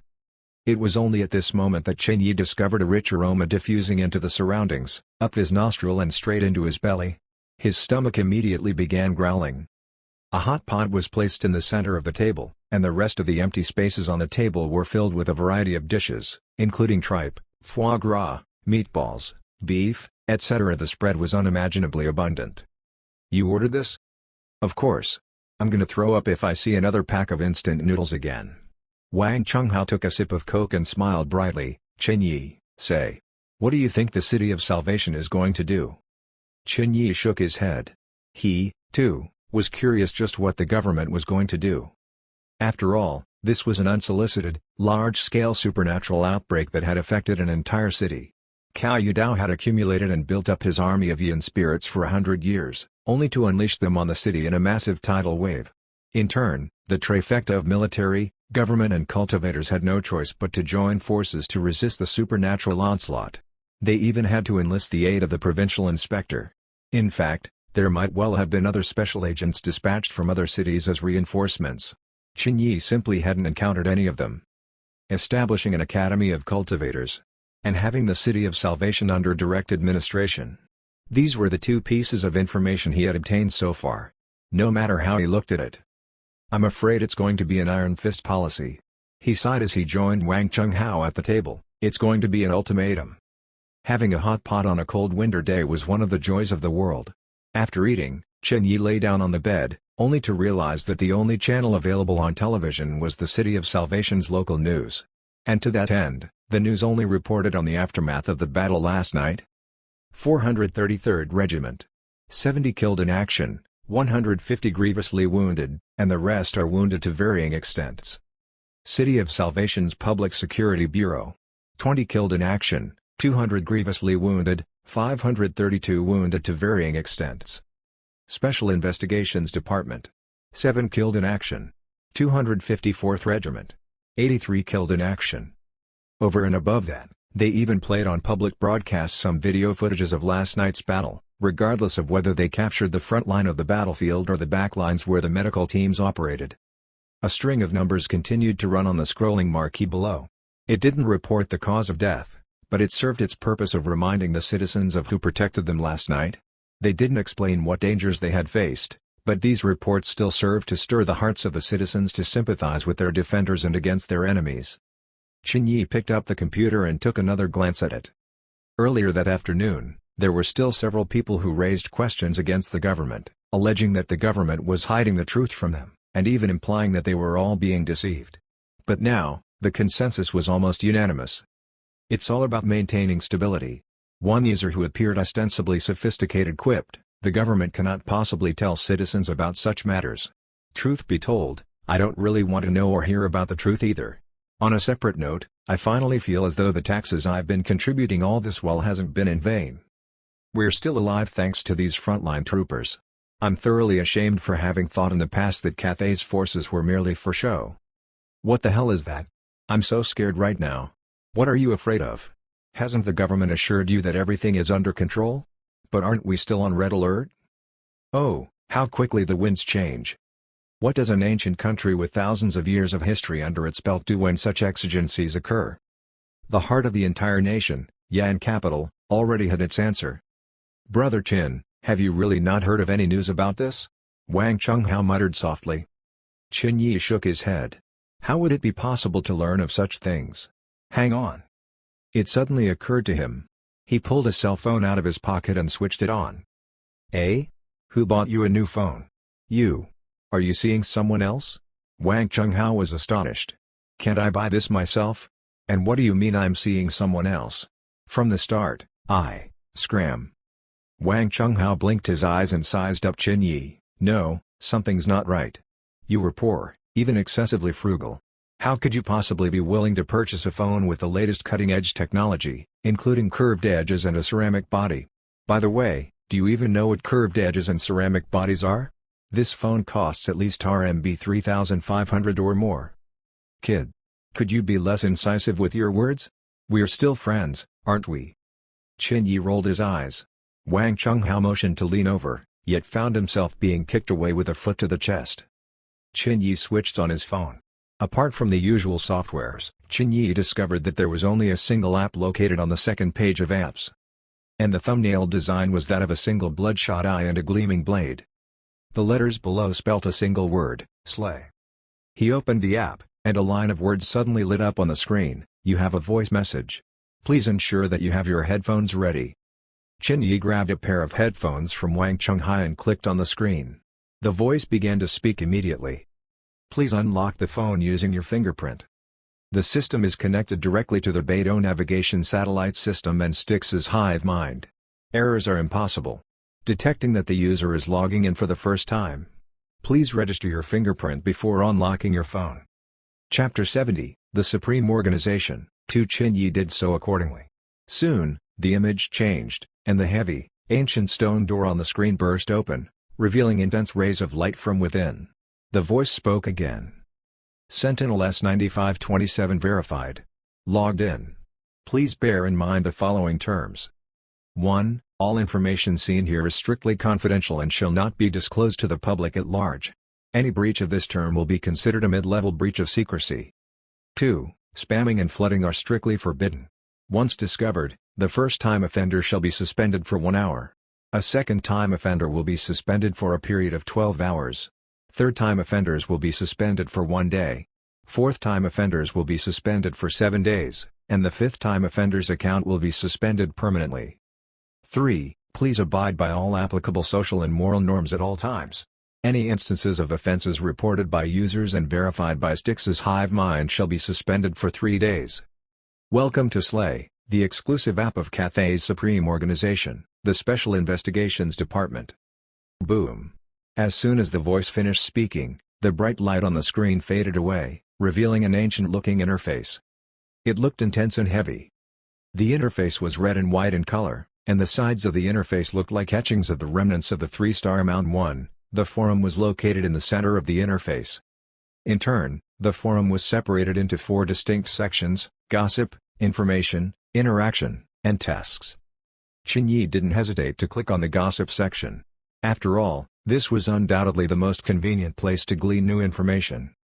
There was a wide variety of posts on the page. That said, the most eye-catching one was a blood-red-colored stick post at the top of the page.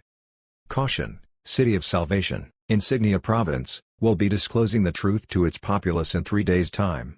Director of the Certification and Administration Division. He quickly clicked on it and read on. Everyone should know about the massive outbreak of supernatural incidents in the City of Salvation. It is impossible to hide the situation there any longer. The City of Salvation's government and the Special Investigations Department have come to a consensus. In 3 days' time, the City of Salvation will be the first region on Cathay that will reveal to its citizens about the truth of the supernatural, and the Administration Division has approved of the following official letter. All cultivators, cultivation sects, organizations and institutions, and branch offices of the Special Investigations Department are to take note. 1. The City of Salvation will be placed under direct administration. Cultivation shall become the top focus and priority henceforth. 2. With the assistance of our sponsors comprising 12 of the nation's largest companies, including the Black Ant Group, the Valley Garden Group, Fido Real Estate, etc., Cathay's first-ever Academy of Cultivators has just been registered. The total investment to date is RMB 42 billion. We shall commence the selection and enrollment of the first batch of students after winter, on a date to be further confirmed. 3. All businesses and residences are to be relocated from the main city district. 350 hectares of the main city district is slated to become the campus grounds of the Academy of Cultivators. This size is second only to the 2 largest universities in all of Cathay. At present, Valley Garden Group, Fido Real Estate, and 5 other developers have already begun directing and channeling their special assessment teams to the City of Salvation. The Cathay Construction Group will be in charge of assembling the manpower for construction works. 4. The City of Salvation is inviting all major cultivation sects, organizations and institutions, as well as all major cultivation research institutions to move in. The exact details of the preferential conditions will similarly be disclosed in 3 days' time. A line of words written in crimson red lettering sat on the bottom of the page. These are all the details I have on hand at the moment.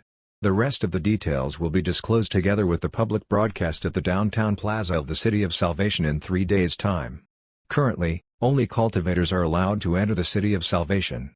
In 3 days' time, the major directors of the Special Investigations Department, the Deputy Chief Inspector, the Governor of Insignia Province, and the bookkeeper will all be in attendance personally.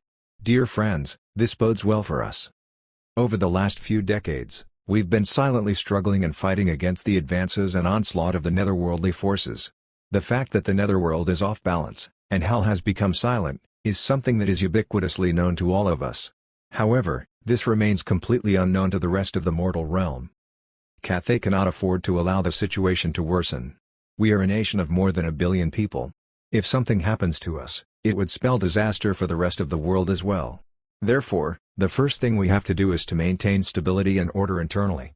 It is also for this reason that many ordinary soldiers continue to join our ranks and fight, and even sacrifice themselves, although they gain no fame out of it. It is all the more for this reason that our dear fellow Taoists have died for the country, yet cannot be publicly honored for their contributions. Too many have died fighting for the opportunity that we have been presented with today. The City of Salvation shall become the first sacred ground for all cultivators of Cathay. And this is only the beginning. I firmly believe that we will see more and more of these sacred grounds sprouting up all across Cathay in no time. Fellow Taoists, we're not going to see considerable results or progress in the war with the netherworldly forces in the near future. We might not even see results in the next few decades. But, that said, it is only if we stand together, shoulder to shoulder, with the rest of the citizens of the country that we can even begin to hope for the final victory against these forces. It is my sincere hope that all fellow Taoists who can afford to spare the time will join us at the City of Salvation and build a home for yourself there. Help us make it a home for all cultivators in Cathay. I, in my capacity as the Director of the Certification and Administration Division of the Special Investigations Department, personally guarantees that as long as you are a cultivator, all past misdeeds of yours shall be forgiven. We shall let bygones be bygones.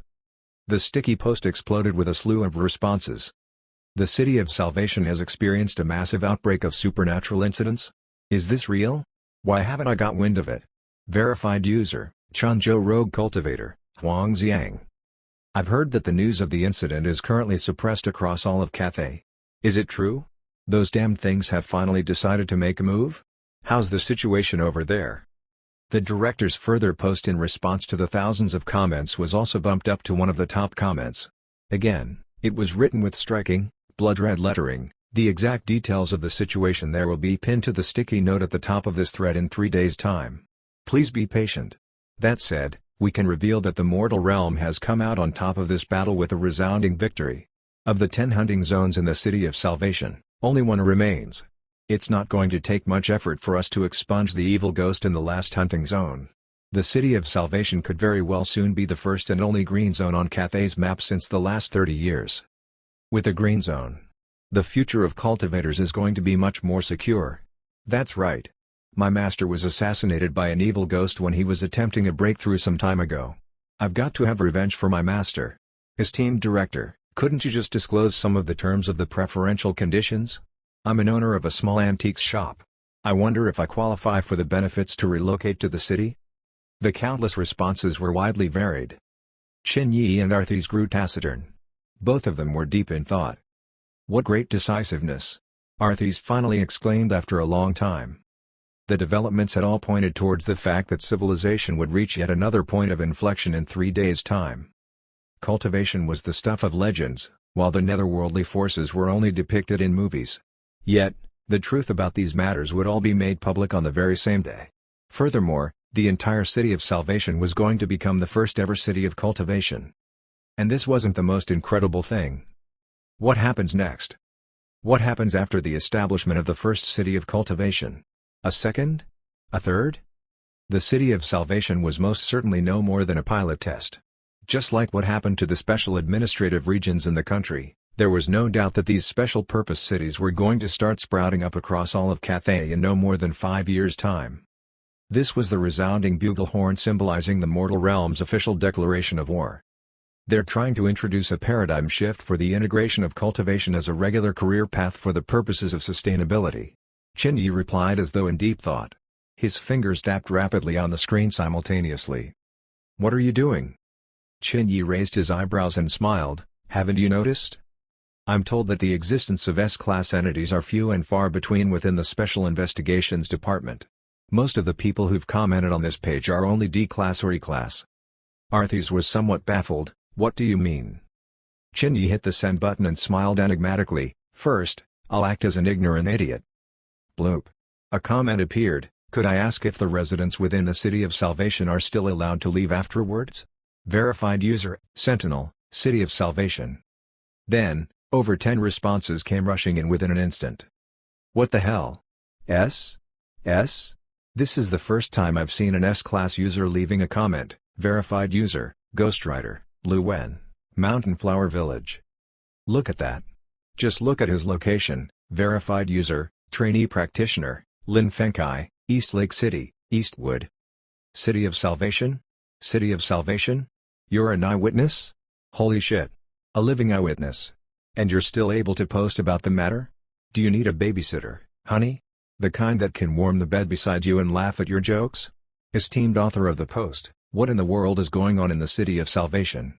Can't you tell us some details? There's no news about the incident anywhere else. Qin Yi's heart was greatly gratified by all of their reactions. But Arthis didn't smile at all. What's this? The soul sphere hovered just beside Qin Yi's body. Then, several seconds later, she nodded her head knowingly, the safeguards in place. That's right. Qin Yi snapped his fingers. It first occurred to me when I noticed the director's sign-off. Look at it. All of the users whose registration numbers are prefixed by E or D, and even C, have their exact locations and names reported in their sign-off. It even reports their exact profession. However, the director's sign-off didn't contain these details. And take a look. Starting from the B-class users, their names and professions are no longer reported. When I registered my fingerprint with the system, my identity would already have been verified by Styx, and it is likely that there are in place other anonymous entities who hold greater authority to deal with users like the director and I. On the ground, it is unlikely that the moderators of the forums hold any authority to access Styx's data directly. After all, there's simply no reason for them to hold such access to vital information about the core members of each region. In other words, my identity is presently unknown to any of these people. On the internet, one can never be certain whether the person you're chatting with is a human or merely a dog. Take Qin Yi for instance. This husky has already successfully infiltrated the pack of wolves, crept into their inner circle, and is now even analyzing the organization's internal app with much subterfuge. The information that had originally only been privy to the Special Investigations Department was now also available to the eyes of an emissary of hell. There's way too much room for maneuver in here. For instance, Qin Yi typed out an enigmatic yet beautiful phrase, "I am what I am, I blaze with a unique conflagration." However, despite clicking on the post button, he discovered that the message simply wouldn't send. What the hell? Qin Yi was horrified. Bloody hell. This is Styx X Beto. How could it possibly crash? Ding. A message popped up on his phone at the very next moment. Dear S9527, your account has been suspended for 1 day. Please cherish your privileges and avoid spamming or flooding. Thank you. Thank you? There's not even a little bit of grace period allowed? How could the Special Investigations Department be so impersonal about these things?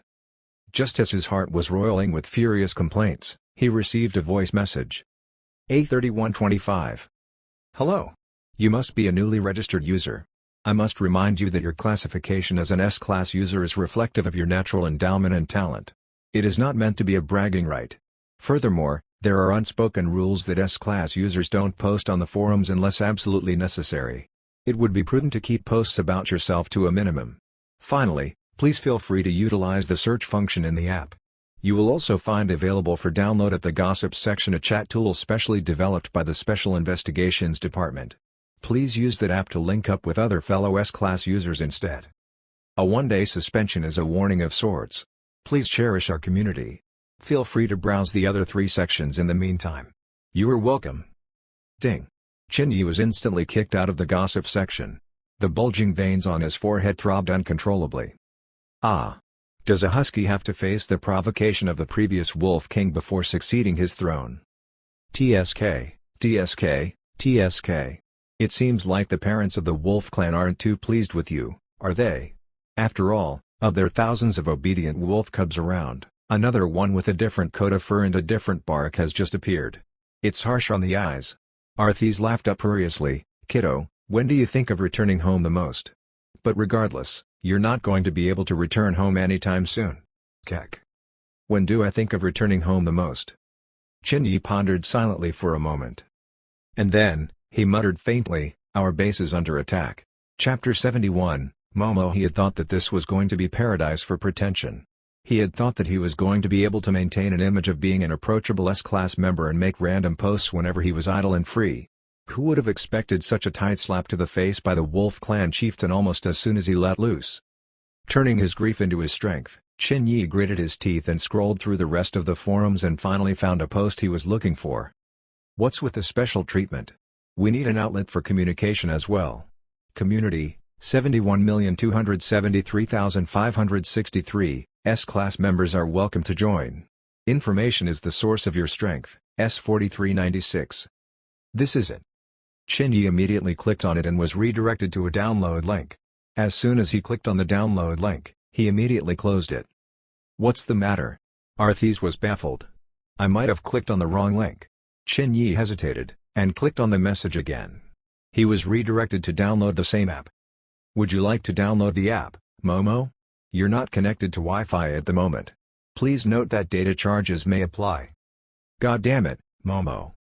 Qin Yi couldn't help but give the app developer a huge thumbs up. The cultivator who developed this app must be a genius. Is that not it? The ancient old granny, Arthis, peeked over Qin Yi's shoulder and attempted to probe further for his response. Qin Yi gazed deeply into the distance. Do you really not know what exactly the Momo app is all about? It's undoubtedly directing me to this link. But I get the strange feeling that I've downloaded the wrong app. He clicked on the confirmation, and the download was promptly completed. As soon as he opened the app, the word Momo immediately appeared in the foreground with a striking pink color, overlaid across a beautiful lady's picture in the background. The logo was all too familiar to Qin Yi's eyes. Did I accidentally download a fake chatting app? Incidentally, Wang Chunghao happened to glance curiously over at Qin Yi's phone at exactly this moment, and he immediately gave Qin Yi a look of horror. No. Brother Qin, how thirsty must you be feeling right now? Then, almost as though he were a dog that had just sensed meat on a bone, he mischievously minced his way towards Qin Yi's side and added enthusiastically, it's great if you are. Brother Qin, let me explain to you how amazing Momo truly is. I'll teach you how to geolocate, how to search. Most importantly, you'll need a picture of my half-naked body. And a perfect profile message. Qin Yi silently sized up Wang Chunghao. Come to think about it, Wang Chunghao is indeed good-looking, and well-built. Damn. He's even got money. He was suddenly overwhelmed with the urge to kill Wang Chunghao. You? Qin Yi sneered. Brother Qin. I'll admit you're fairly good-looking too. But what's popular on Momo these days are muscular, pretty boys like me, and not innocent, effeminate men like you. Come on, come on. Let me teach you.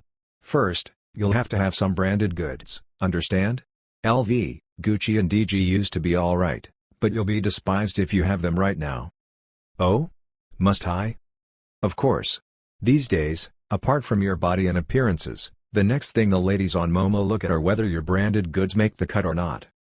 Just then, Arthie's chilling voice cut through the impassioned discussion of both men. Shouldn't you at least open the app? Instant silence. Qin Yi coughed dryly and glanced at Wang Chunghao with a somber look on his face. What's in your mind? Do you think about these kinds of things all day long? Mr. Sledgehammer, how many times must I repeat myself? If you want to succeed in life, don't be a coward and just go for it. As soon as the Academy of Cultivators is enrolling students, I'll recommend you, and you can give it a shot. Wang Chunghao's heart was flustered, confused and all over the place. It was almost as though the person who had been discussing the app with him with such immense passion and vigor were a completely different person. Qin Yi picked up his phone and switched it back on.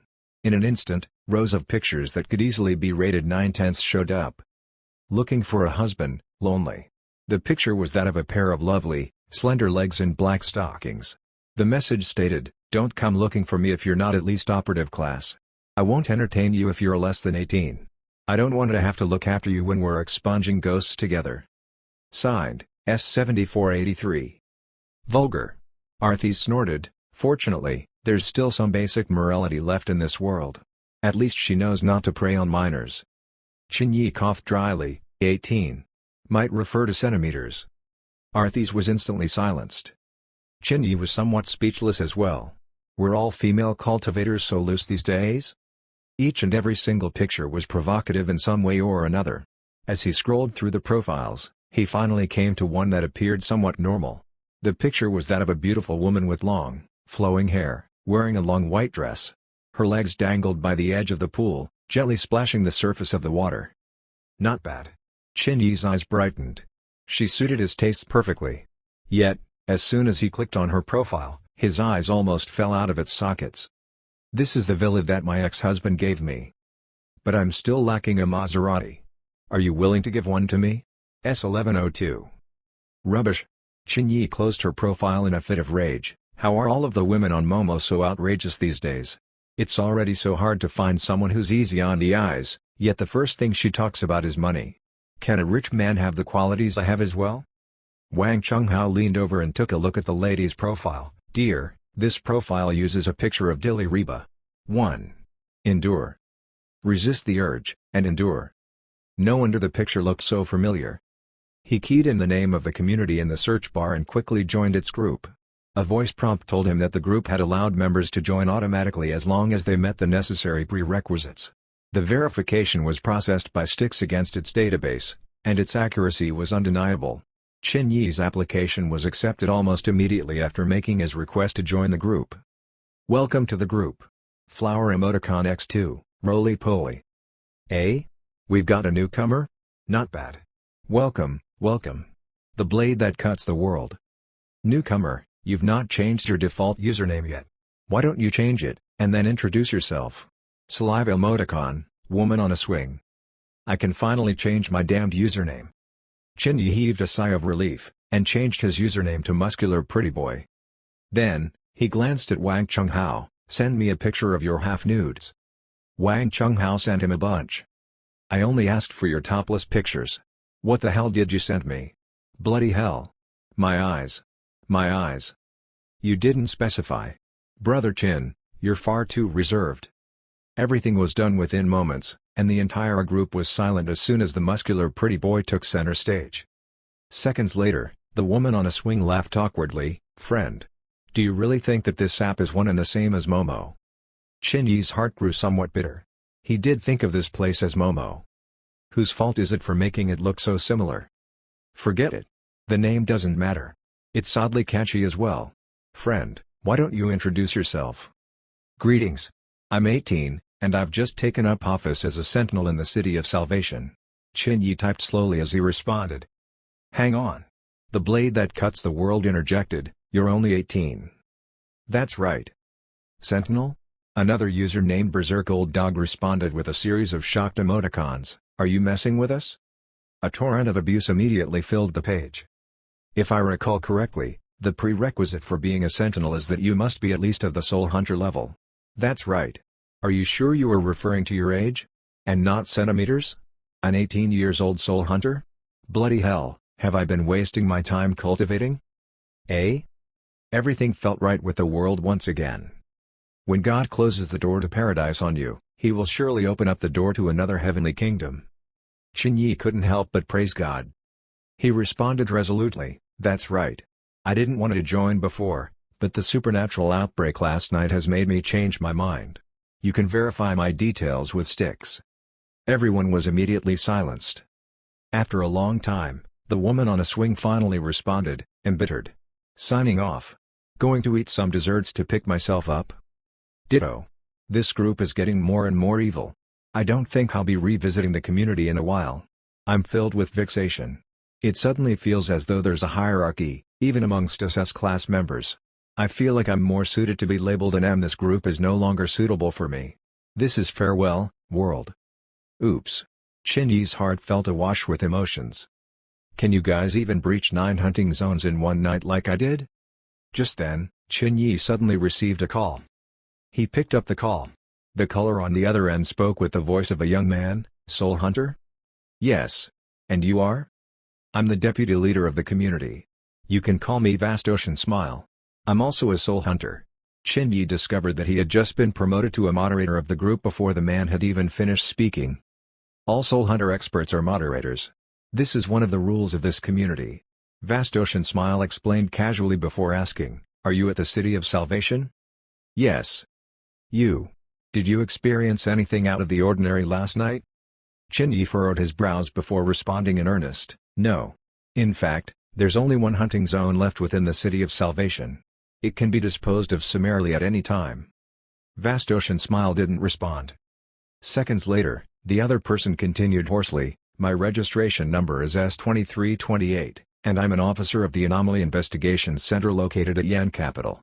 Last night, we detected an immeasurably large reading of yin energy emanating from the City of Salvation. I can confirm that Styx isn't malfunctioning either." "That's impossible," Chin-Yi rebuffed. "The head honcho in the City of Salvation is already dead. The appearance of an existence exceeding the Soul Hunter level is just impossible. Besides, the Inspector, who's also a Hellguard class expert, is still at the City of Salvation." Vast Ocean Smile remained placid, "But Styx can't be wrong either. That leaves us with one possible explanation." He continued gravely, "Would a person perceive anything anomalous from the sky?" Chin-Yi didn't immediately understand what he was talking about.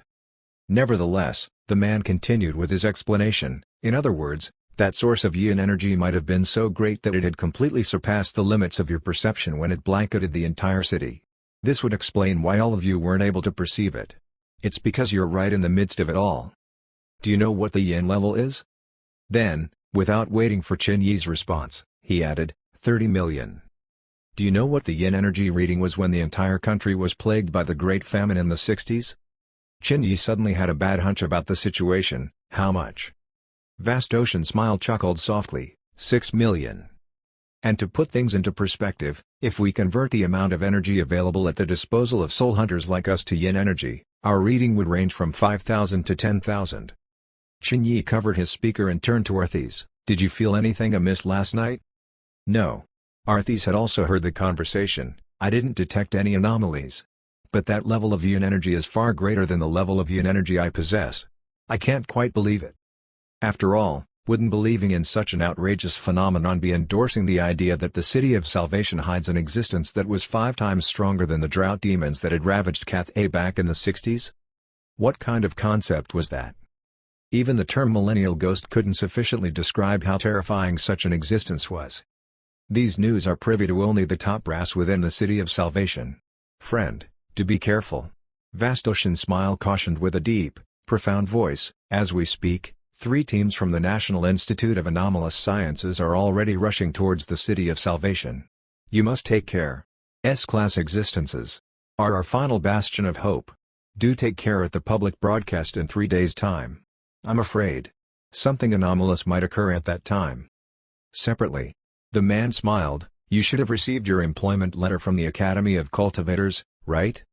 Chin-Yi smiled. "That's right. I've accepted it." "Then in that case, we'll be seeing each other very soon." The man's voice grew somewhat distant and profound. "The Academy of Cultivators. It's a good place. I've got some C-grade cases on hand right now, and I was just fretting over locating the right partner for the job. Don't die, and don't tell anybody about our conversation. I'll see you soon." Chapter 72, Revelation 1. When Chin-Yi set down his phone once more, he was no longer in the mood for jokes. 30 million yen? What kind of a sick joke was this? It's highly unlikely. That level of yin energy would already be at the same level of a Yama King. How could the City of Salvation be in the mood for fun and games with that kind of existence around? Arthis muttered. Furthermore, he'd mentioned that only the top brass are aware of this. But why aren't they disclosing it? Back then, when they discovered yin levels of such magnitude, the first thing they would do would be to evacuate the entire city. And now that an evacuation would be so much easier with the advancement of technology, why don't they do the same? Chin-Yi fidgeted with the phone in his hands as he responded thoughtfully. "That's not all. Didn't you notice the attitude of the man with registration number S2328? What about it?" He was even alluding to the prospects of teaching together in the Academy of Cultivators. If there were truly an existence with an yin energy reading of 30 million hiding in the depths of the City of Salvation, we're talking about the potential annihilation of the entire nation. How is he still in the mood for discussing missions and partners? Arthis nodded. "You have some thoughts about this?" "There's only one truth." Chin-Yi pretended to push up his glasses. "There's an issue with the City of Salvation that is privy to only the top brass. Perhaps there truly was an eruption of yin energy in the region of 30 million yen. However, there could equally be something wrong with that yin energy. It's probably not pure yin energy emanating from an active creature. This entity may be asleep, sealed, or other similar circumstances." Arthis agreed. "I think so as well. I have a guess. But I think we can leave that out for now." Chin-Yi nodded his head and lay down lazily on his bed. There's nothing much lined up over the next 3 days. Since I've agreed to take on a teaching position in the Academy of Cultivators, things might get busy in future. So, why don't you bring me down to hell to have a look around for now? This might help prepare my heart and mind for the work that is to come in future." Arthes paused. "I'm afraid you might have some misunderstandings about your future work." "What do you mean?" Qin Yi immediately sat up straight. Could the task be harder than what he had expected? Arthes explained, "Hell is a place. And a place implies that it needs space.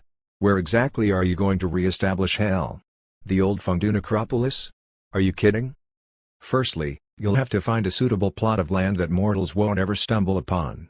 This will serve as the entrance to hell. Secondly, the plot of land must also contain thick and dense yin energy.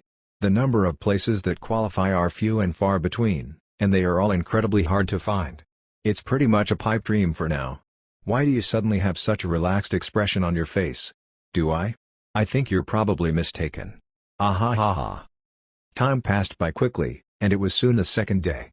Qin Yi was acutely aware that military patrols that were armed with live rounds were passing by their area once every few hours.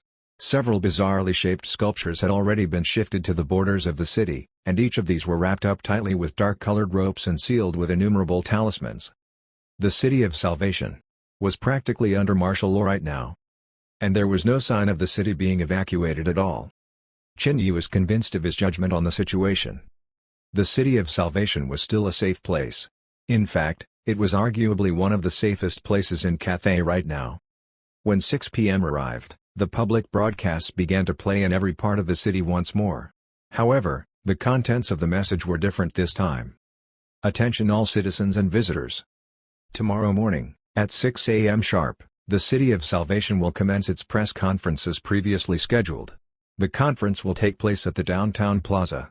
Guests are slated to arrive from 6 a.m. to 9 a.m., and the actual conference will begin at 9:10 a.m. sharp. This conference will disclose the future of the City of Salvation, and the message will be broadcast live in all neighborhoods and shopping malls, as well as on all television channels and public networks. This is a final reminder. All who remain within the City of Salvation's boundaries are reminded to tune into the press conference tomorrow. The public broadcast will be played on repeat as soon as the actual live broadcast has concluded. The City of Salvation's expansion order will commence in the evening, at 6 p.m. sharp. Those who fail to tune into the public broadcast tomorrow shall bear the full consequences and any losses resulting from their failure to do so." The local forum exploded once again with innumerable comments speculating on just what would happen tomorrow. Yet, such speculations went unchecked by the moderators, even when some contained materials that would have been immediately censored in the past. Qin Yi switched off the laptop.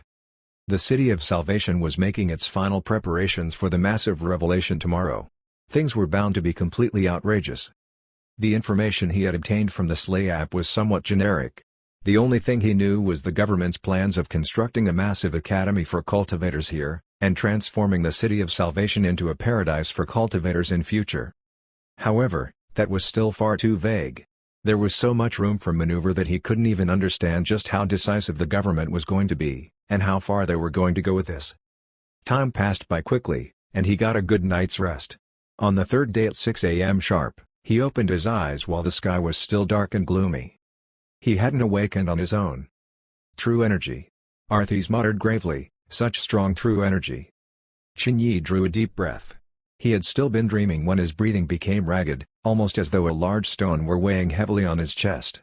When he got up, he discovered a wave of powerful, suffocating true energy engulfing his body. Swish! His eyes toggled to the world of black and white and he glanced out of the window, only to be greeted by the sight of thick, white mist engulfing the entire City of Salvation. United and harmonious. Mortals would hardly be bothered about the existence of true energy at all. This was something that only cultivators and yin spirits could sense. This is the aura of a single person. Arthes grew serious, blanketing the entire city, yet remaining completely hidden. This is a judge class expert. A judge class expert arrived in the city sometime last night. Right now, the entire city is under his watchful eyes. If any cultivator or yin spirit dares to even make a single move, they would immediately be restrained with a devastating blow. The entire city is under his surveillance right now. "Brother Qin, come take a look." Just then, a voice called out. Wang Chunghao leaned against the window, gazing into the distance with binoculars as he exclaimed, Qin Yi immediately went over. The streets that were still empty and bare last night were now filled with soldiers armed to the teeth and stationed at every turn and corner. He took a deep breath and looked through the binoculars into the distance. The buildings in the City of Salvation weren't too tall, and his field of vision was naturally broad. Dawn was only breaking. Yet, as far as the eyes could see, soldiers could be seen in every part of the city, standing approximately 10 meters apart from one another. A judge-class expert is personally suppressing all of the yin spirits in the city, while throngs of soldiers are deployed to maintain order among the citizens. Today, anyone who violates the rules in the slightest bit won't have a single chance of survival at all. Qin Yi drew a deep breath. I'm afraid that even all of the entrances to the city would be sealed tightly at this very moment. Nobody will be allowed entry or exit to or from the city. And what frightened him the most was not the solemn atmosphere which hung over the city. Rather, it was the fact that by deploying all of these measures in place, the government was essentially declaring that the decisions today were final. Furthermore, everything that the public was going to hear this morning was going to defy all measure of common sense. That was why measures were in place to keep the city from revolting. Meanwhile, military vehicles formed tight blockades at each and every entrance leading into the City of Salvation. There were even close to 1,000 soldiers standing guard at every entrance in neat formations should the need for maintaining order arise. Dozens of helicopters armed to the teeth with guns patrolled the skies, keeping the situation down below under close scrutiny. The security in the entire city was on the highest alert. Beep beep. Just then, a car honked downstairs. The car that had sent Qin Yi from the Special Investigations Department to the hotel was already parked downstairs. Mr. Qin, it's time for our entrance. Please get into the car. The driver bowed respectfully. After Qin Yi boarded the car, they drove straight towards the downtown plaza, passing by the rows of soldiers that lined both sides of the road. The entire city was shrouded with a tense atmosphere. Qin Yi's gaze quivered slightly as the driver briefed him. Sir, your seat is located in the third row. The esteemed inspector has especially asked me to relay a message to you, since this is the first time you're attending an event on such a scale. Watch and learn, and refrain from speaking. If anything goes wrong today, nobody will be able to protect you. Qin Yi nodded his head silently. They arrived at the downtown plaza approximately 20 minutes later. It was a cold, December winter morning. The morning air was somewhat moist and damp, and the morning dew could even be seen on the trees and flowers in the garden of the downtown plaza. A gentle shake of the trees would immediately send the gleaming dew scattering about. The harsh, icy winds sent chills to the bone, yet they didn't hinder the gathering of people at the plaza. The entire plaza was filled to the brim, and every person present emanated varying degrees of true energy from their bodies. The entire venue was filled with cultivators from the City of Salvation and elsewhere. A huge 30-meter stage had been erected in the center of the plaza. The tables on the stage were covered with a luxurious red cloth, and individual teacups sat neatly beside name tags. A massive flag of approximately the same size was set up just behind the stage. Countless bodyguards wearing suits stood stoically and silently under the stage, whispering into their earpieces from time to time.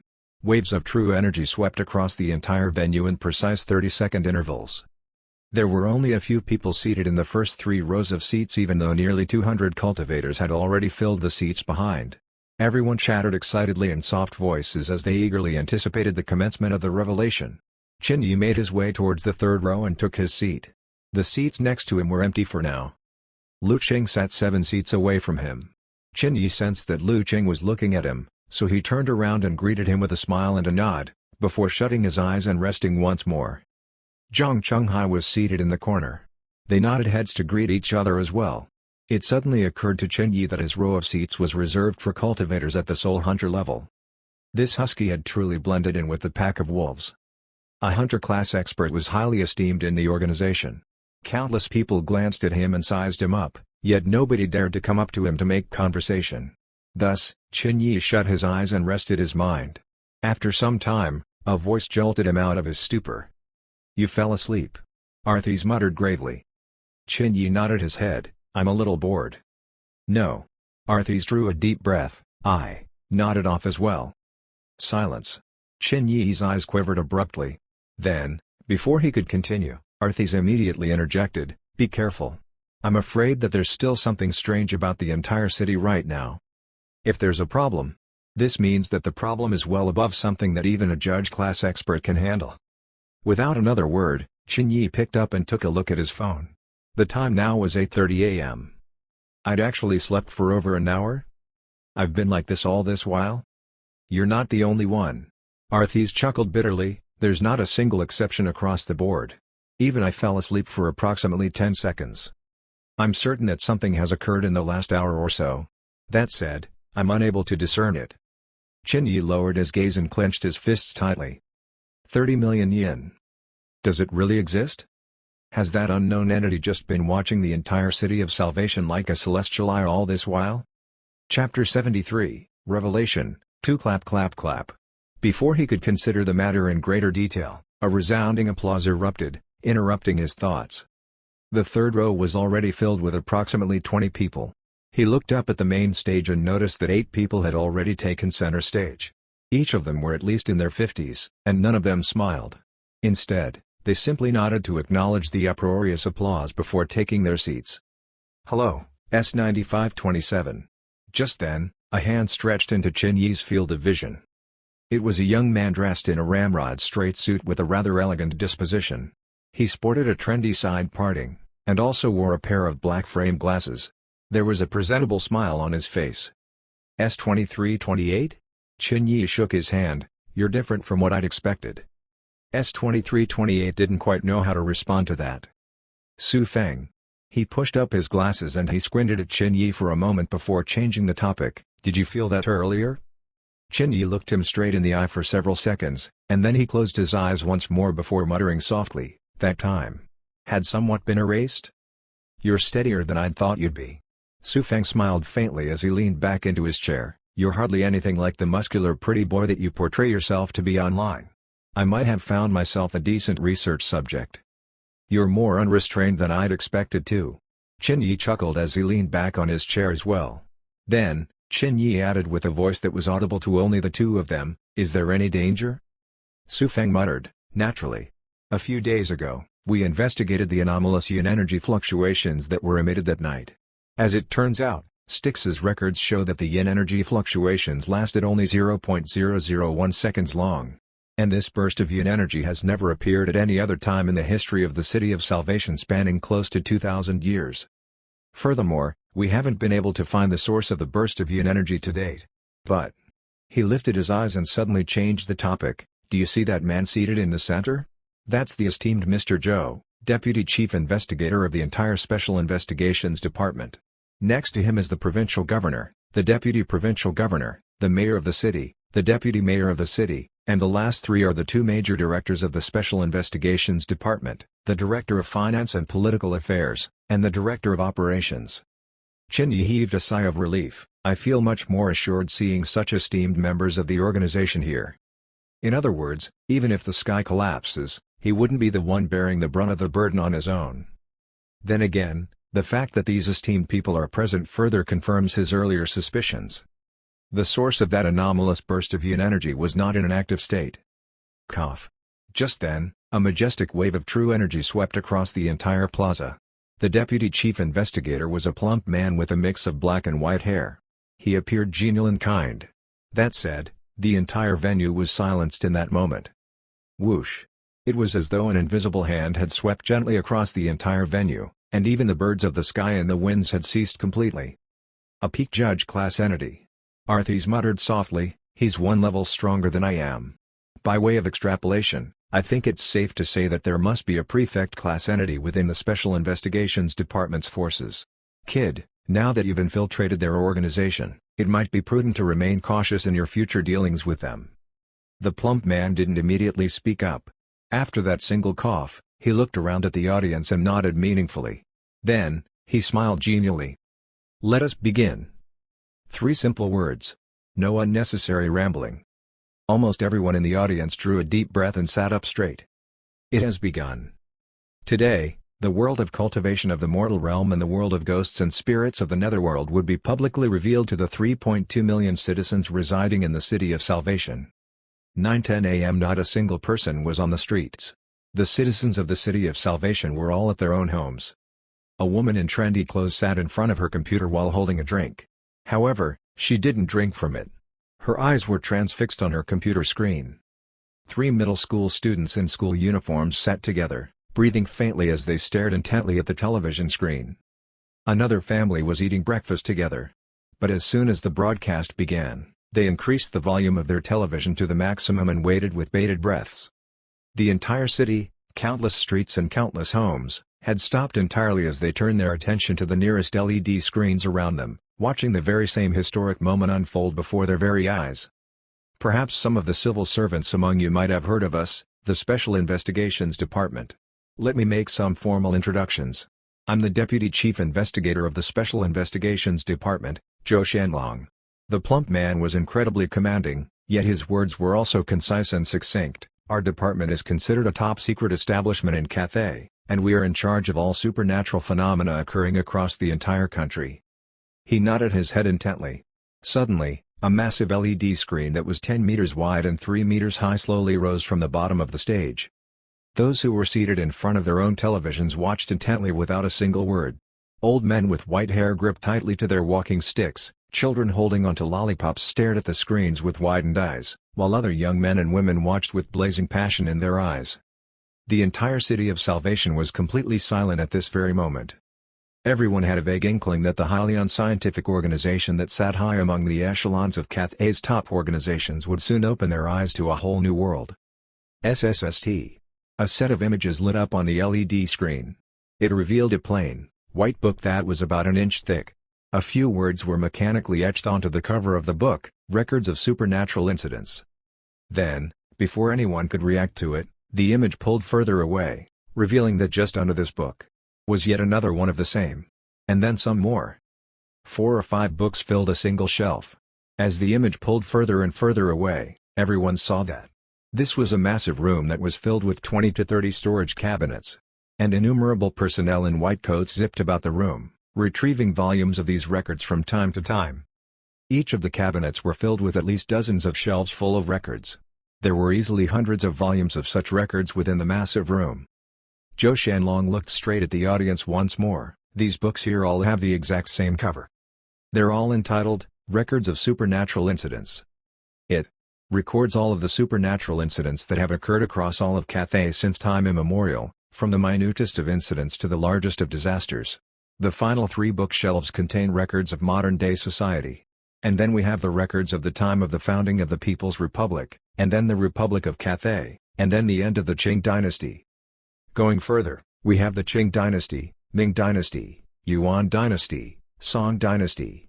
Each and every dynasty had its bookkeepers religiously recording every supernatural incident across the entire country since time immemorial. He stood up and slammed his hands forcefully onto the table like an awakened dragon. I don't like beating about the bush, and I know you probably can't wait anymore either. Thus, I'm going to get straight to the point. He took a deep breath and continued, there are things in this world that have existed since the dawn of time that the common men on the street aren't able to see and perceive.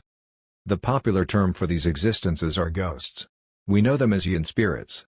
As soon as they develop some form of sentience, these entities would immediately recognize their innate thirst for flesh and blood.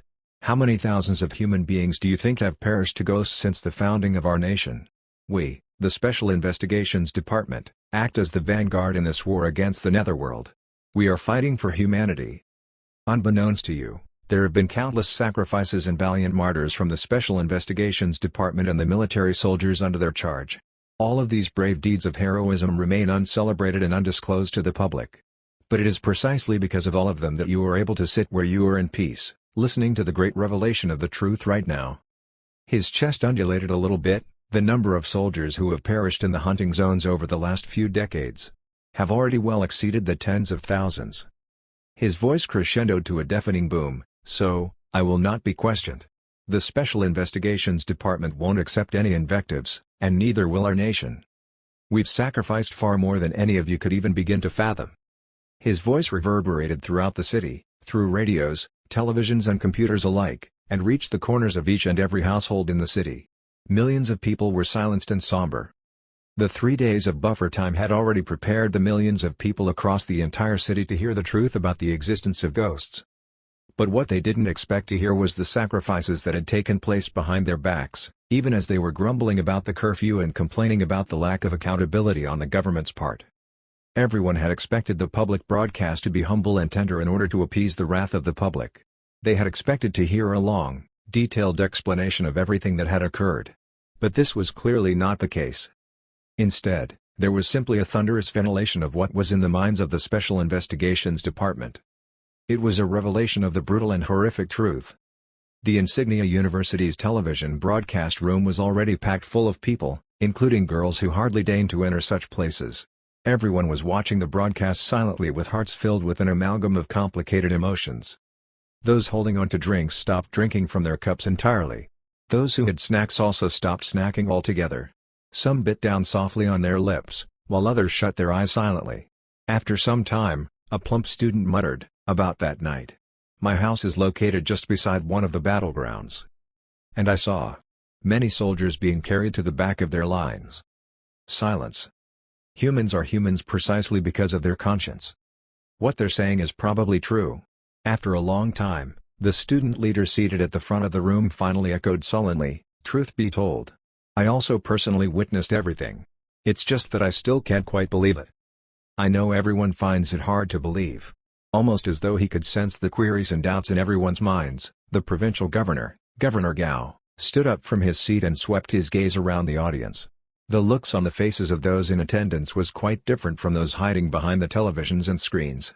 Those who were in attendance, whether young or old, had a bright gleam in their eyes, almost as though the revelation had ignited their hearts with renewed vigor. After all, every single person in attendance at the plaza was a cultivator. All this while, they had silently stood in the shadows of humanity, shrugging off mankind's lack of understanding as they forged on and broke hunting zone after hunting zone. Yet today, there was finally someone publicly validating their efforts and affirming their identities. If they died in battle right now, they would no longer be another digit that had perished in their call of duty.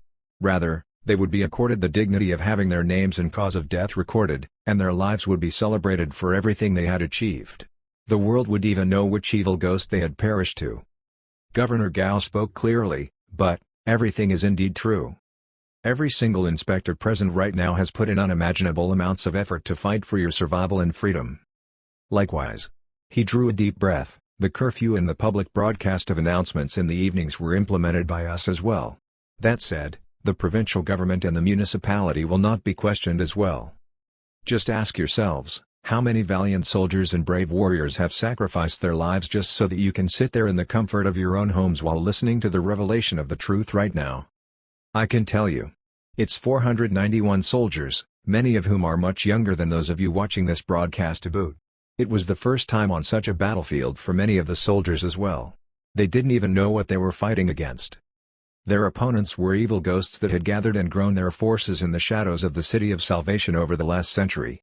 Yet, not a single one of them retreated. Gulp. Qin Yi heard the sound of someone swallowing nervously beside him, and he turned his head to take a look. A white-haired old man wearing a Chinese tunic suit was seated some distance away. He was also a hunter class expert, but he was already approximately 70 years old. In all likelihood, he was going to remain a hunter class expert for the rest of his life. That said, the old man's eyes were presently bloodshot. His Adam's apple trembled slightly, and he subconsciously tightened his grip around the armrests on his seat. "That's section chiefly of the provincial branch," Su Feng explained with a soft voice. "He comes from a lineage of pallbearers. All 3 of his sons had perished in the call of duty, yet none of them were given a proper send-off as heroes. A newbie like you won't be able to understand the feelings that they're experiencing right now." Chapter 74, Revelation 3. Perhaps he had sensed Qin Yi's gaze. Section chiefly promptly turned around and smiled. His smile was hideous. His eyes were bloodshot, and his voice was choking up. That said, it was also a radiant smile. Ever since I'd joined the Special Investigations Department, my boss had predicted that a time would come when everything would be made public. He sighed wistfully, before continuing in an insightfully reflective manner, "But I'd never thought that whilst my grandchildren and I would witness this day, my sons would not." There was a stifling silence across the entire plaza, broken only by the soft sounds of whimpering. Qin Yi bit down on his lower lips and remained silent and still. He couldn't empathize with them. Not now, and not ever. After all, he wasn't someone who strictly belonged to the mortal realms. But, that said, why did he feel vexed and stuffed in his heart? He tried to ignore the uncomfortable feeling, but it simply kept coming back to the forefront of his mind. This was the purpose of hell to begin with.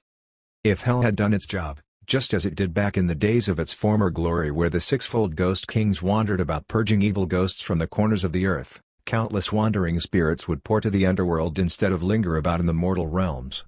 Furthermore, with powerful abyssal prefects and infernal judges maintaining order in the mortal realm, would there still be any evil ghost acting so brazenly like Cao Dao did? Unfortunately, hell had been razed to the ground as soon as Kshitigarbha Bodhisattva ascended. That said, Granny Meng had entrusted Chen Yi with the shard of King Yanluo's seal. In other words, he was the world's only hope in the re-establishment of hell. The sounds of whimpering had nothing to do with him.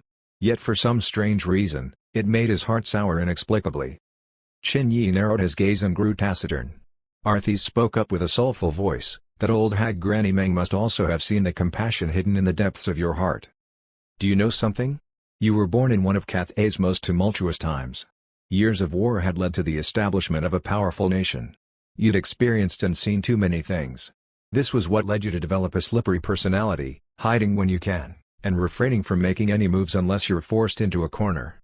That said, you've also been blessed with the gift of being undying. This is why you're the prime candidate for re-establishing hell. It's commendable that you've retained that shred of conscience despite having been through such vicissitudes of life. Furthermore, you possess a personality that is young at heart. I think I can understand why Granny Meng had decided to pick you in the end." Chen Yi acknowledged Arthas's comments softly, but refrained from responding any further. He didn't listen to a single other word that the provincial governor was saying. Arthas deliberated for a few more moments. "What's the point of being downcast and doleful? Your personality isn't bad. You're wimpy, but when push comes to shove, you've got the ability to harden your heart and stand strong against adversity. You may act silly, but you're well considered whenever it truly matters. Just like Xiangyu the Conqueror One, blindly doing doesn't in and of itself give rise to achievements. Rather, the ones who are truly able to achieve great things in life are people who are just as wimpy as you, such as Liu Bangtu. If you feel that your conscience is overwhelmed, and if you feel that, with every day you continue to hold onto the shards of King Yanluo's seal, you continue to face the silent condemnation of the countless soldiers and cultivators who have martyred for the survival of the mortal realm, then all the more you should do everything in your ability to re-establish hell as soon as possible."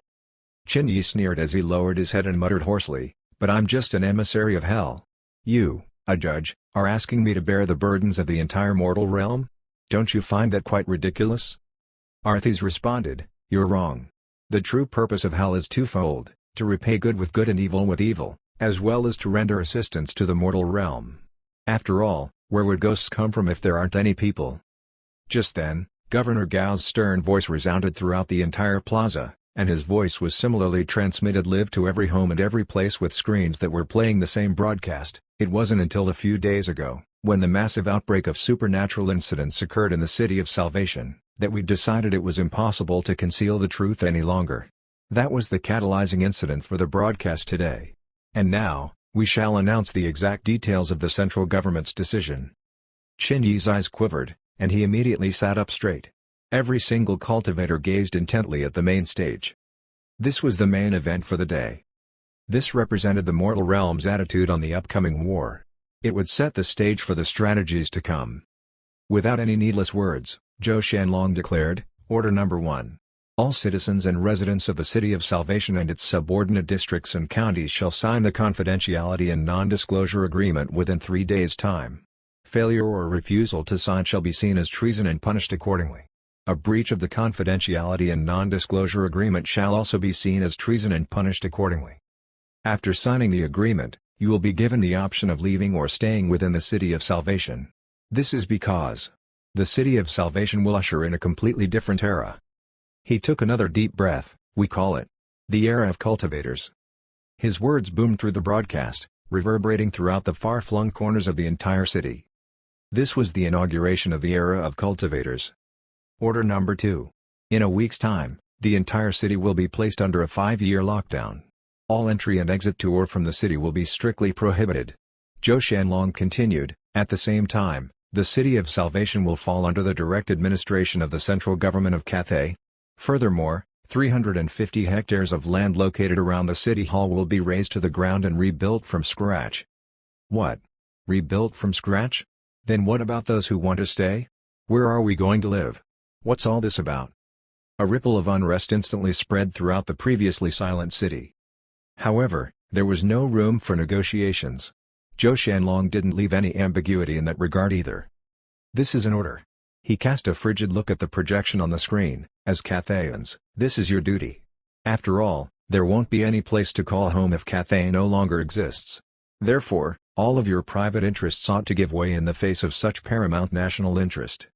You don't have to worry about lodging. This order will be implemented in 1 year's time.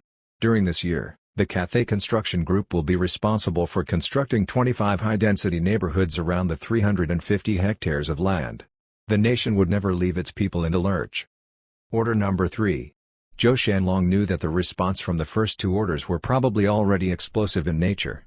However, he knew that the only thing he could do was to press on and push ahead with the broadcast, and not consider the feelings of others.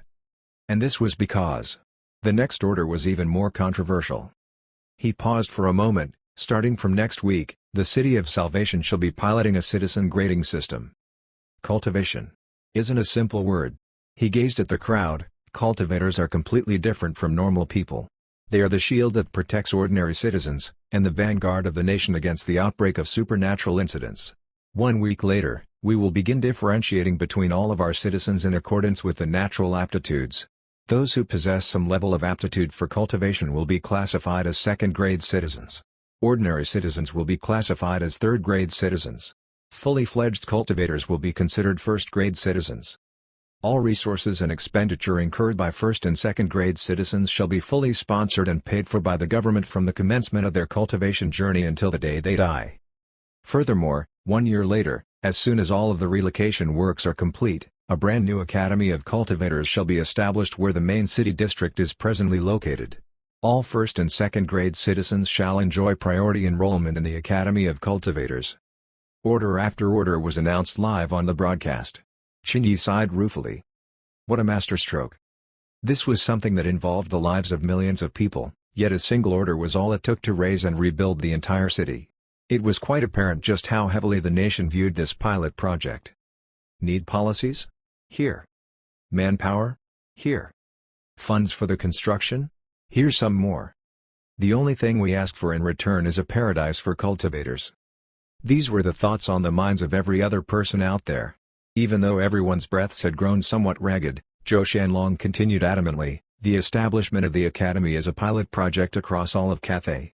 It covers a massive area, and a whole slew of cultivation-related facilities will also be constructed alongside the main campus grounds. All of our instructors are cultivators who have a wealth of experience in dealing with yin spirits.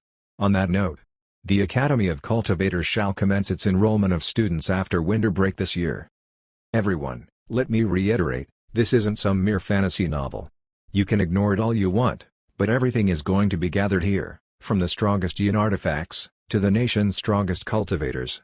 We will even have access to the latest information relating to the yin spirits, the most accurate information to any supernatural incidents across the nation, as well as all forms of tasks, assignments and missions. As long as you manage to gain entry to the Academy of Cultivators, your lives will be changed forever. I can personally guarantee right now that as long as you're able to graduate from this academy, your future, and the future of your children, will be limitless." Qin Yi could practically hear the thumping heartbeats of the audience below. Each and every cultivator was watching the conference with a bright gleam in their eyes. Things are finally getting real. The City of Salvation's most recent outbreak of supernatural incidents has made it clear to the mortal realm that mere status quo was insufficient. If it's war you want, then it's war you'll get. What a masterstroke! Su Feng exclaimed with a sigh, flattening an entire city to the ground and rebuilding it from scratch, and demanding the deference of millions of citizens to a single command. I'm afraid this is something that's only possible in Cathay. Qin Yi nodded his head. I'd never expect the country to be so bold this time. The Academy of Cultivators, huh? They've piqued my interest. Su Feng glanced at him, before leaning in and whispering, brother, I can tell you that, as far as I know, the university isn't going to be an easygoing place. All of the S-class experts at the Soul Hunter level have been ordered to teach, without exception. These people are all barbarians who don't conform to anybody. Furthermore, he squinted his eyes, the youngest of them all is only 25. Exclamation mark. Qin Yi stared at Su Feng with widened eyes. It was obvious that Su Feng was taking pleasure in his misery. Is there no room for discussion at all? Su Feng smiled radiantly. Of course not. Do you think there's anyone who's not curious about the standards of the youngest hunter class expert around right now? There's already 4 or 5 experts within our community who have decided to come, and all of them don't seem too pleased with you. After all, everyone else was in their 20s when an 18-years-old hunter class expert had just appeared out of nowhere. Zhou Shanlong's voice continued in the background. Order number 8. With immediate effect, the City of Salvation shall impose no taxes for the next 3 years. All suspended companies, and any affected factories, employees, workers, and individuals across the board shall be given a one-off allowance that is RMB 500 higher than what they are entitled to ordinarily. Furthermore, any citizens who set up a cultivation-related company or business shall be entitled to 10 years of tax exemption. Order number 9. Qin Yi no longer paid as much attention to the orders as he did before. After all, the major bombshells have all landed, and the rest were more ancillary and supplementary in nature. Therefore, he continued chatting with Su Feng. Just then, an electrifying sensation suddenly shot up his spine. What happened to you? Su Feng was startled by the change in Qin Yi's expression. Qin Yi didn't respond to him. Instead, he simply curled up his body. Sweat drops began to bead up all over his forehead. It's just too frightening. Just a moment ago, a marrow-piercing chill had abruptly shot straight through his entire body. There were now at least 4 judge-class experts in the City of Salvation, 3 of which were in attendance at the plaza, and 1 of which was hidden in a sphere in his bosom. Yet just like that, none of them noticed the appearance of the terrifying yin energy.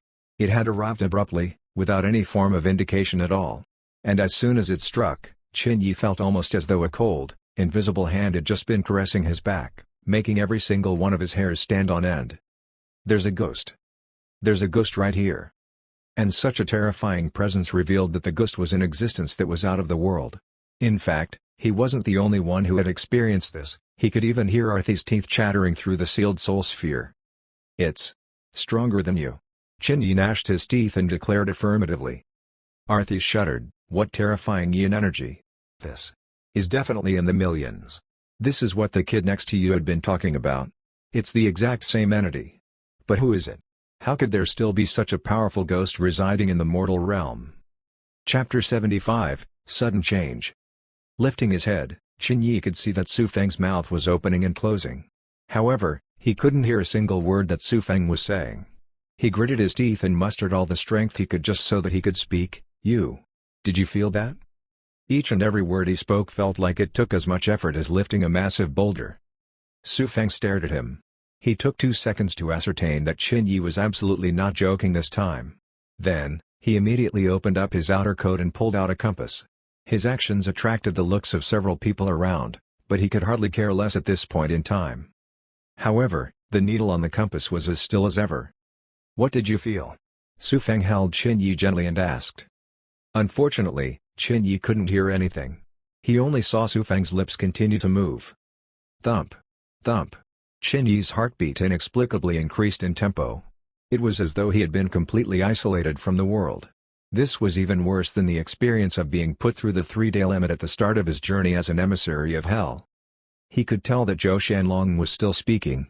He could tell that the people around him were chattering. However, he couldn't hear a single thing that was being said. There weren't even the chirping sounds of birds around. There was nothing at all. In fact, he couldn't even hear the breaths of the people around him. A ghost in broad daylight. Arthy gnashed her teeth. To appear in broad daylight.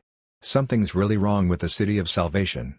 Come to think of it, this must have something to do with the creatures that had survived Hell's collapse. After all, there's no way they would be able to stand against the might of the entire mortal realm on their own. But if they joined forces. But why? A hunter-class ghost like Cao Yudao was able to survive for such a long time. And all this while, nobody thought to seize from him this succulent piece of meat that the City of Salvation is? And the defenses of Insignia Province are substantially lower than that of West River Province to boot. The only possible explanation is that there's something else amiss with this place, something that only the old ghosts know about. This is why nobody dared to seize the City of Salvation for themselves to begin with. What do we do? Qin Yi had already placed his hands at his waist. He could tell that nobody apart from him could even perceive the presence of the mysterious entity bearing down on him. It was highly likely that he was the target of this mysterious presence. There was nothing around his waist at the moment. but adopting this stance meant that he was ready to pull out his saber at the moment's notice as soon as there was a real crisis. "Be ready to run." Arthy's voice drifted through the air. Yet before she could even finish speaking, the silent world that Qin-Yi was in suddenly echoed with a clear, distinct thud. It sounded as though something had stepped on the ground. For instance, the sound of shoes. He was bowed over slightly, and he could hear that the sound came from a location that was approximately 20 meters away. Then, the same sound repeated itself. Thud. Thud. It was a dazzling day, and there was a large gathering of people around him. Yet his hands and feet felt inexplicably cold. It was as though something was headed straight towards him. Thud. Thud. The sound was neither quick nor slow. Qin-Yi glanced about him, yet he saw nothing out of the ordinary. "I can't see it." Naturally. The fact that it's able to show itself in broad daylight means that it is at least an incarnate revenant. "I've got it. You can use the oldest possible trick in the book. Bend over and peek through your legs." Qin-Yi drew a deep breath and bent his body even lower, until his head bumped against the seat in front of him. Then, he peeked through his legs. And he nearly screamed out loud in the very next moment. They were seated in rows after rows of seats. Logically speaking, he should only see pairs after pairs of feet if he peeked under his seat and through his legs. However, when he looked under his seat, he didn't see a single pair of legs behind him. Instead, the only thing he saw was another head. It was as though someone seated behind him was doing the exact same thing and staring straight back into his eyes. An intense feeling of terror surged from his face straight through the depths of his heart. The person looking back at him was a woman. A dead woman. Her hair dangled down loosely in a disheveled fashion. Her pale face was covered all over with greenish-purple livor mortis spots. Two deep, dark orifices stood where her eyes ought to have been. The woman had her mouth wide open, and grisly, black worms could be seen crawling madly from within. To make matters worse, the two of them were hardly half a meter apart from each other. Ugh! He covered his mouth and forcibly maintained his hunched posture. But just then, he suddenly heard another clear, distinct sound coming from just beside him. Thud. The sound had finally stopped. That thing had stopped just beside him. T. This was the first time he had experienced such a chilling, blood-curdling sensation in the depths of his heart. His teeth chattered uncontrollably. He was nearly unable to resist the urge to enter his Hell's Emissary state and pull out his demon head saber. If not for the fact that Arthy's had been gently swaying about in her soul sphere, bumping and nudging him repeatedly in his pocket, he would already have caved to the pressure and armed himself by now. It was an incredibly oppressive and stifling presence. Out of the corner of his eye, he noticed a colorful robe flow into vision. There were 7 colors, all of which appeared to have been haphazardly stitched together. The colors were bright and vibrant, but the material looked shoddy, as though the robe had been worn for eons on end. Just like that, the entity wearing the robe stood just beside him. Qin-Yi gulped nervously. He didn't dare to move a single muscle. The presence didn't move any longer. Despite the fact that it was daytime now, he could tell that this entity didn't cast a single shred of shadow on the ground. 1 second, 2 seconds, 5 seconds, 10 seconds. The 10 seconds that had passed felt almost like 10 years to Qin-Yi. Then, on the 11th second, he suddenly felt an icy, marrow-chilling breath caressing the top of his head. This entity was gently combing his hair. Slender, icy fingers were running gently through his scalp, combing and neatening the hair on his head. Qin-Yi's neck stiffened, and he remained absolutely still. A ghost was combing his hair in broad daylight. And this was in the presence of several judge-class experts and innumerable hunter-class experts to boot. Ha! He breathed out nervously through his gritted teeth. It had only been 3 seconds, yet his entire back was already covered in sweat. Then, after the 3rd second, the presence suddenly vanished as peculiarly as it had first arrived. The sounds of the world around him slowly began to ebb back into his reality. 9527, 9527? Are you all right? When he finally returned to his senses, he discovered that there were already several other cultivators standing around and supporting him and asking if he was fine. I'm all right. Qin-Yi shut his eyes and leaned back into his chair. His heart was still thumping wildly from the intense encounter. Su Feng glanced at him with a complicated expression in his eyes, but he knew that now was hardly a good time to ask about his experience. Just as he was about to retract his arm to pull out a packet of tissues for Qin-Yi, he found Qin-Yi grabbing onto his arm instead. Qin-Yi's grip was incredibly tight, and his voice was hoarse, Tell me exactly how you discovered that anomalous wave of yin energy. And how you'd managed to assess its energy levels." Su Feng's gaze quivered, and he immediately responded, "Did you discover something earlier?" Qin Yi nodded silently. "But now's not the time for these discussions." Su Feng coughed dryly. "Take a look around." Qin Yi looked up and discovered that all eyes were on him. Even the panel of experts on the main stage were staring straight at him, some of whom even appeared somewhat displeased. "What's going on?" He glanced about in horror as he asked Su Feng with a hushed tone of voice, "Did something happen whilst I was out of it?" "Mr. Qin." Just then, Zhou Shanlong's slightly bemused voice resounded throughout the entire plaza, "Why aren't you coming up? Are you feeling overwhelmed by the fact that you've been awarded the title of Top 10 Exemplary Investigative Officers for the year?" Qin Yi slowly got to his feet in a daze, and the entire venue erupted with thunderous applause. His close-up was distinctly captured and projected to the large LED screen, as well as all of the televisions in the households of the citizens. "This is an investigative officer? He's pretty good-looking. It's quite different from what I'd expected them to look like." The television room in Insignia University was suddenly enshrouded in silence. The student union room was also abruptly silent. Zhang Linhua stared at the screen with a completely flabbergasted expression on his face. The first thought on his mind was, "Are you kidding me?" And his second thought was, "Godfather?" This person. One of the student leaders who had processed Qin Yi's matriculation exclaimed with astonishment, "This man is one of the students who had just transferred to our school? Seriously? You're kidding, right? We had an investigation officer at our school all this while? No. It seems true. I vaguely remember him collecting something from our office some days ago. What the hell? We've been in such close proximity with such an awesome person all this while? Which dorm is he staying in?" The thunderous applause around Qin Yi caused his heart to flounder in turmoil. What the hell is going on? Can someone give me an explanation? Even the terrifying experience he had just encountered was somewhat washed away in the fact of the awkward situation. He grimaced and looked at the main stage in embarrassment. Was it too much of a surprise? The judge class expert was incredibly sharp, and he had already noticed that Qin Yi was earlier feeling somewhat unwell in his seat. Thus, he smiled faintly and improvised, "That's fine. I'll read it again. Newly appointed Sentinel S9527. His most spectacular contribution to the safety of the City of Salvation includes breaching 9 hunting zones in a row 2 nights ago. Ever since joining the Special Investigations Department, he's always been diligent and hard-working, never shying away in the face of adversity. He's hereby awarded the accolade of a third-class merit and an accompanying 20,000 points." Clap clap clap. The applause grew even louder, as though encouraging him to take the stage.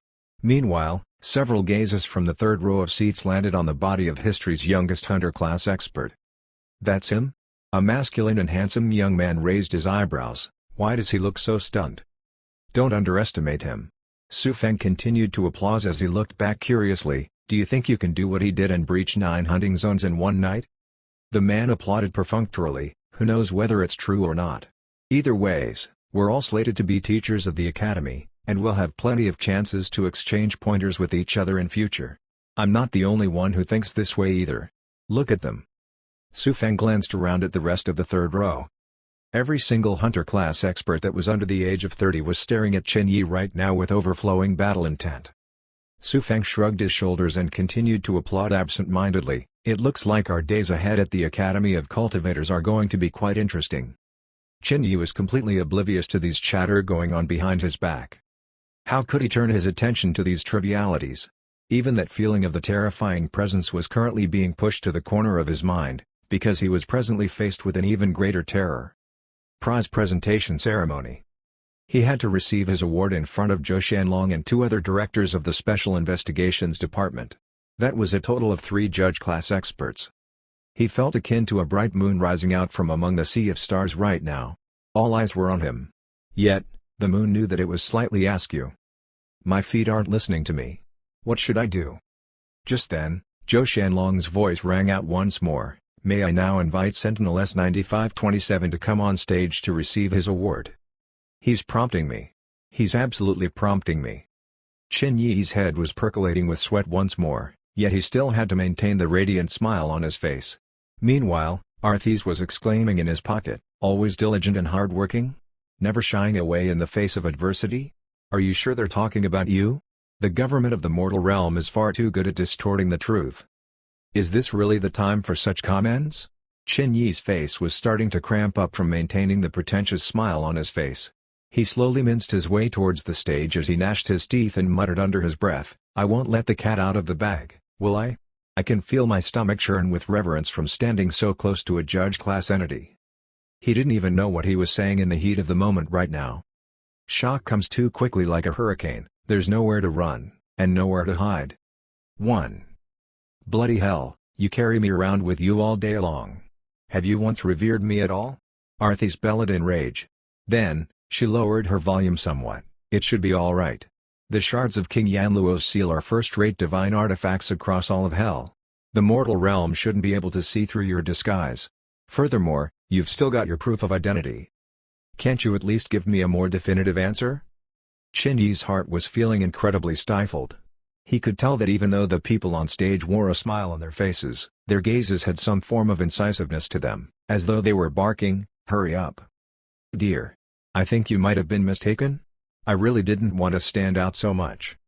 Haven't you noticed that the color of my fur is different from everyone else? An emissary of hell is going on stage to receive an award from the Special Investigations Department in front of an audience of over 3 million. Why does it feel as though the husky is soon going to be appointed king of the pack?